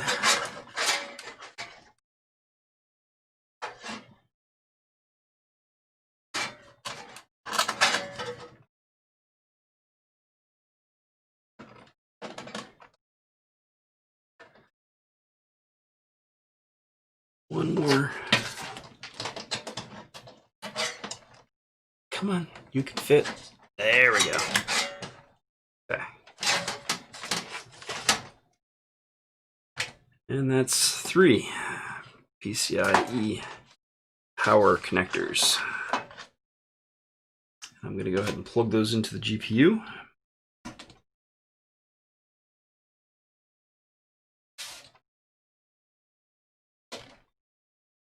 One, two, whoop, not quite plugged in. There's 2.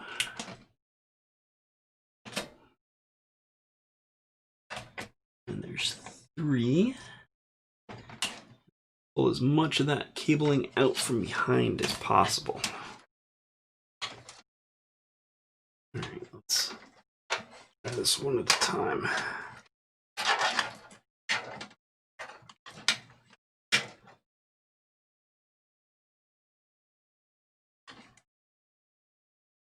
Don't want to pull too much, just enough so it's nice and tight, but not breaking wires, causing problems. Okay.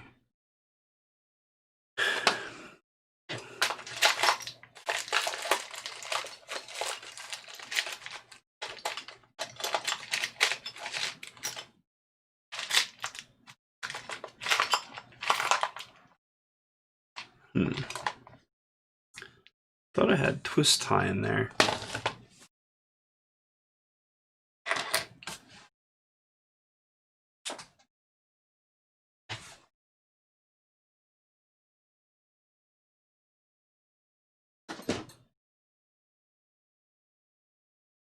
Find a bazillion of them later, as you do. Aha! Twist tie.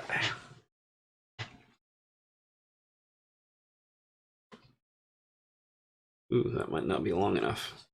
Maybe just.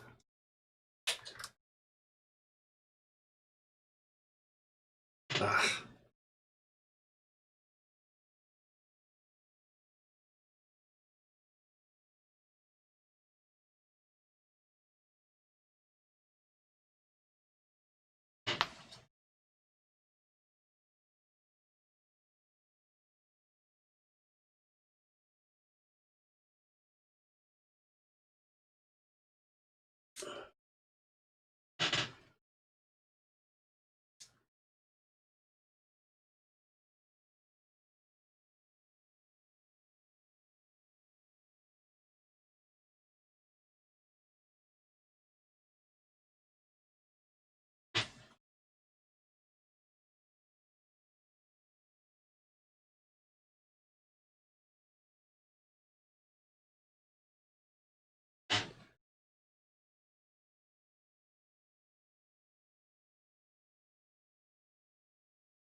I need a bigger twist tie. This is just dumb. Alright, let's see if I can rifle through my drawers here. Oh, there we go. Oh, and it's white. Just what I always wanted in a build. Jank ahoy!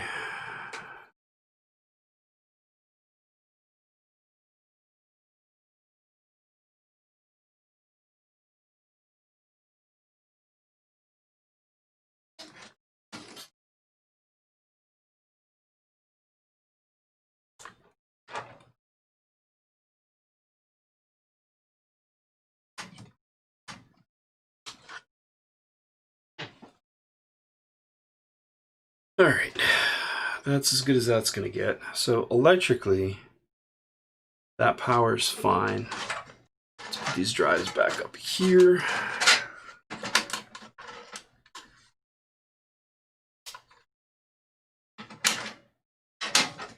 Those are fine.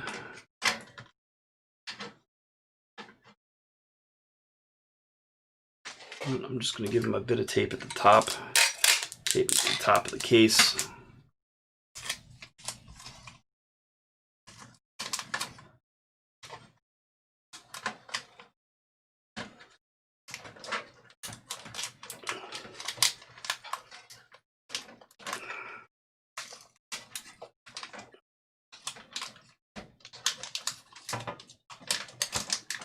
There we go. Just kind of hanging from the top of the case there. Super jank. And they'll probably let go during operation, but they're light and aren't going to really go anywhere anyway.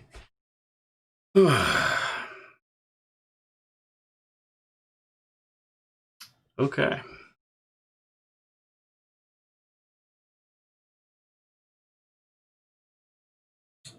It works, it ain't wrong. Yeah. Yeah. Yeah. In this case, that's where I'm at. With hard drives taped hanging off the roof of the case. A hard drive literally taped to the basement of the case where there's no mounts. And drives just sort of hanging out in the drive cage in the back. We've got case with still a whole bunch of rust on it. It's hard to see from that angle, but it's in there. I can see it from the side here. It's recessed in the inside of the case. I hope this front panel fan works and it doesn't just short out and burn. We'll see.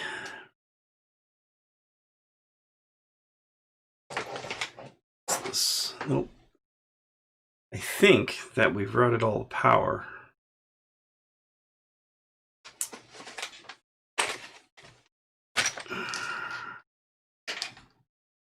Think.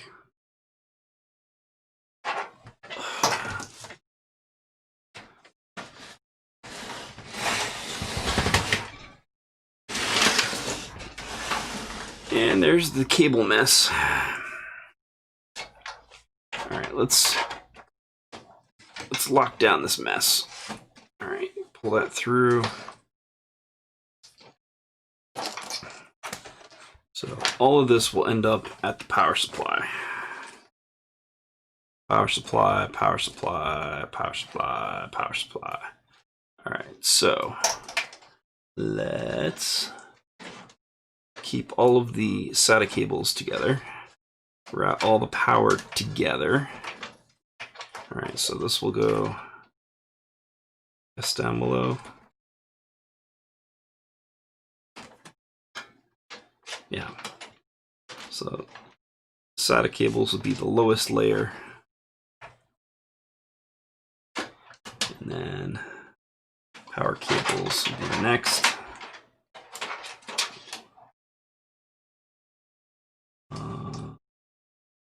Okay.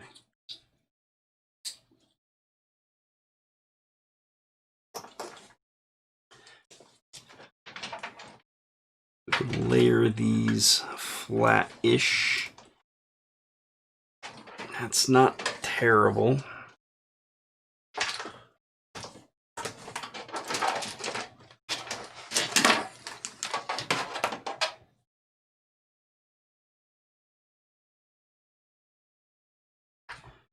All right, so something's got to be done about the SATA situation. No, let's run this over the top of the drives. All right, so let's try the two bottom power cables. And then put the spare on top of the top hard drive.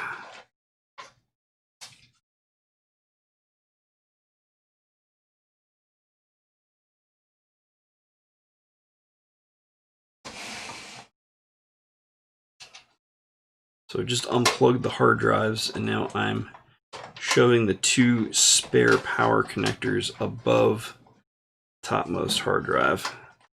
Pretty sure this is the way I did it in the other case, but there was more room. Why does one fit and the other one doesn't? Oh, because there's a little lip under there. I just got to get it under the lip. Easier said than done. And done. Okay. So now those power connectors will just sit up there just fine. Just need enough slack to plug in the top one. Okay, it's in there. And now the bottom one.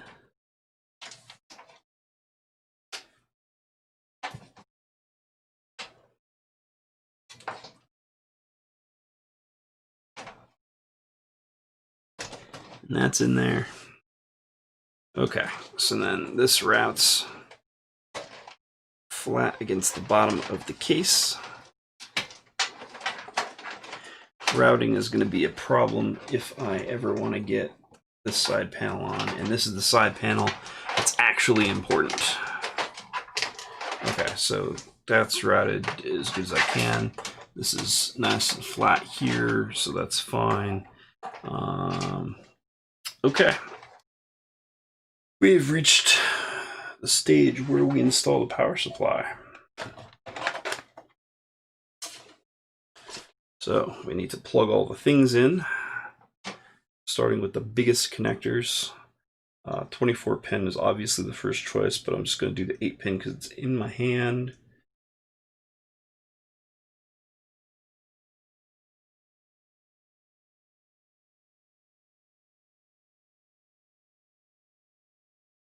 Okay, 8 pin is going there.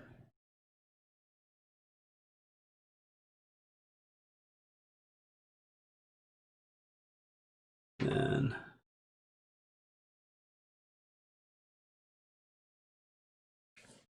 24 pin. This one will take some routing here. Let's do this smart.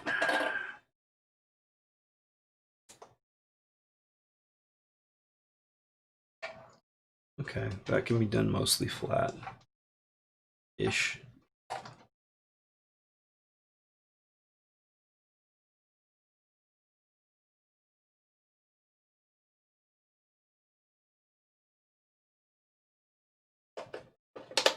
Okay. 24 pin is plugged in.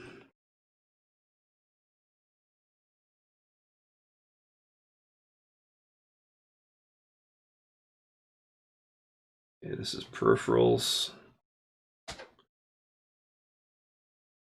Peripherals being SATA and Molex.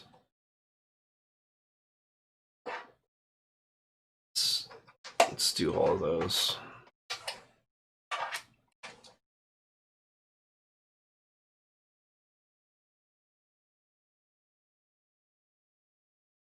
And PCIe will run totally on top, I guess. Figure that in a second. So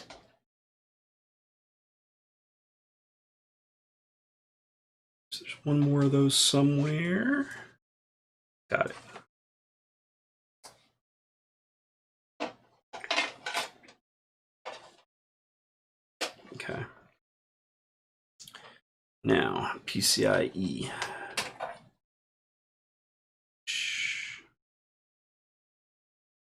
That's running on top, so let's run PCIe all underneath 24. If I can.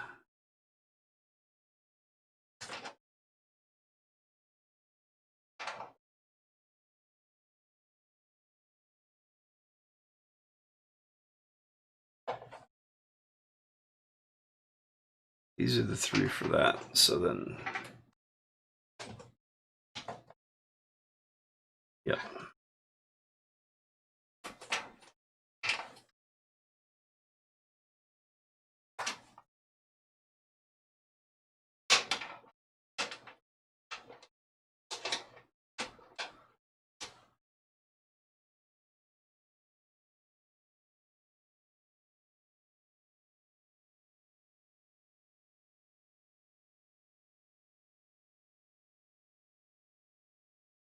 Okay, so that's the shortest, so that'll go in the furthest. This is the second shortest. That'll go in the second furthest.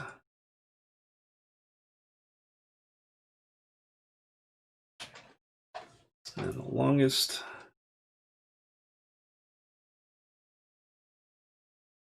Which will go on the inside.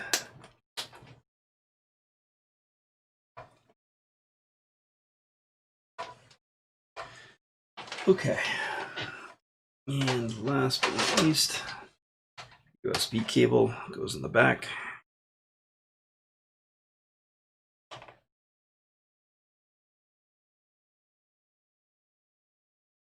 I think that's, oh, one last fan. Always one last fan. All right.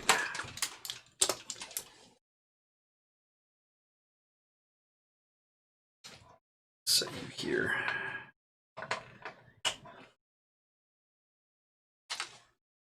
Okay.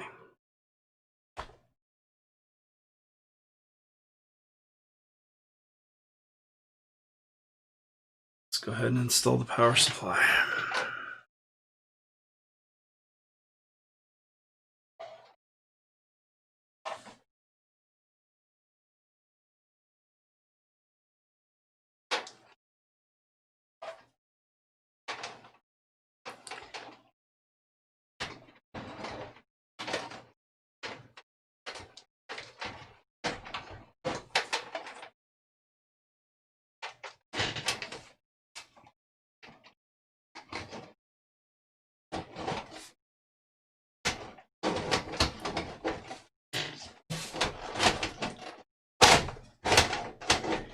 Okay.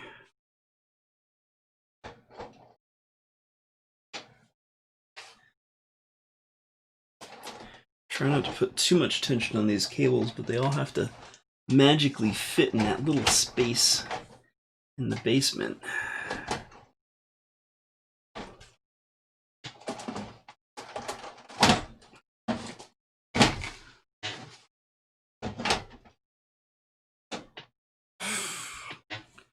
Just like prom night, man. Okay. This is a mess. But I don't have much space to deal with it. Tried to make it as flat as I could.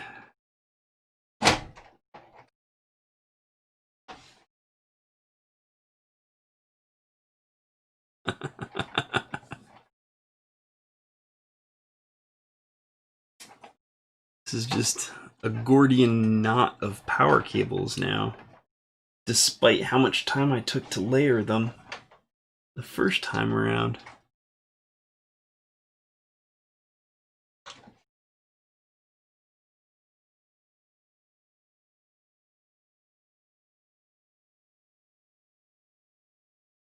Okay, this goes over completely.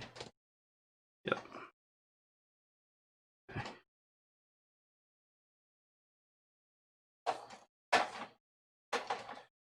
Yeah, there's just no room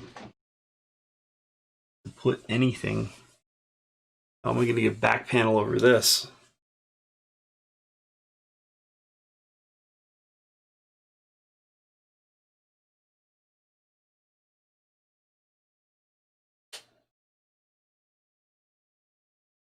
This is the mess that I'm left with.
Right now I'm just wiggling stuff around trying to figure out how to best maneuver cables into case crevices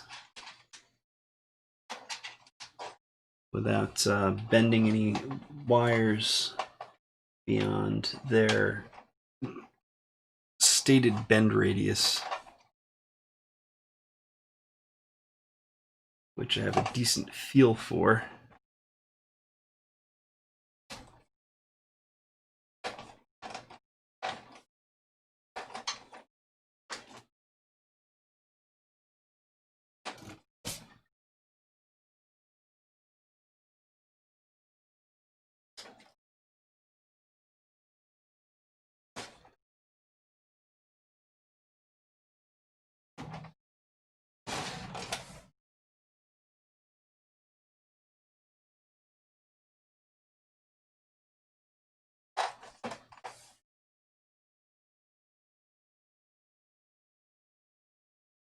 These cables are so inflexible.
Getting closer. Better than it was.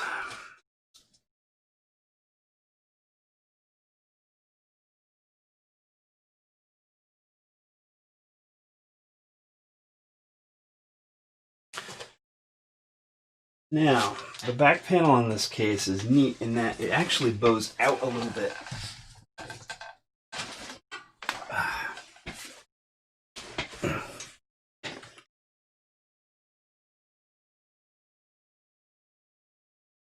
So you can see the back panel actually bows out some. I'm going to see test fit to see if this cable management is enough to get me going.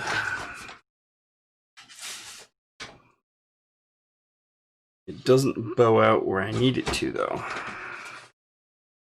Yeah, that's what I thought. That's like 5 millimeters at the bottom. So in this particular case configuration, I may actually be better off pulling out the things that I just shoved into places and reallocating this up and toward the middle of case just a bit.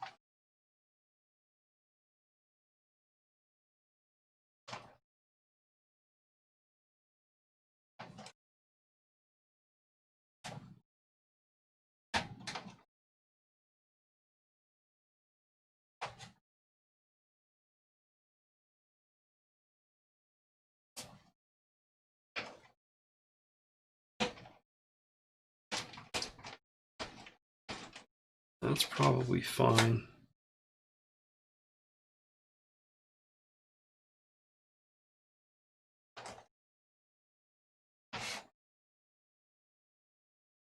That's probably fine.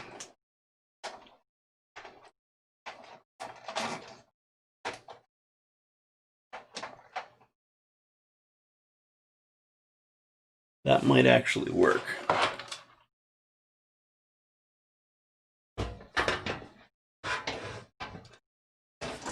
More jank.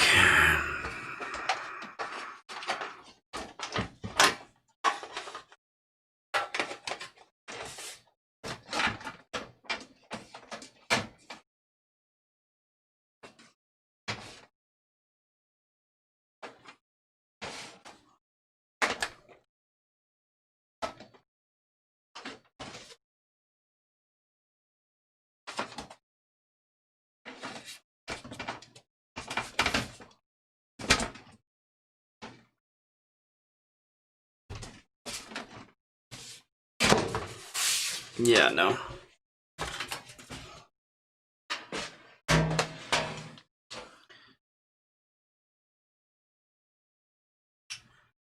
This is a mess.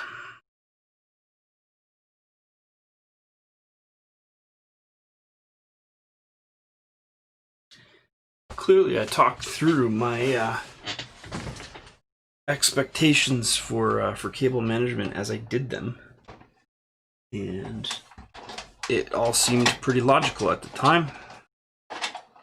And then I put the power supply in, and cables went everywhere.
Did I do it? I think I'm close.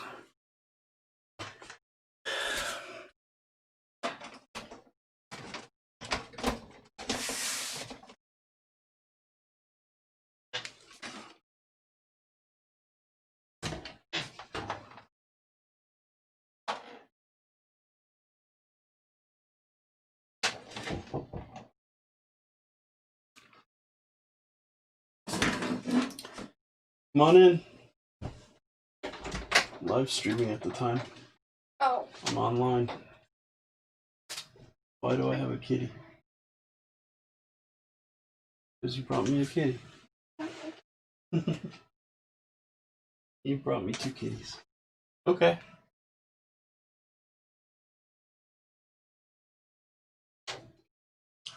Apparently I have kitties. Hmm?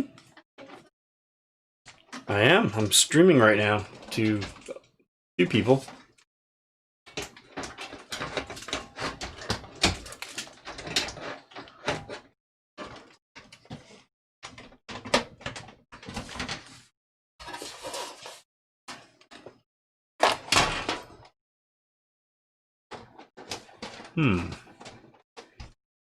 So I think it's this big part here that's causing me the most trouble.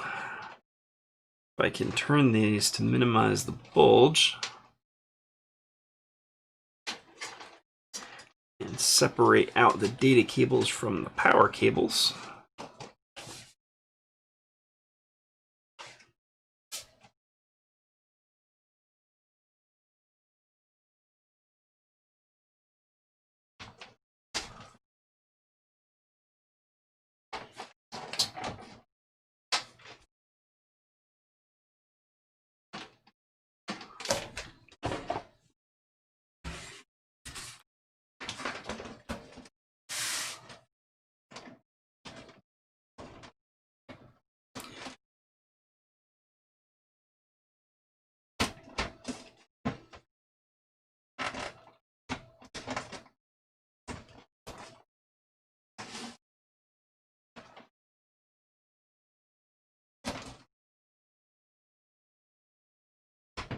I'm close. Very close. But I also don't want to break any electrical wires, or data wires for that matter.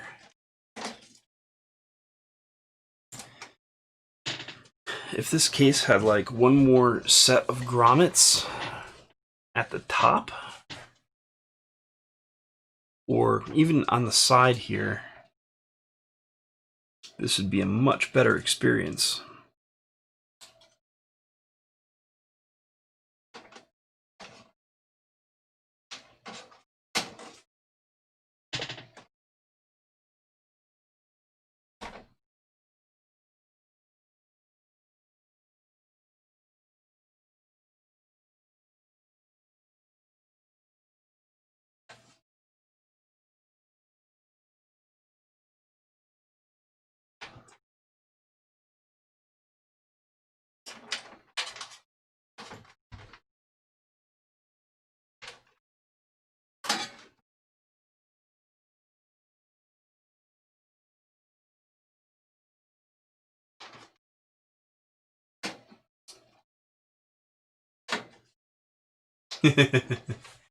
Eric says meow meow.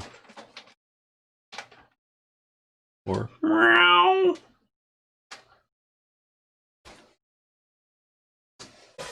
Where did the meow meows go? They might have already run away. I wasn't really paying good attention. They like to explore and hang out. They're usually pretty cool.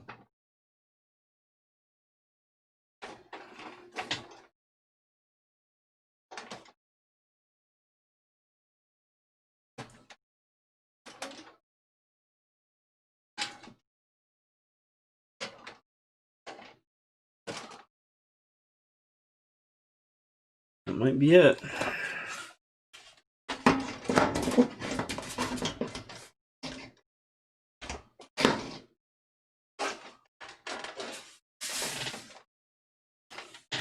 Helps if I put the panel on in the correct orientation. Oh man. Super close. I might be able to just push it and slide and go.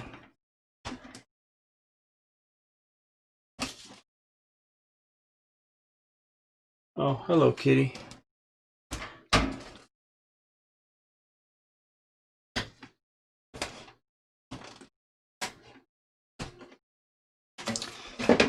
So close. But there's really just no room behind here. Alright. Worst comes to worst, I can leave this damn panel off, but I don't want to, just because of dust and cats and things.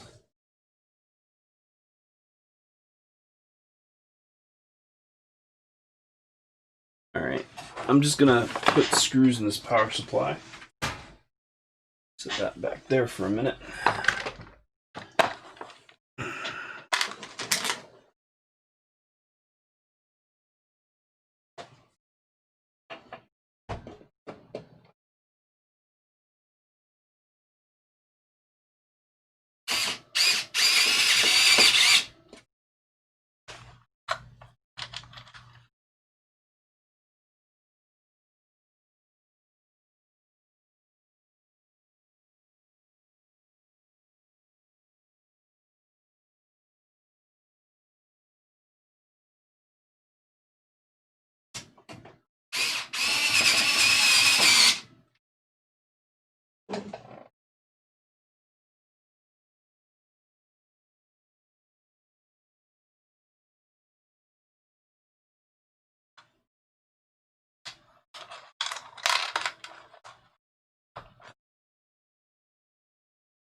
Alright, you know what, 3 is fine.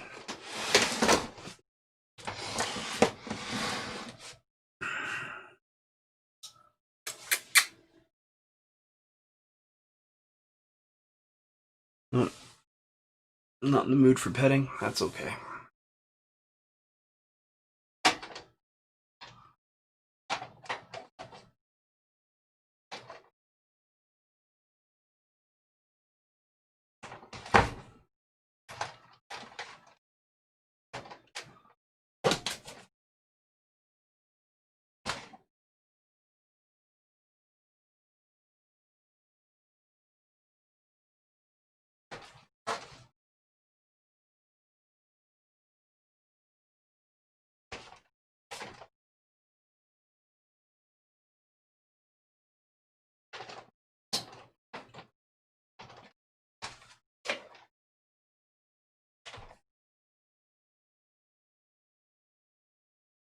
Oh, hello, other kitty.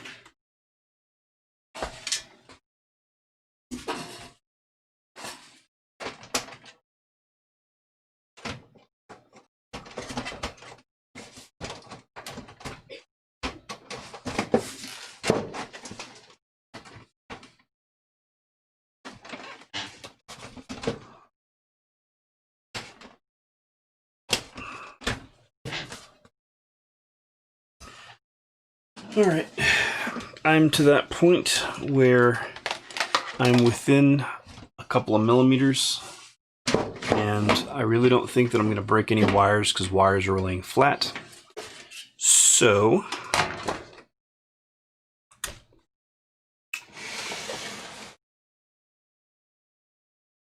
despite being taped, I'm going to set this thing on its face, and hopefully the hard drive will stay put.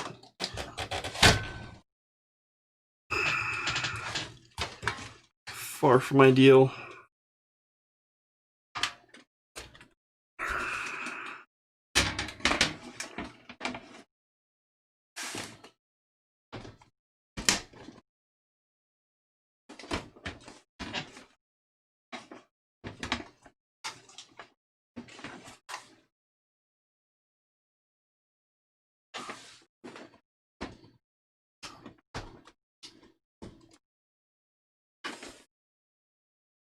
This is where you really need 3 hands.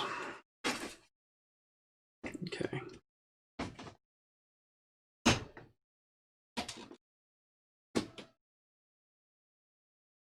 Okay. Got the side panel on. It's not ideal, but I'm hoping it'll get the job done. Ugh, so much jank. Okay. And I lift you, flip you around.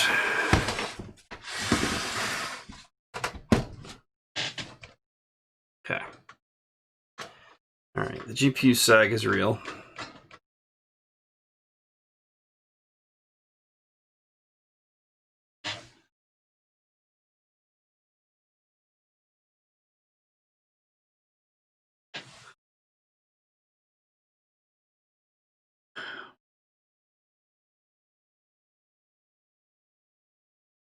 My mom says if it's you while you're janking that computer, I am entering sweepstakes to win you a brand new computer.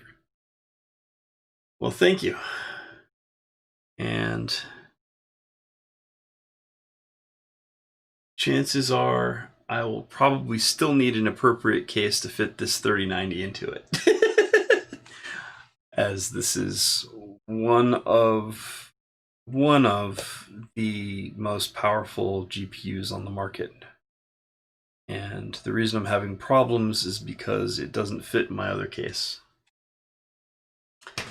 So that's the point of this stream here today.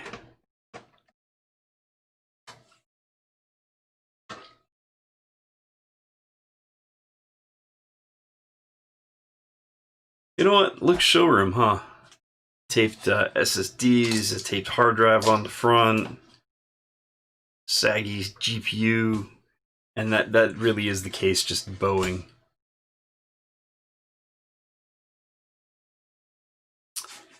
Now, it's nearly time to turn this on. and I'm afraid that if it fails, it will fail spectacularly. Cost me a lot of money.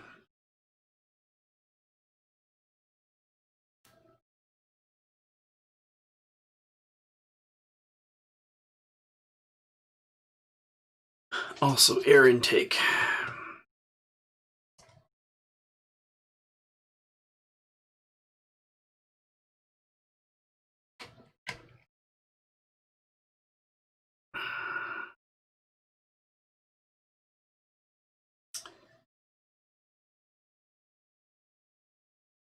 All right.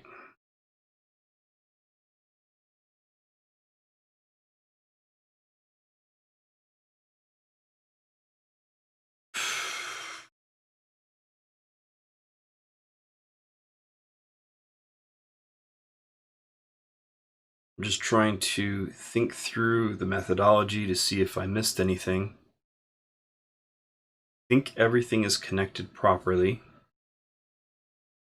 Went through all the power one by one, went through all the SATA, although I may have to dance with the SATA cables for that caching system.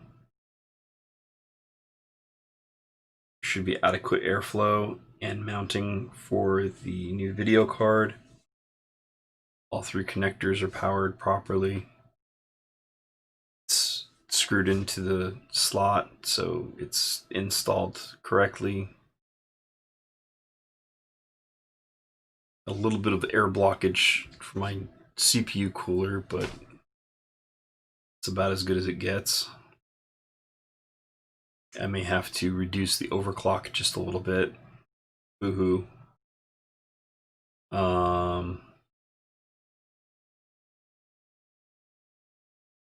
Ethernet adapter is in place.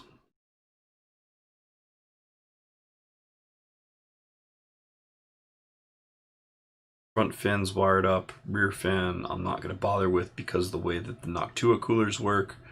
Top fan is wired properly. Although I'm still not 100% sure of its orientation. Pretty sure it should be exhausting, but we'll see.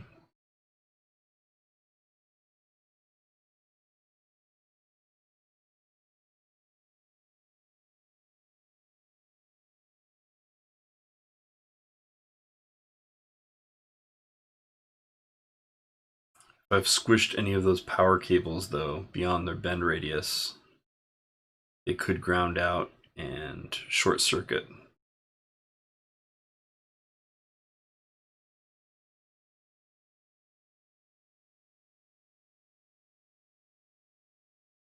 Yes, that's what overcurrent protection is for. I'm also going to be careful by plugging into a power strip to start off with. Keep that power switch at the ready, just in case.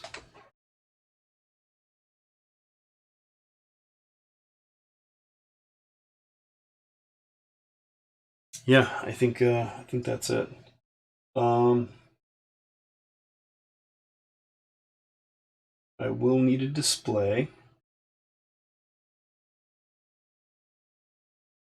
And for that,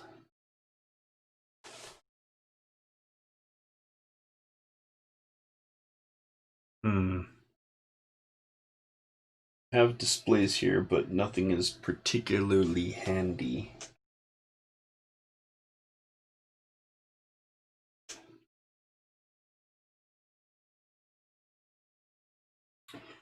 The only reason I didn't really want to use one of my big displays is just because the cables are managed to where the computer usually sits. I suppose I can undo a twist tie and drag it over here.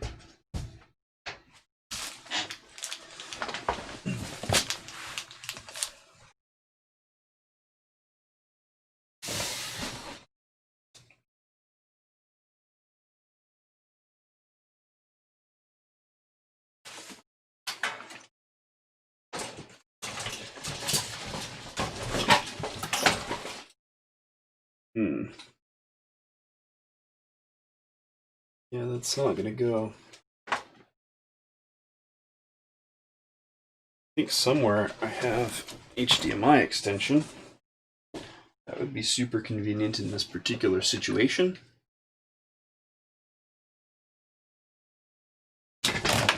Where that is right now, however,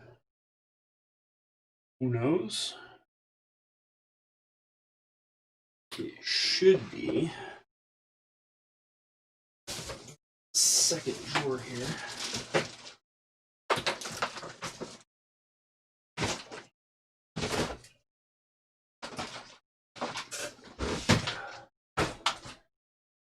Such luck.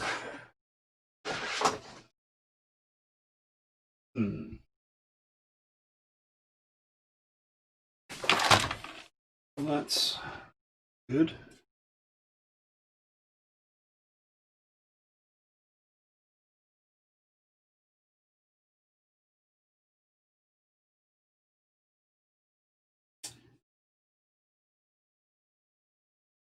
And all of the other HDMI cables that I have are HDMI 1.1, which can't be used for 4K.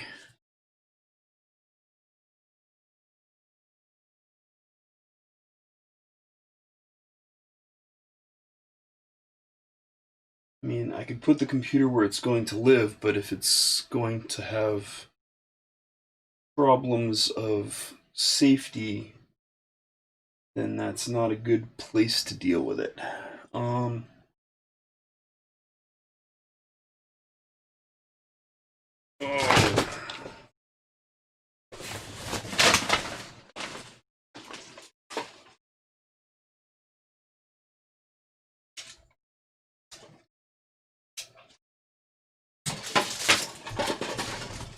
Ah, okay.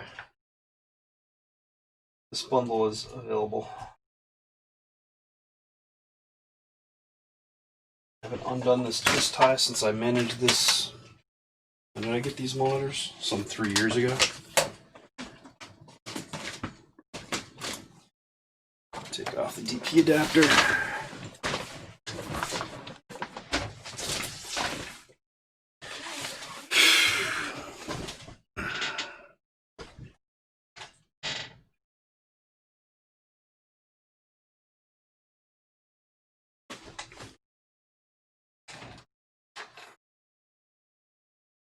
Okay, find the HDMI, plug that in. All right, power. This is just the initial safety check. So I'm not going to do any heavy 3D stuff. So I'm not going to pull very much off of this. Maybe a peak of, what, 300 watts-ish, if that.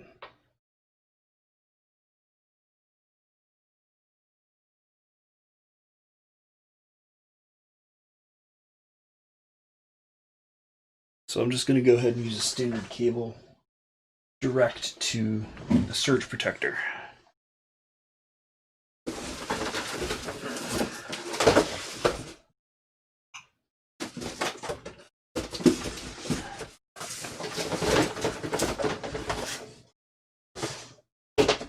That's not a standard cable. Find one of those now.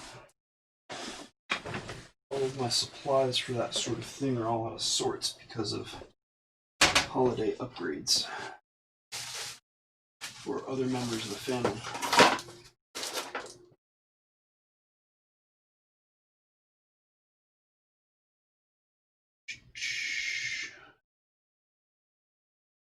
Where the heck are all of the PC power cables?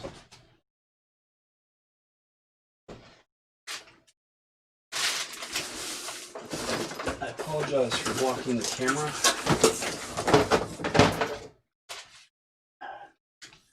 Both of them at the same time. Alright, so this is standard PC power connector. Plug. Okay.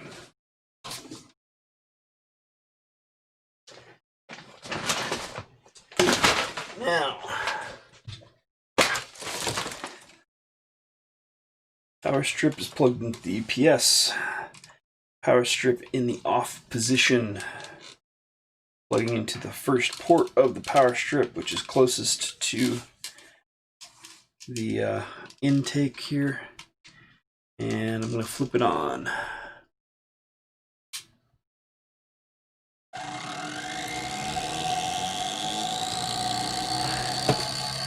And a fan is rubbing. I think it's that top one. Oh, it's rubbing on a cable. Okay. That I can take care of pretty easily just by rerouting cable a little bit.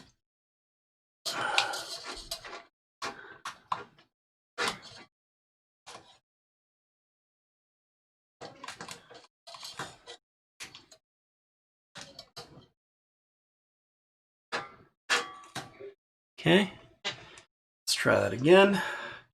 Thankfully, there was no smoke, so that's the biggest thing that I was worried about. Not that I think that it would actually, be an issue, but if I had shorted something, that would be bad. Let's try this again.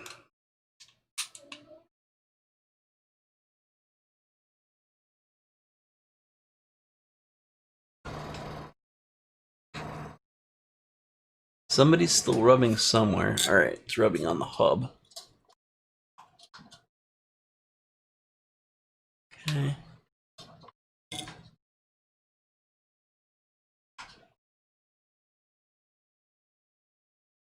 All right, that's going to continue rubbing on the hub until I reroute that completely.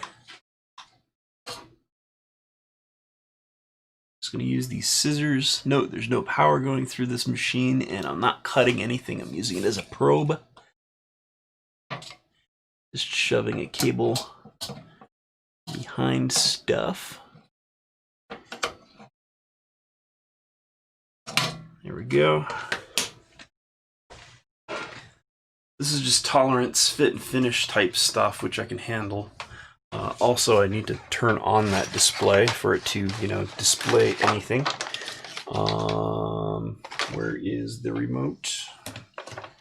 Okay.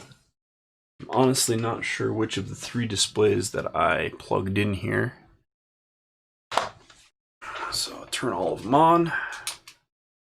All right, power this guy on one more time. Just listening for any rubbing or anything else that would go wrong. All right, everything sounds good this time around.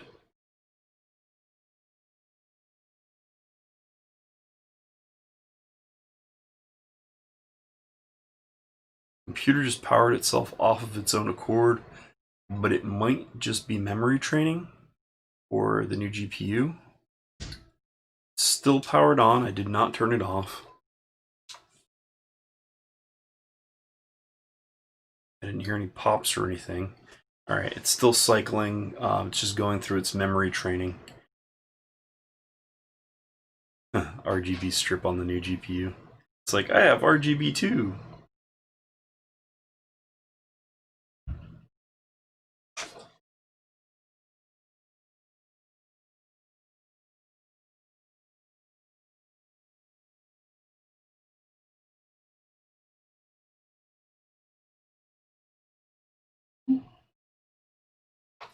All right, I get a little cursor. There's the BIOS screen. Cool. So I powered it off at the surge protector. Once it gets to the BIOS screen, that means that the GPU is functioning correctly, at least in 2D space. No magic smoke was let loose, and it would have by then. Let's see, what else? I mean, the CPU is functioning correctly, the RAM is functioning correctly, the GPU is powered correctly, the power supply is powering the motherboard correctly, the CPU 8-pin is correctly powered. So these are all checklists, things that I did go through a couple of times when I was building. but that's confirmation for all of those things. I think that we should be pretty much good to go for computer boot testing. In order to do that, I need to plug my keyboard and mouse in, which thankfully are on hubs, but again are routed to the space where the computer normally lives.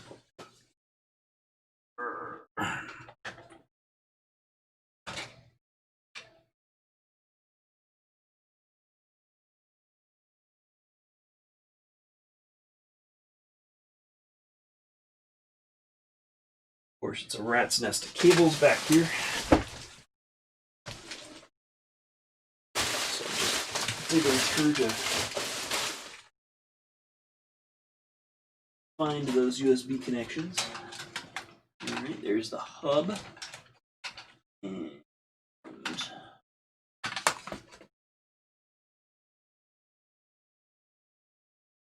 okay. That's the keyboard and label maker. I guess the mouse is on a different hub.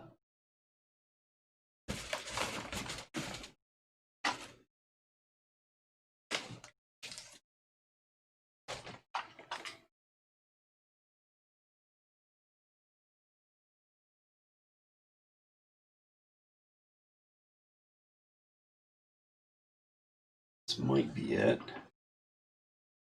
This also might be camera related.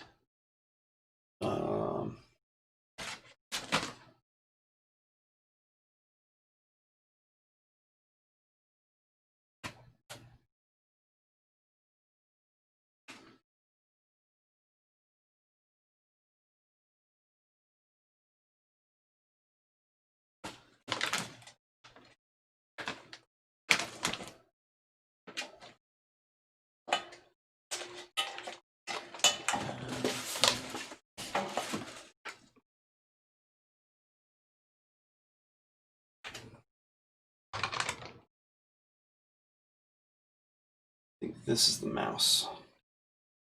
So for now, I'm going to plug this into the hub as well.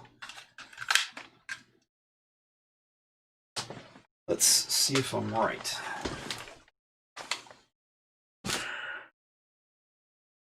Come on, cable. Be longer. Believe in yourself. Okay. Where's the power switch? I'm gonna let it boot to Windows, or I'm gonna go into the BIOS this time around. And in this case, I'm going to check for hard drive showing up.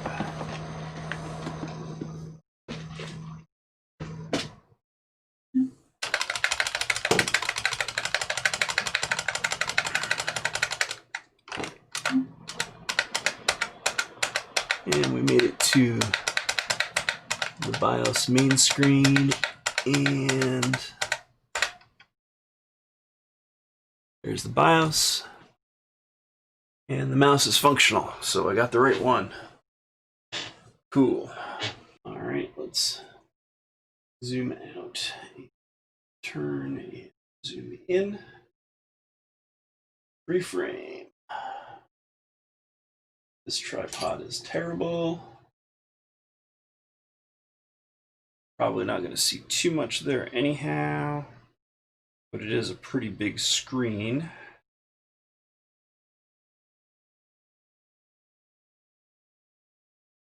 I'm pretty much in front of. I know shooting a screen is lame, but I don't have a capture device hooked up to anything right now. All right, so go to the why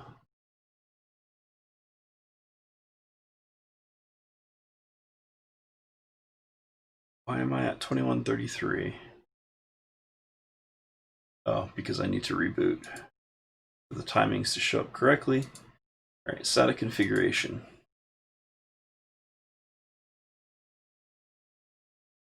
Click.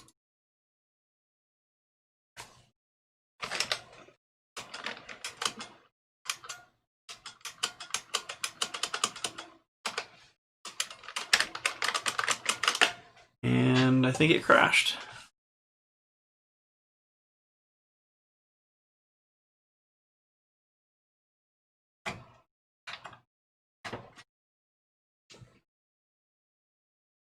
Yeah, it's crashed. Let's go ahead and restart.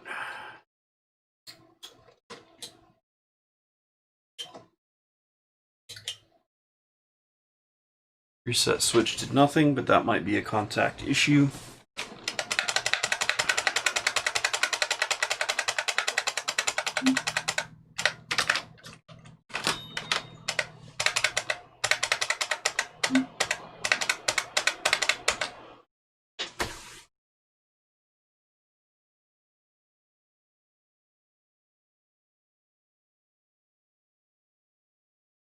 Okay. Back in the BIOS, advanced. SATA configuration.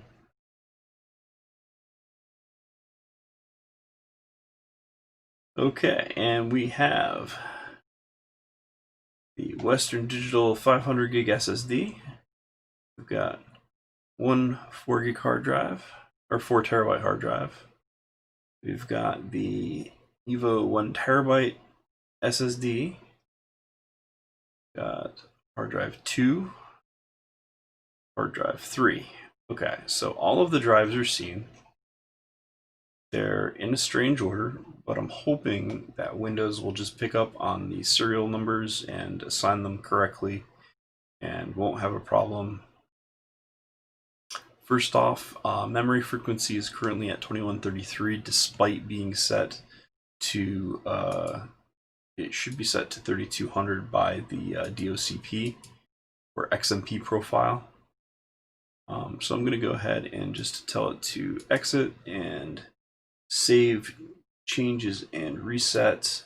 And it says you haven't made any changes, but that's okay. Usually what happens is with memory training, it'll default back to the 2133 until the next reboot, which is what I'm doing right now.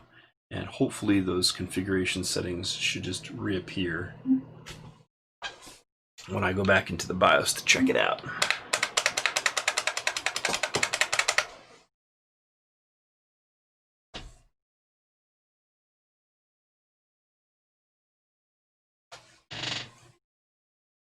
All right, back in the BIOS. Memory frequency is 3200 megahertz as expected.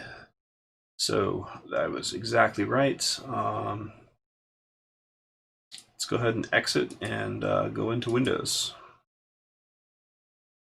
Now, because I was running a 2080 Ti previously, the latest and greatest Nvidia drivers are already loaded on this.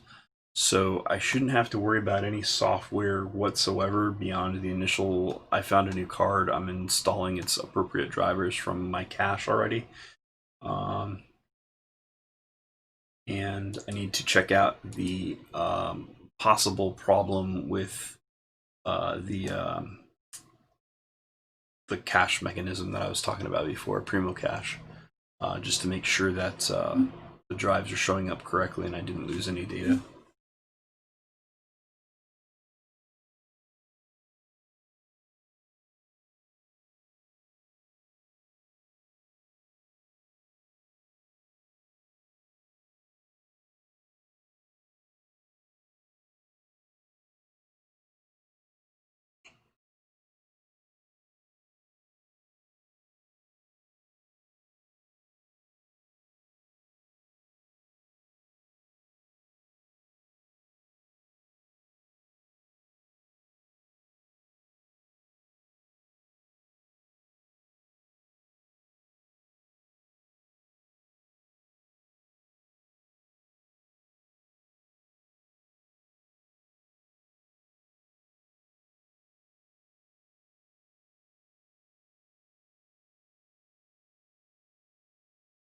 Well, no smoke, no burning, no fire.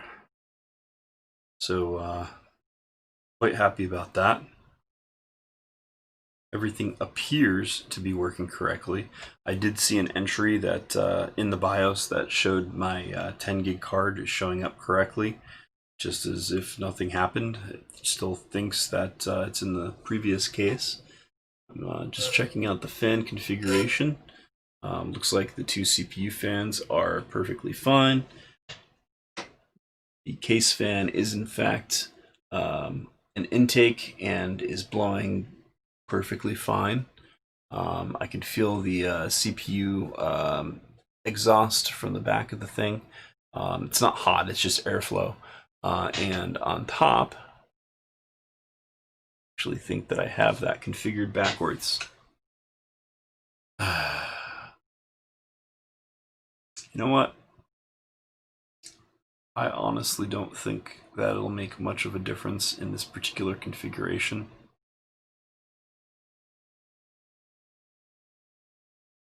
It wants to do disk checking.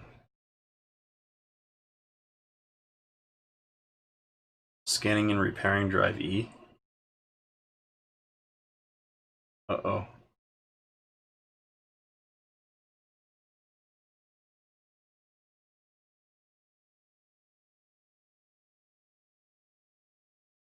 It's trying to fix errors on my drive, which may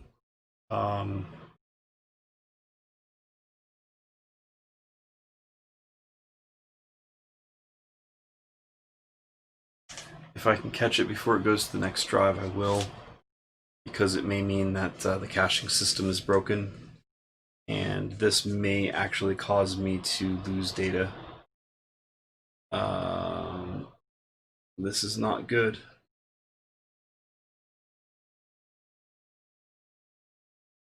At this point, I can only hope.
Kind of worried that I'm going to lose data on drive E.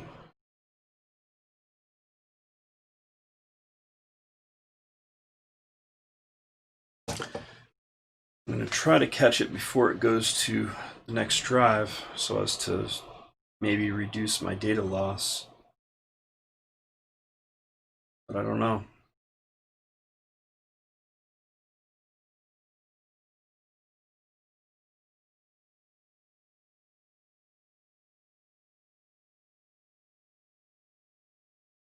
This is definitely the bad time to realize that I haven't backed up in a while. My NAS is almost full, so I've suspended workstation backups, or at least automated workstation backups.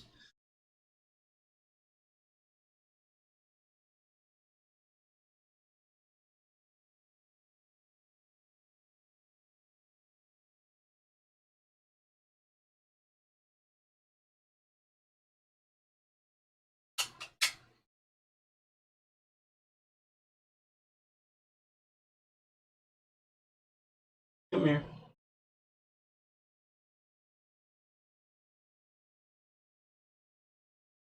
Oh, I got both kitties.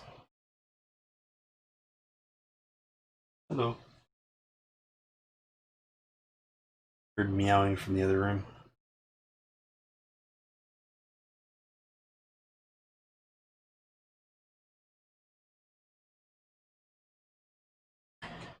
The one that was meowing decided to leave.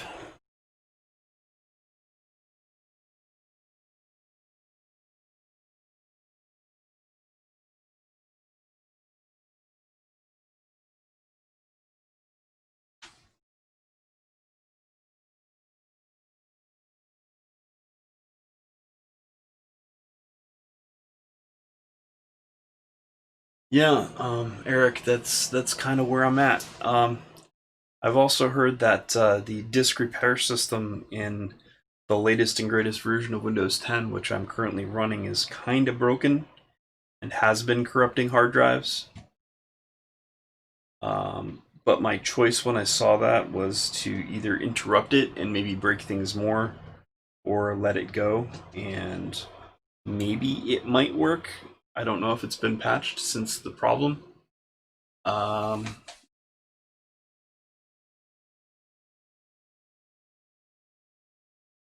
also not sure how many stages.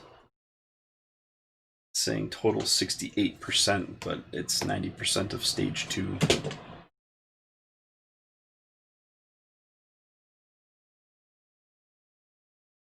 Are you gonna start knocking things over, kitty?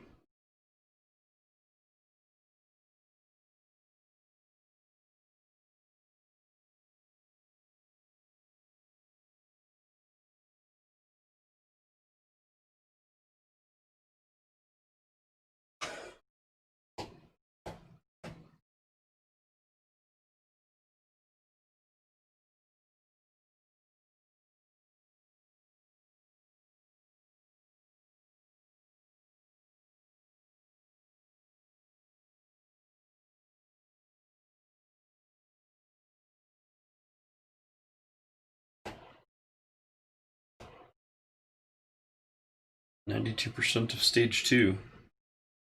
69% complete.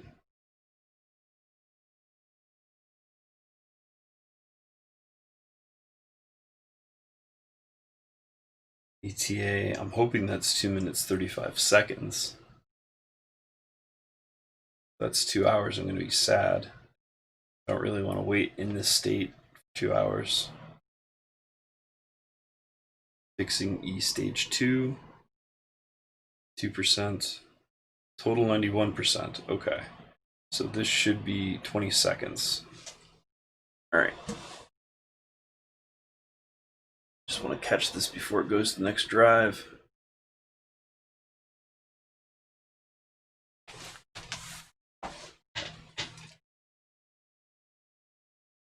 Stage 2, 10%.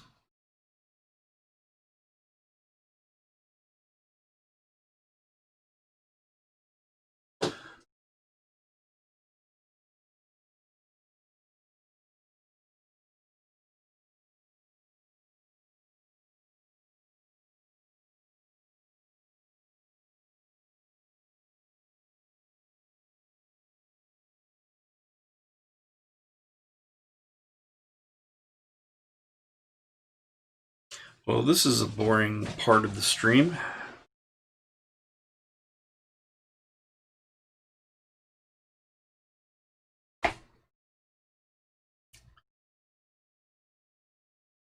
Let's see, 3 concurrent viewers, 5 likes. How's everybody doing?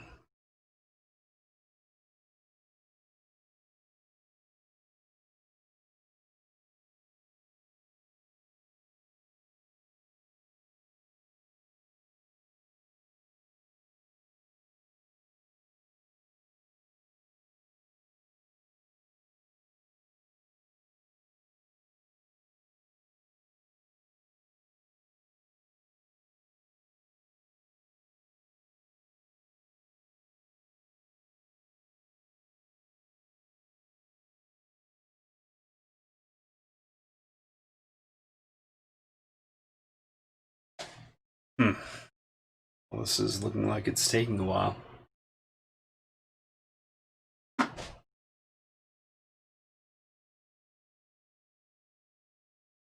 don't know if you're able to see that behind me.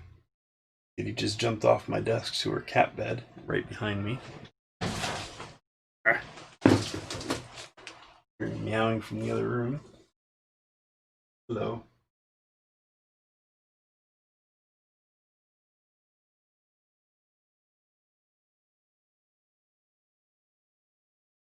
And she decided to leave.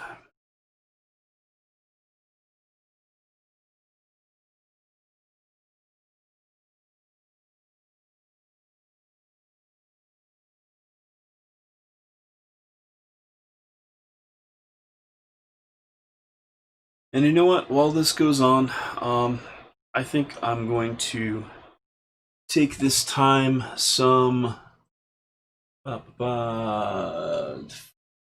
hours, 42 minutes into this, and take a quick bio break. I will be right back in a few minutes. I'm not going to bother stopping this at this point unless it's, at a good place when I get back. This could either be just fine or kind of a bad day and losing data.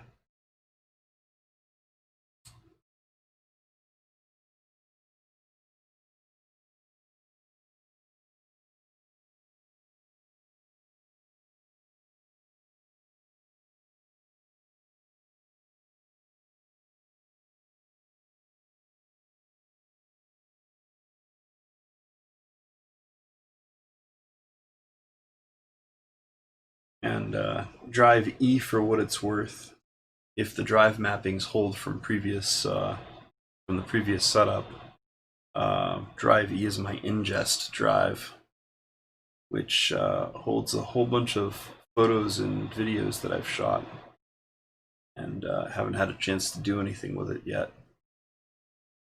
Amongst, I also have some backup things there, but that's not critical.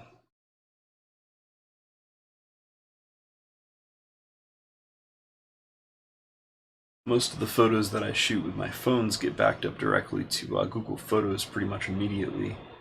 But stuff that I've shot with good cameras end up going on memory cards and then being dumped to this ingest drive.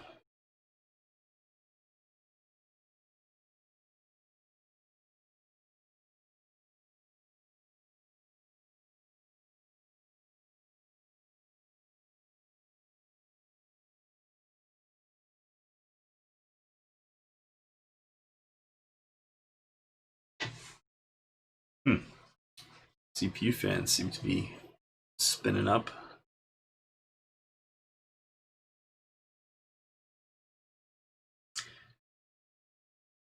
And also, I really don't want it to do this to all the drives in the system, because it just takes forever.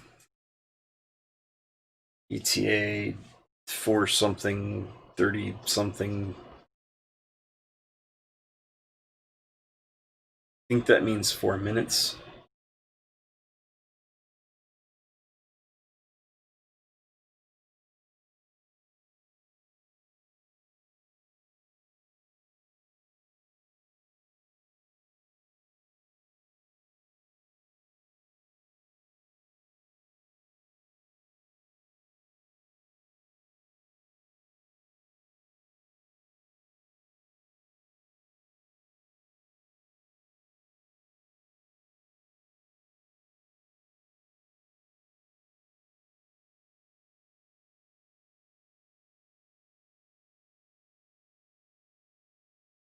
Although now it says 3 minutes, so clearly these are Microsoft minutes and are not to be trusted. I'm going to take a bio break as soon as I've interrupted this for the next drive.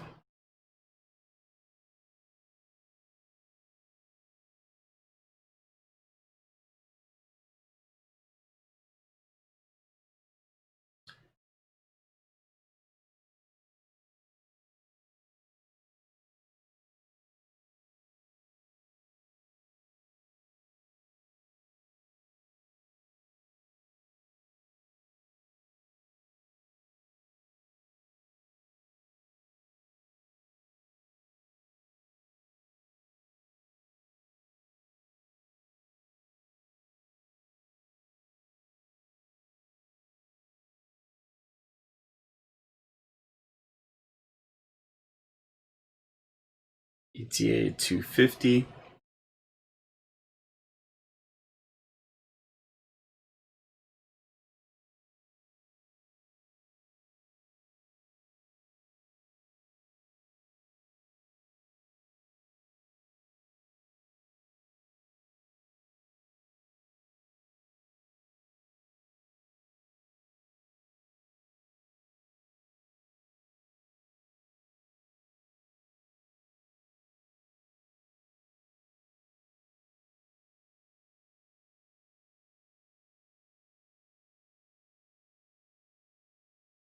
Apparently mom's doing peachy.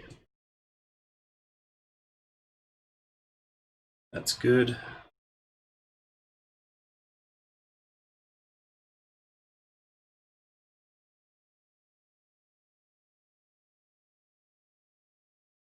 %, minute 29 left.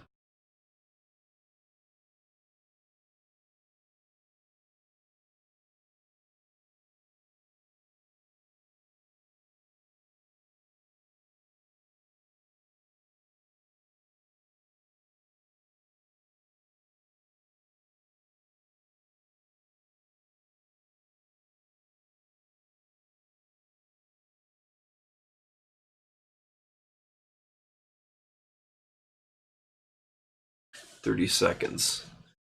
Just get my finger over the power button here on the power supply so I can catch it before the next drive.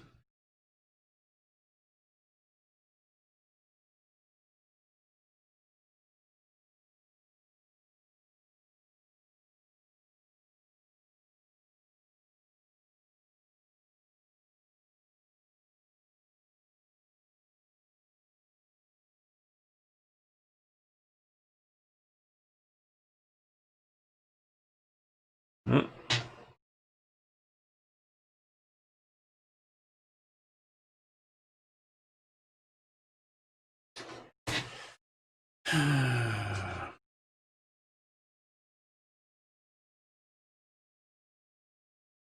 Oh, that percentage is going up. Maybe it's just a verification. 95.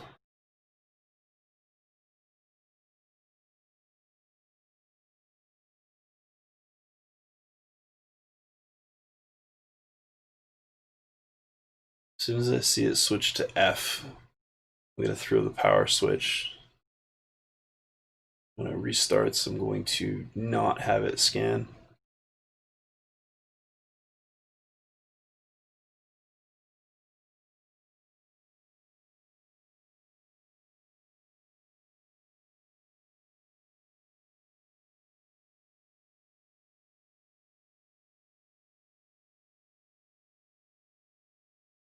That 100% like 30 seconds ago. Come on. Do a thing.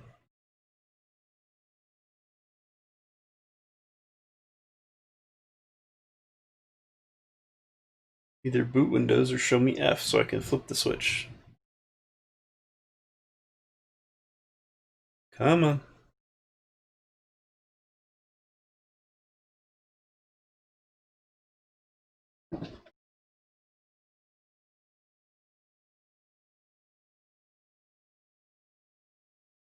Your hard drive activity.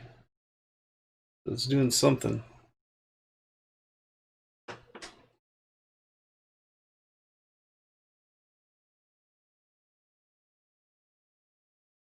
And I don't want to power it off while it's actually fixing, because that would usually be bad.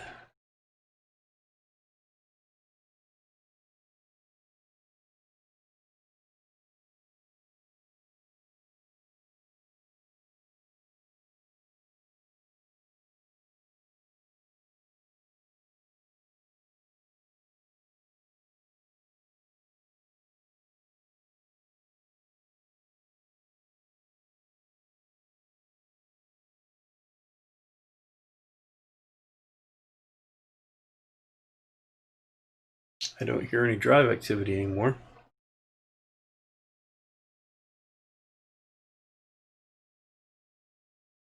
Oh, there's a little bit.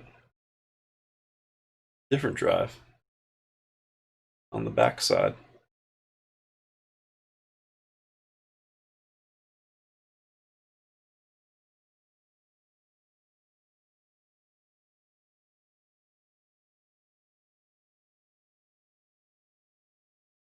Ugh, this is arduous and boring. I need to use the restroom.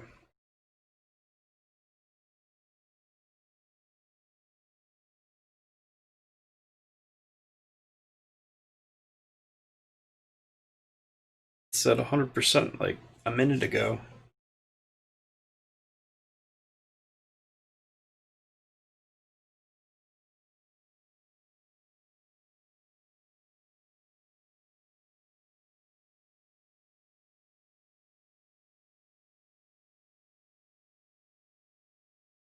Yes, skip disk checking.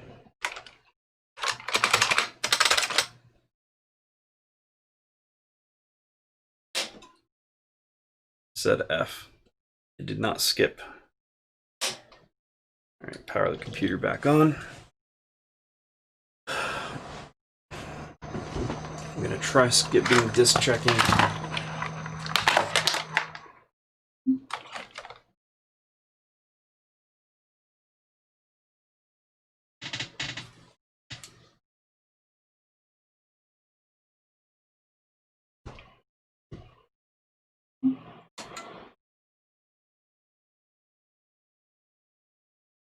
Okay, don't need the BIOS.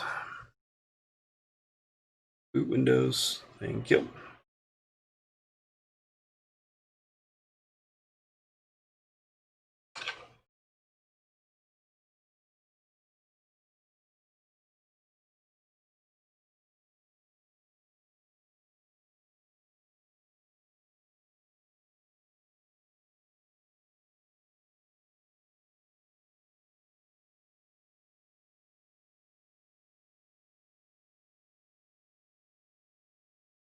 Here we are trying to boot again.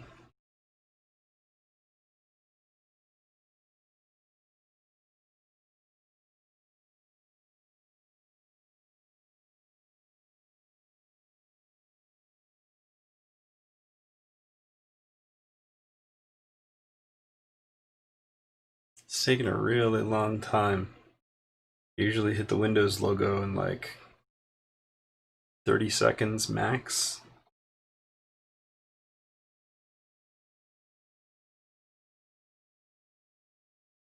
Here's some hard drive activity.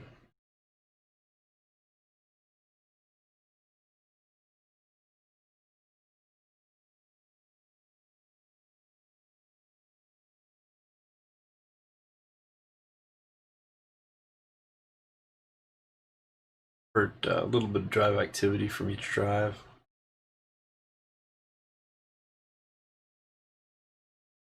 Come on.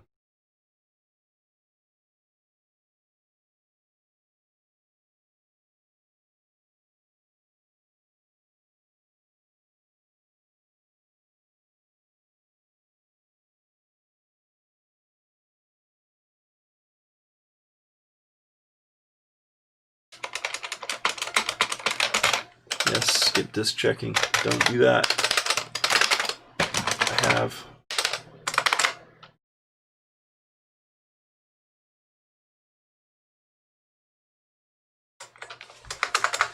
Oh. Huh. Well, that's interesting. The keyboard is totally non-responsive. So I'm going to stop it from scanning and repairing E. And I'm going to try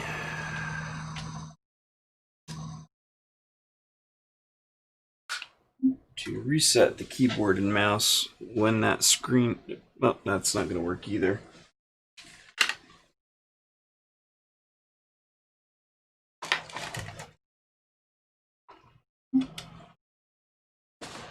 I'm going to unplug the keyboard from the hub and plug it into the computer itself.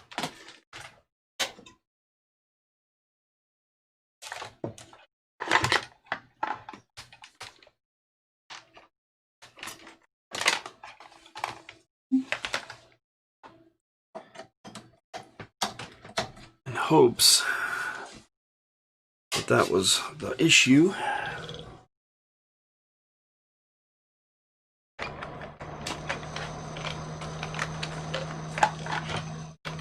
USB hubs are annoying. All right, so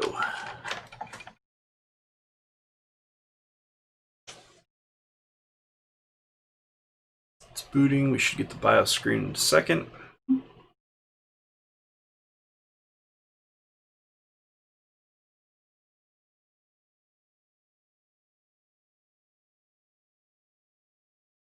Now, beginning automatic repair. This is actually booting the recovery partition of Windows, which we also don't want. we're just going to tell it to continue.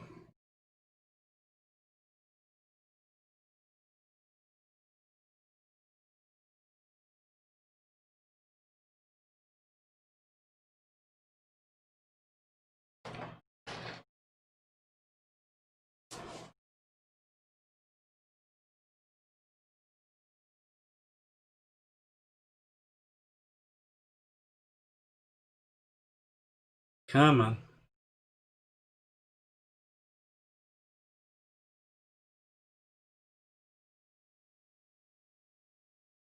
That's weird. I got a blank screen. Let's see if there's a drive activity light.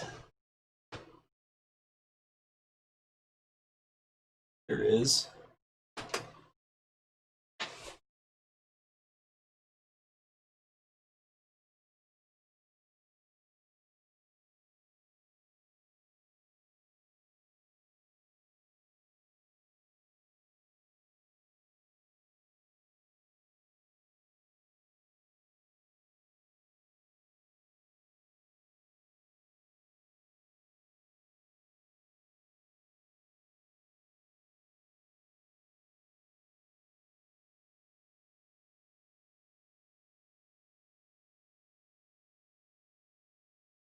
I don't know why there would be hard drive activity here. The recovery partition is on the SSD.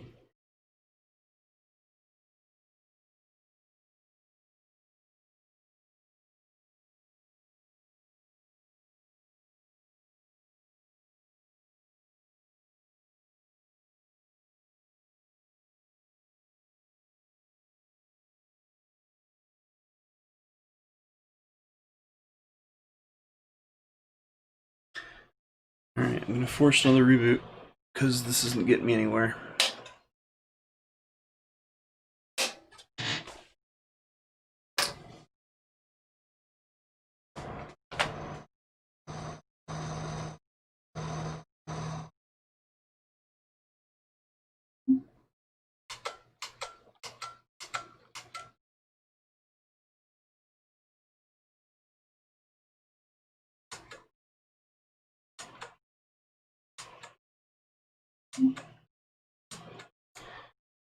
I'm just toggling the caps lock light on and off to make sure that the keyboard is properly connected while it's doing this. It's fine here. And it just went offline. Still doesn't work. Try to reconnect the keyboard.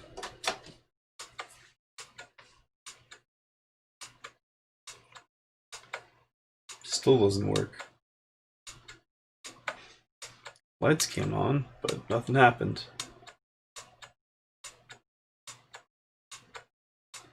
Could be driver related. It's possible that it hasn't loaded the USB stack yet.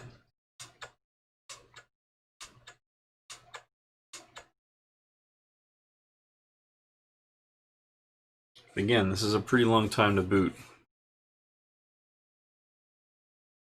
Now, it's important to note that I don't have any caching set up on the boot volume. So anything that's going on here, I don't know why this shouldn't just boot into Windows, even if the other drives don't show up properly.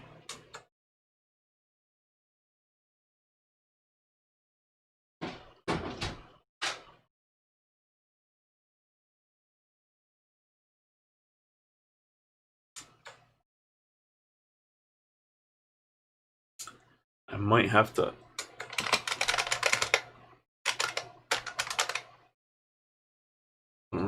skip this checking. Unplug, plug back in keyboard. It's not counting down either.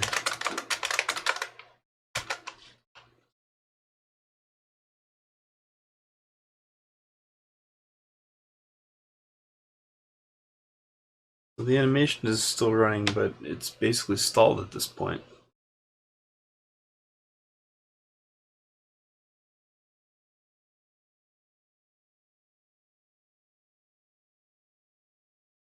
Okay. I guess I successfully canceled the disk check.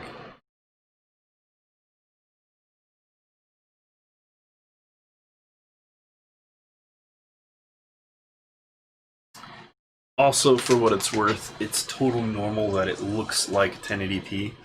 The default scaling data for this display is 300%. Okay, there, it just went back into to standard 4K mode. But it was set at 300%, so the DPI scaling is all weird. It's okay.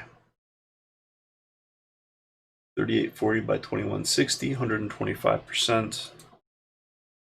And do not need Bitcoin mining right now. What we do need is Nvidia control panel and GeForce Experience. There's GeForce Experience and there is Nvidia control panel. Whoop, that's not Nvidia control panel. This is Nvidia control panel. All right. So, first off, Experience drivers. Okay, I have the latest Game Ready driver that's working properly. Settings. All right, my rig. Probably won't be able to see that, but it is reading GeForce RTX 3090 with the driver revision that I left off on when I last turned this thing on. Now, drives. I'm just going to run Primo Cache.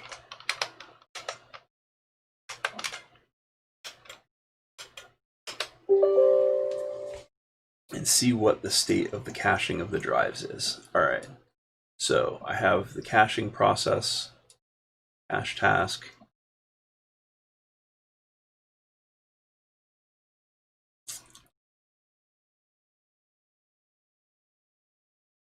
And E is not showing up, F isn't showing up.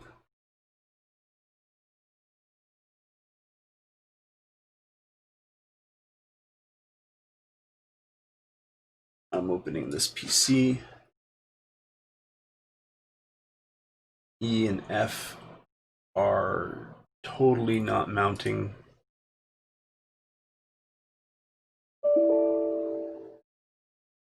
File or directory is corrupted.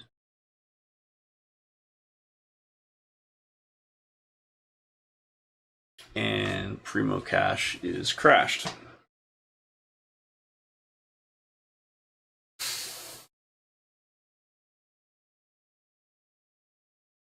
This is not good.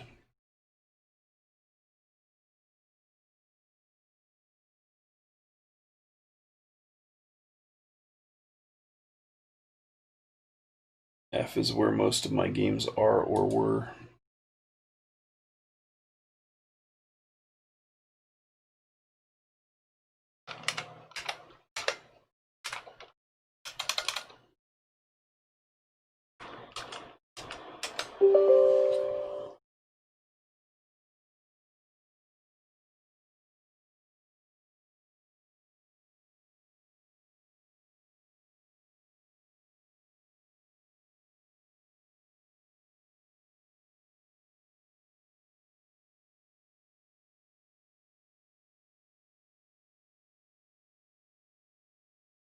And the drives are clearly there and trying to be mounted.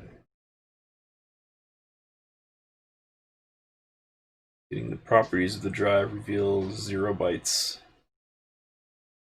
and probably no partitions.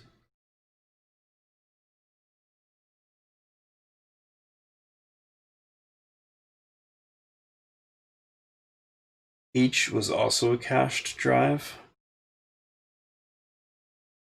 So I believe that this is the system drive repair bug that I was talking about before.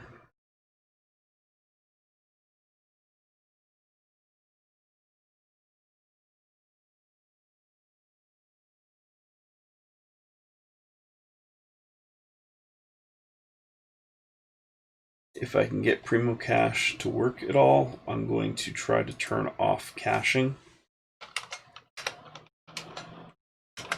Like completely.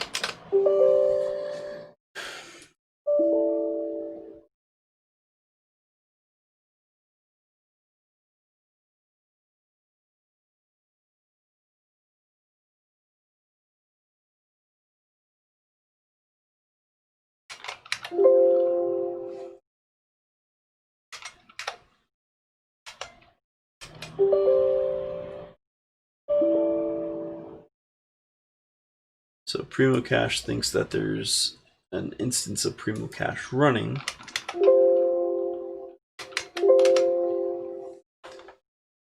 But it doesn't appear to be.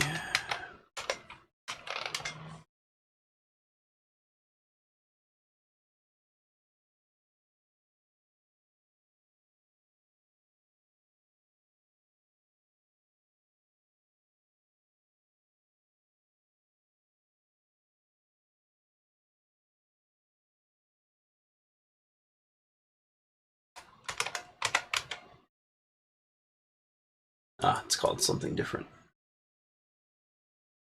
Killed it.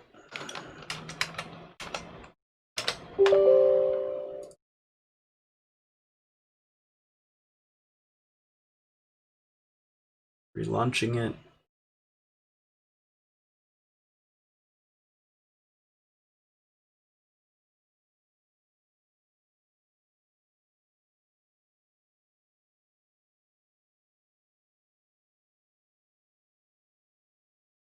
It's not in the taskbar.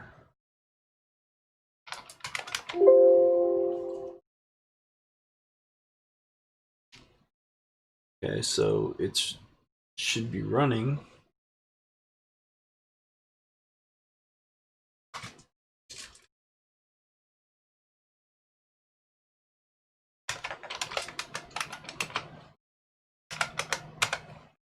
Let's open disk management. Oops.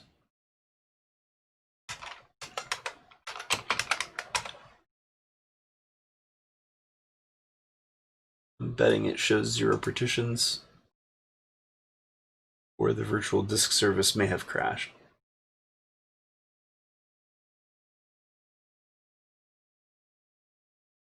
Yep. I'm going to reboot and try again.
I'm going to head into the BIOS and see if I can find smart data.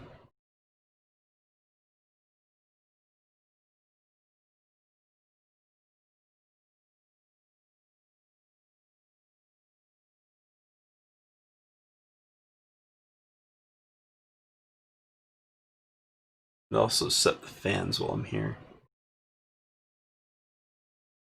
View fan control.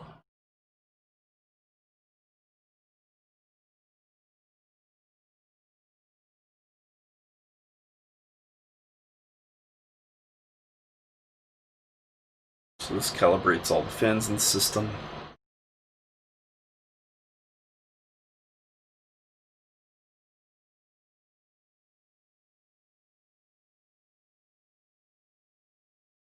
It also allows me to set custom curves. My machine is rather loud at the moment. I think that loudness is just the CPU fans.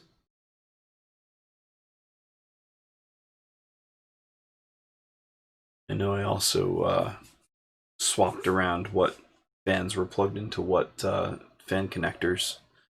So it could be that the profile data was just plain bad. So it's recalibrating.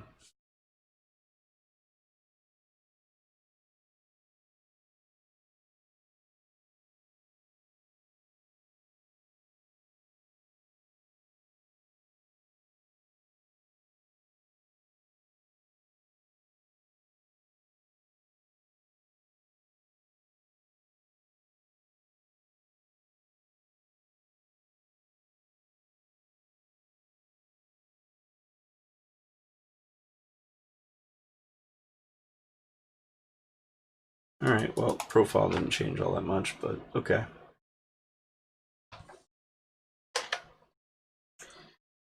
All right, let's go to smart data.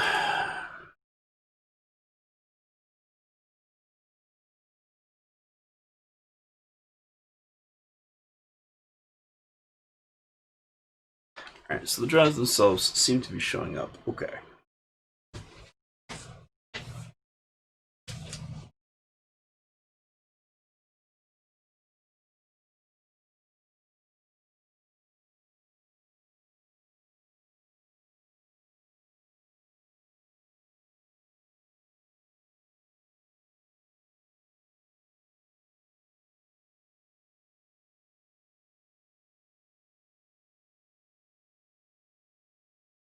Read error rate still very low.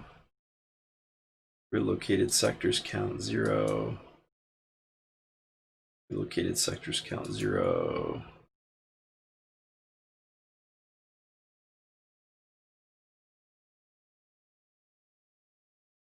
Relocated sectors count 0. All right, so the hard drives seem to be showing up correctly. I'm getting appropriate smart data for them, and they have no reallocated sectors or read error rate, which means that the hardware itself should be operating correctly.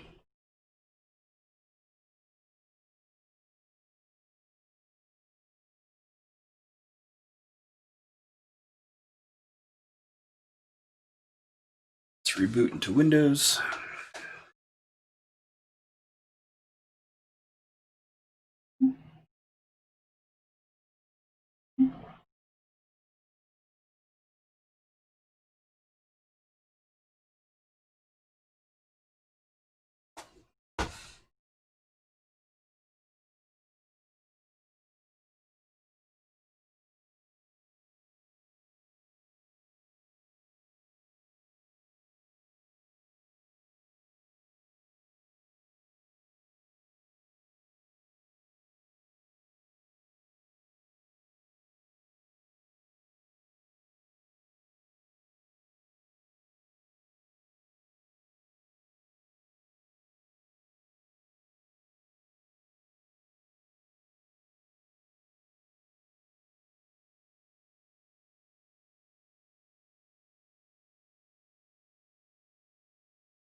And again, this should not be taking this long to boot.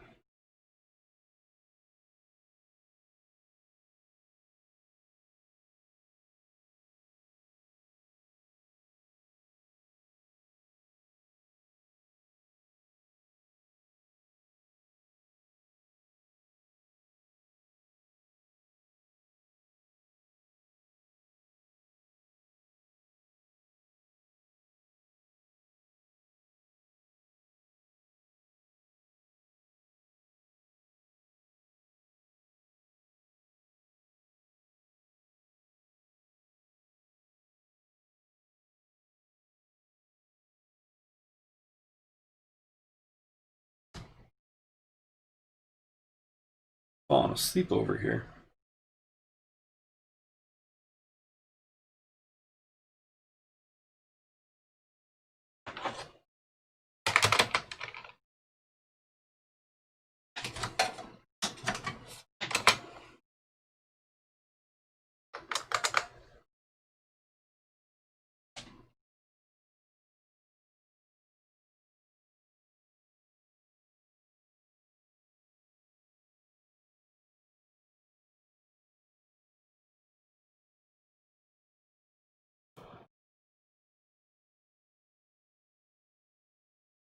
And again, I've successfully canceled it, given that it stopped counting down, but it's still taking forever and a day to boot for some reason.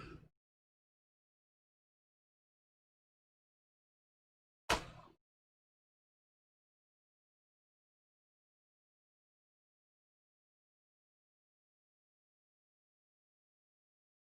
see if it does that weird DPI thing again.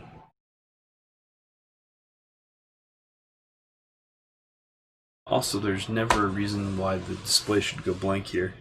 It should just boot into graphical windows and be done.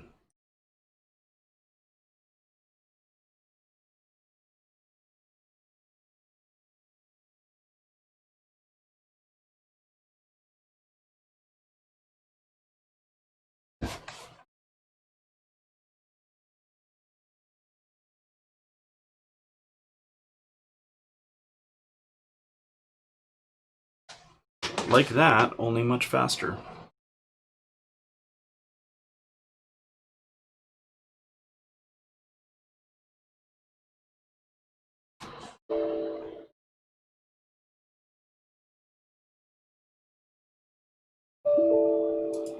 Yeah, I know you can't update. You're not on the internet right now.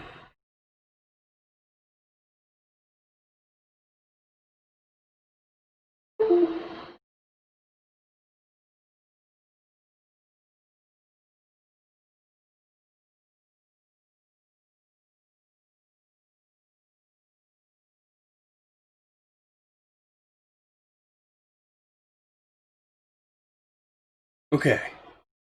F is back. That's awesome.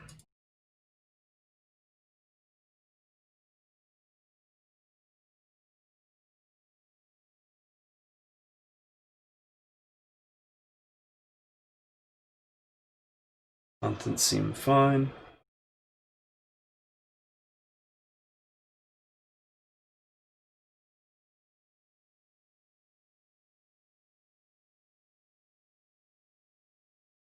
E, on the other hand, might just be dead. My ingest drive with all of my photos and videos that have not been backed up.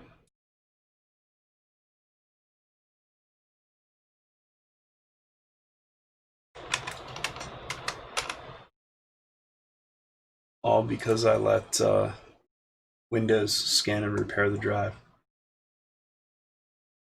And my only recourse at this point is to have Windows scan and repair the drive.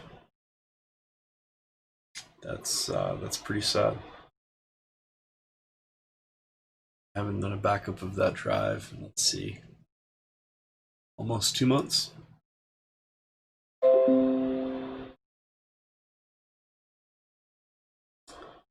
Security and maintenance. Restart to repair drive errors.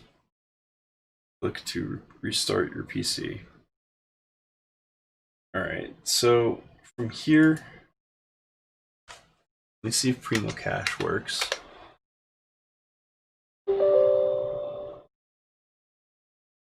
Alright, I'm going to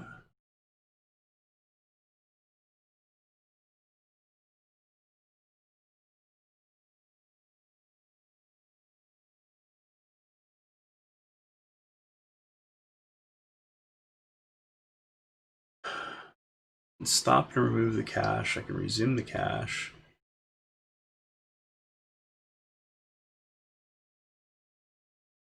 I can flush the deferred write data to disk. I can flush the deferred write data and pause the defer write function, or I can resume the defer write function. All right, so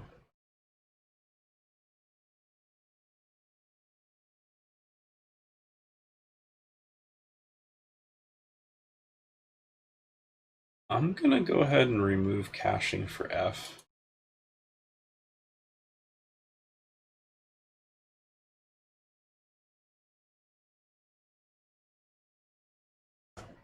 It's gonna flush things. It's gonna take a while because that's the one with the biggest cache. It's the drive that I keep most of my games on.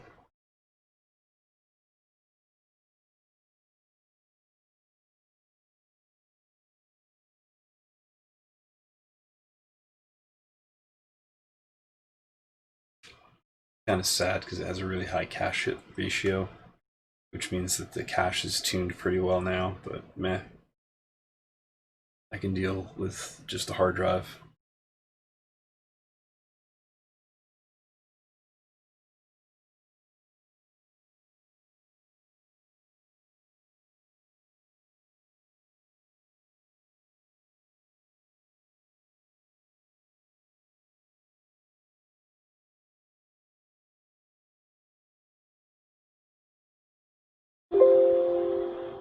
Success in removing the cache on drive F.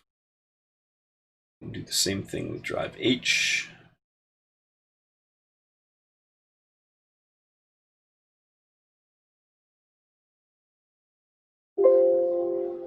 Success. We're going to do the same with drive E. Success. And remove the cache task. Yep. Okay. Remote cache is offline.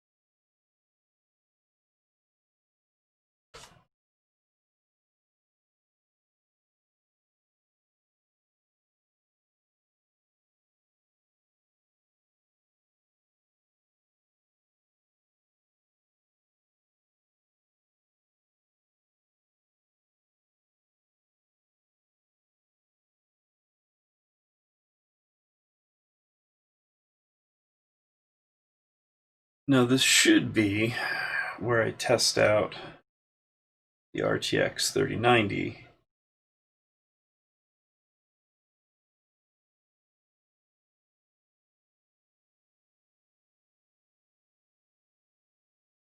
Oh, screw it.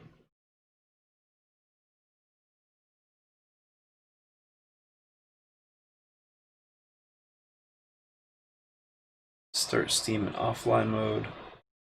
I'm going to load up Cyberpunk with the profile that I had been running before and see what the difference is, just to get a quick number.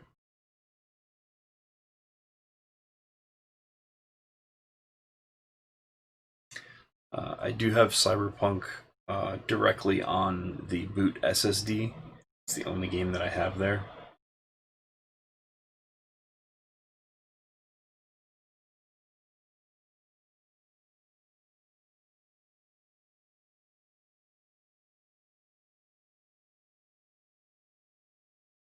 Also going to pop open MSI Afterburner.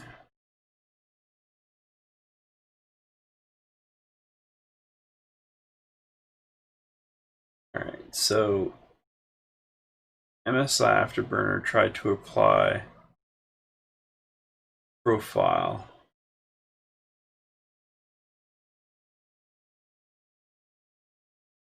It's like maxed out power limit. We go ahead and do a full reset to 0.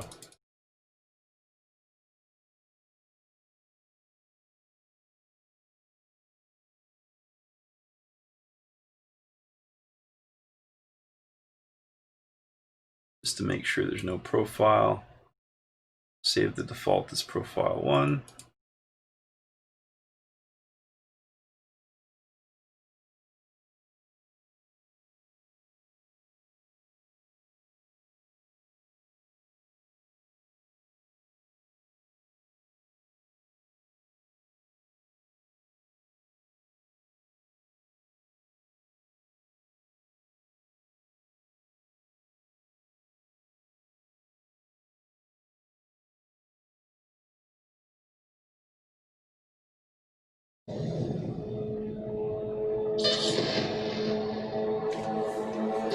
I'm just going to go ahead and mute the volume on the computer.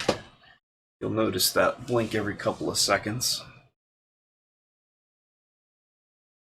Now, for the uninitiated, Cyberpunk is an incredibly difficult application to run. On my 2080 Ti, I was getting somewhere in the neighborhood of 15 to 30 frames per second in the game itself, with ray tracing and DLSS enabled at a custom profile. We just pull up those settings. Settings, graphics. So it's set to custom with high texture quality. I turned film grain, chromatic aberration, and depth of field off because I don't like those effects, period. I also turned off motion blur. Moving on here. Most things are set to medium. Some of the decals and details and stuff are set high. Ray tracing is on, as is reflection, shadows, and lighting is psycho. DLSS is currently set to auto.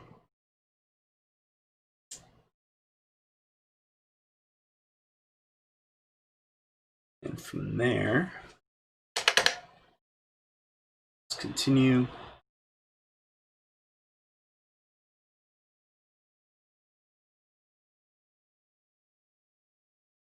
And we have a frame counter in the upper right corner of the screen there, which is probably under the chat, but I'll be able to read it off.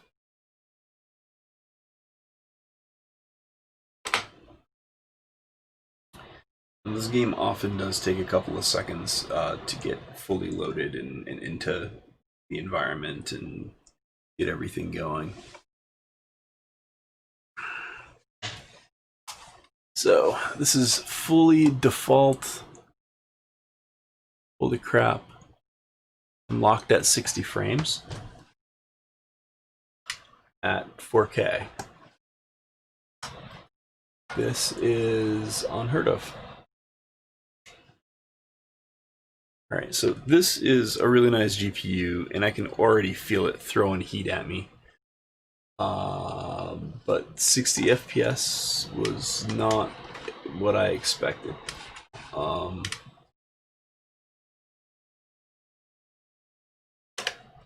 right, let's back up, go to settings, go to graphics, and I'm going to go to the ray tracing medium preset, which is what I based my previous preset on and started tweaking. So I'm going to turn film grain, chromatic aberration, and depth of field off, as well as motion blur. So that's where I like that. Everything else is now set high, ultra, and I'm going to enable ray trace reflections. So everything with ray tracing is on, and it's set to medium. Actually, ray trace lighting, let's move that over to psycho, because that's where we were before. The DLSS is still at auto, and let's go back into the game. I don't believe it. I'm locked at 60 in one of the hardest to play games. I'm going back into the graphics settings.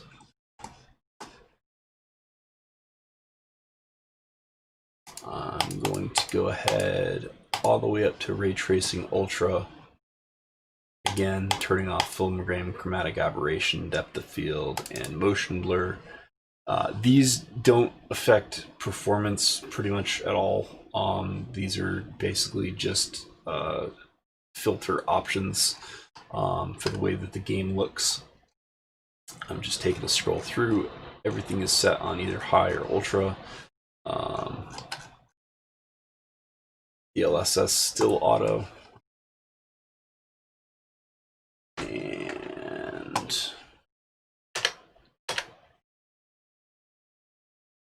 it dipped to 45 for a hot second, but it's now up to 60, and I'm on ray traced ultra, which I don't even know where to go from here aside from benchmarks that are synthetic.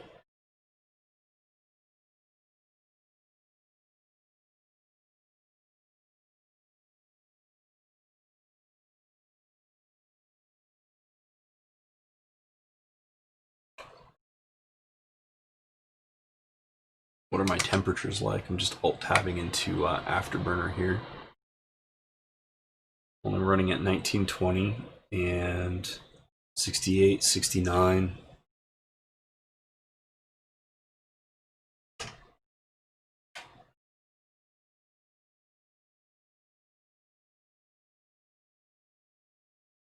Temperatures are pretty much fine. Again, I can feel the heat that this thing is throwing clearly. But yeah, things are pretty good. What did I peak at in game? 68. I'm going to go ahead and load up MSI Afterburner. I know I still have the game loading in the background, so this will only give me peak highs, not peak lows.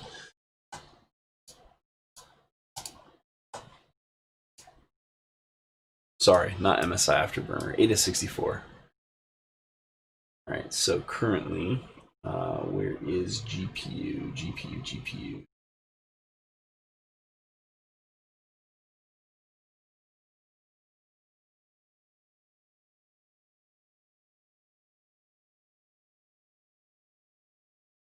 Okay.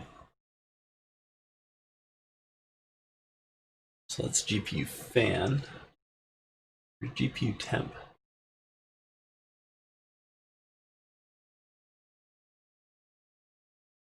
Go into the preferences here.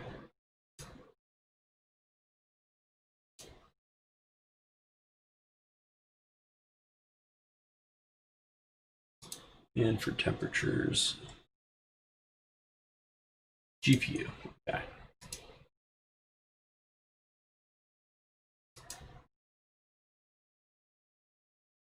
All right, so GPU is up to 73 currently.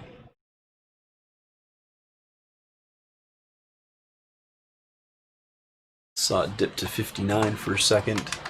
Boo-hoo. And the only reason I'm moving slowly in the game is that my character is currently over-encumbered. I had left it after just finishing a mission, so I have way too much in my inventory currently. And basically just need to drop a whole bunch of weapons off at the next station. Anyhow, that's pretty fantastic. So I just quit the game. What else has been giving me trouble?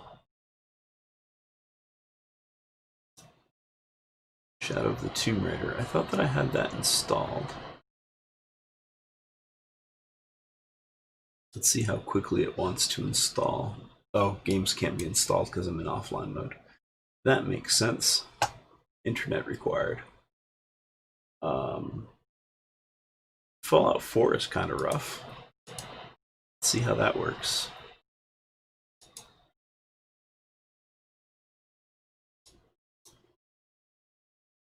Video driver could not be updated. 3840 by 2160 Ultra. Best quality, 16 samples, anthoscopic, advanced. Everything set on Ultra.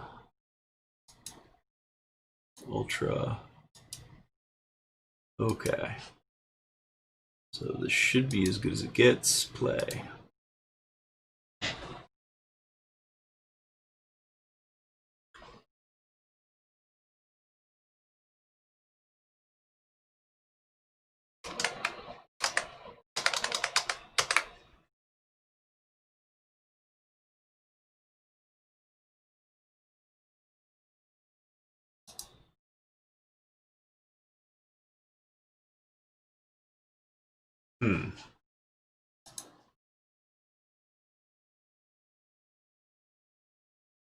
I'm Not certain why it's doing that, but every time I click on it, it minimizes itself.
Oh, I got borderless window mode running. Let's give it one more shot.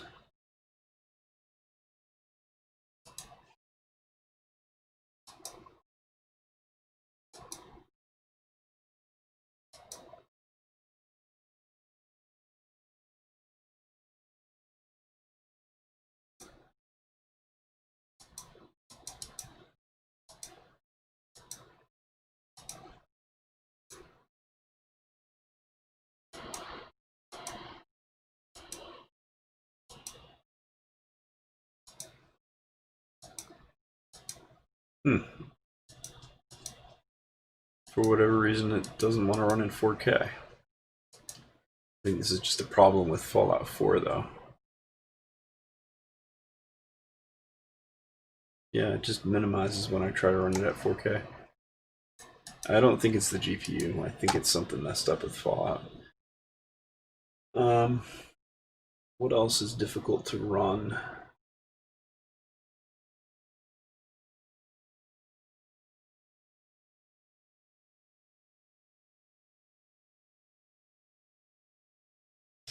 I don't want to drop into VR titles right now.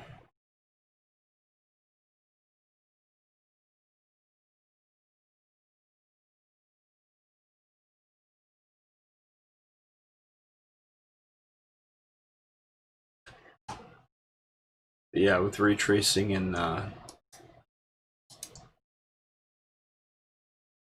Cyberpunk at 60 FPS at the maximum settings as far as the profiles go, I'm pretty impressed so far. I think I may have lost my eDrive. I'm gonna reboot right now and see what happens now that I've turned off caching. Hopefully it will repair correctly, but if it doesn't, well then, I don't know. I'll try to repair the drive myself using some various recovery tools, but we'll see what happens. I really don't think it's a hardware connectivity problem with the drive.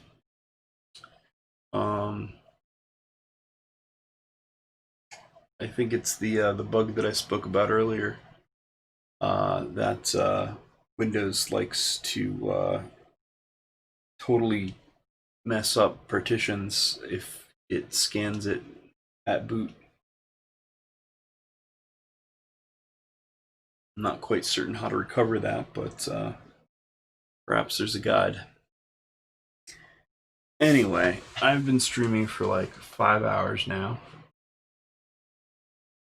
It's been most of the day. And I'm about ready to call it quits. At least the streaming portion. I'm gonna go ahead and put the computer back where it belongs for now. And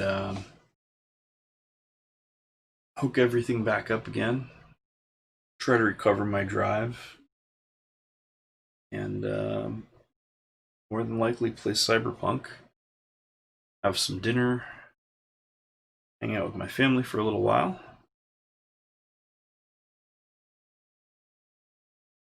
And that'll be it.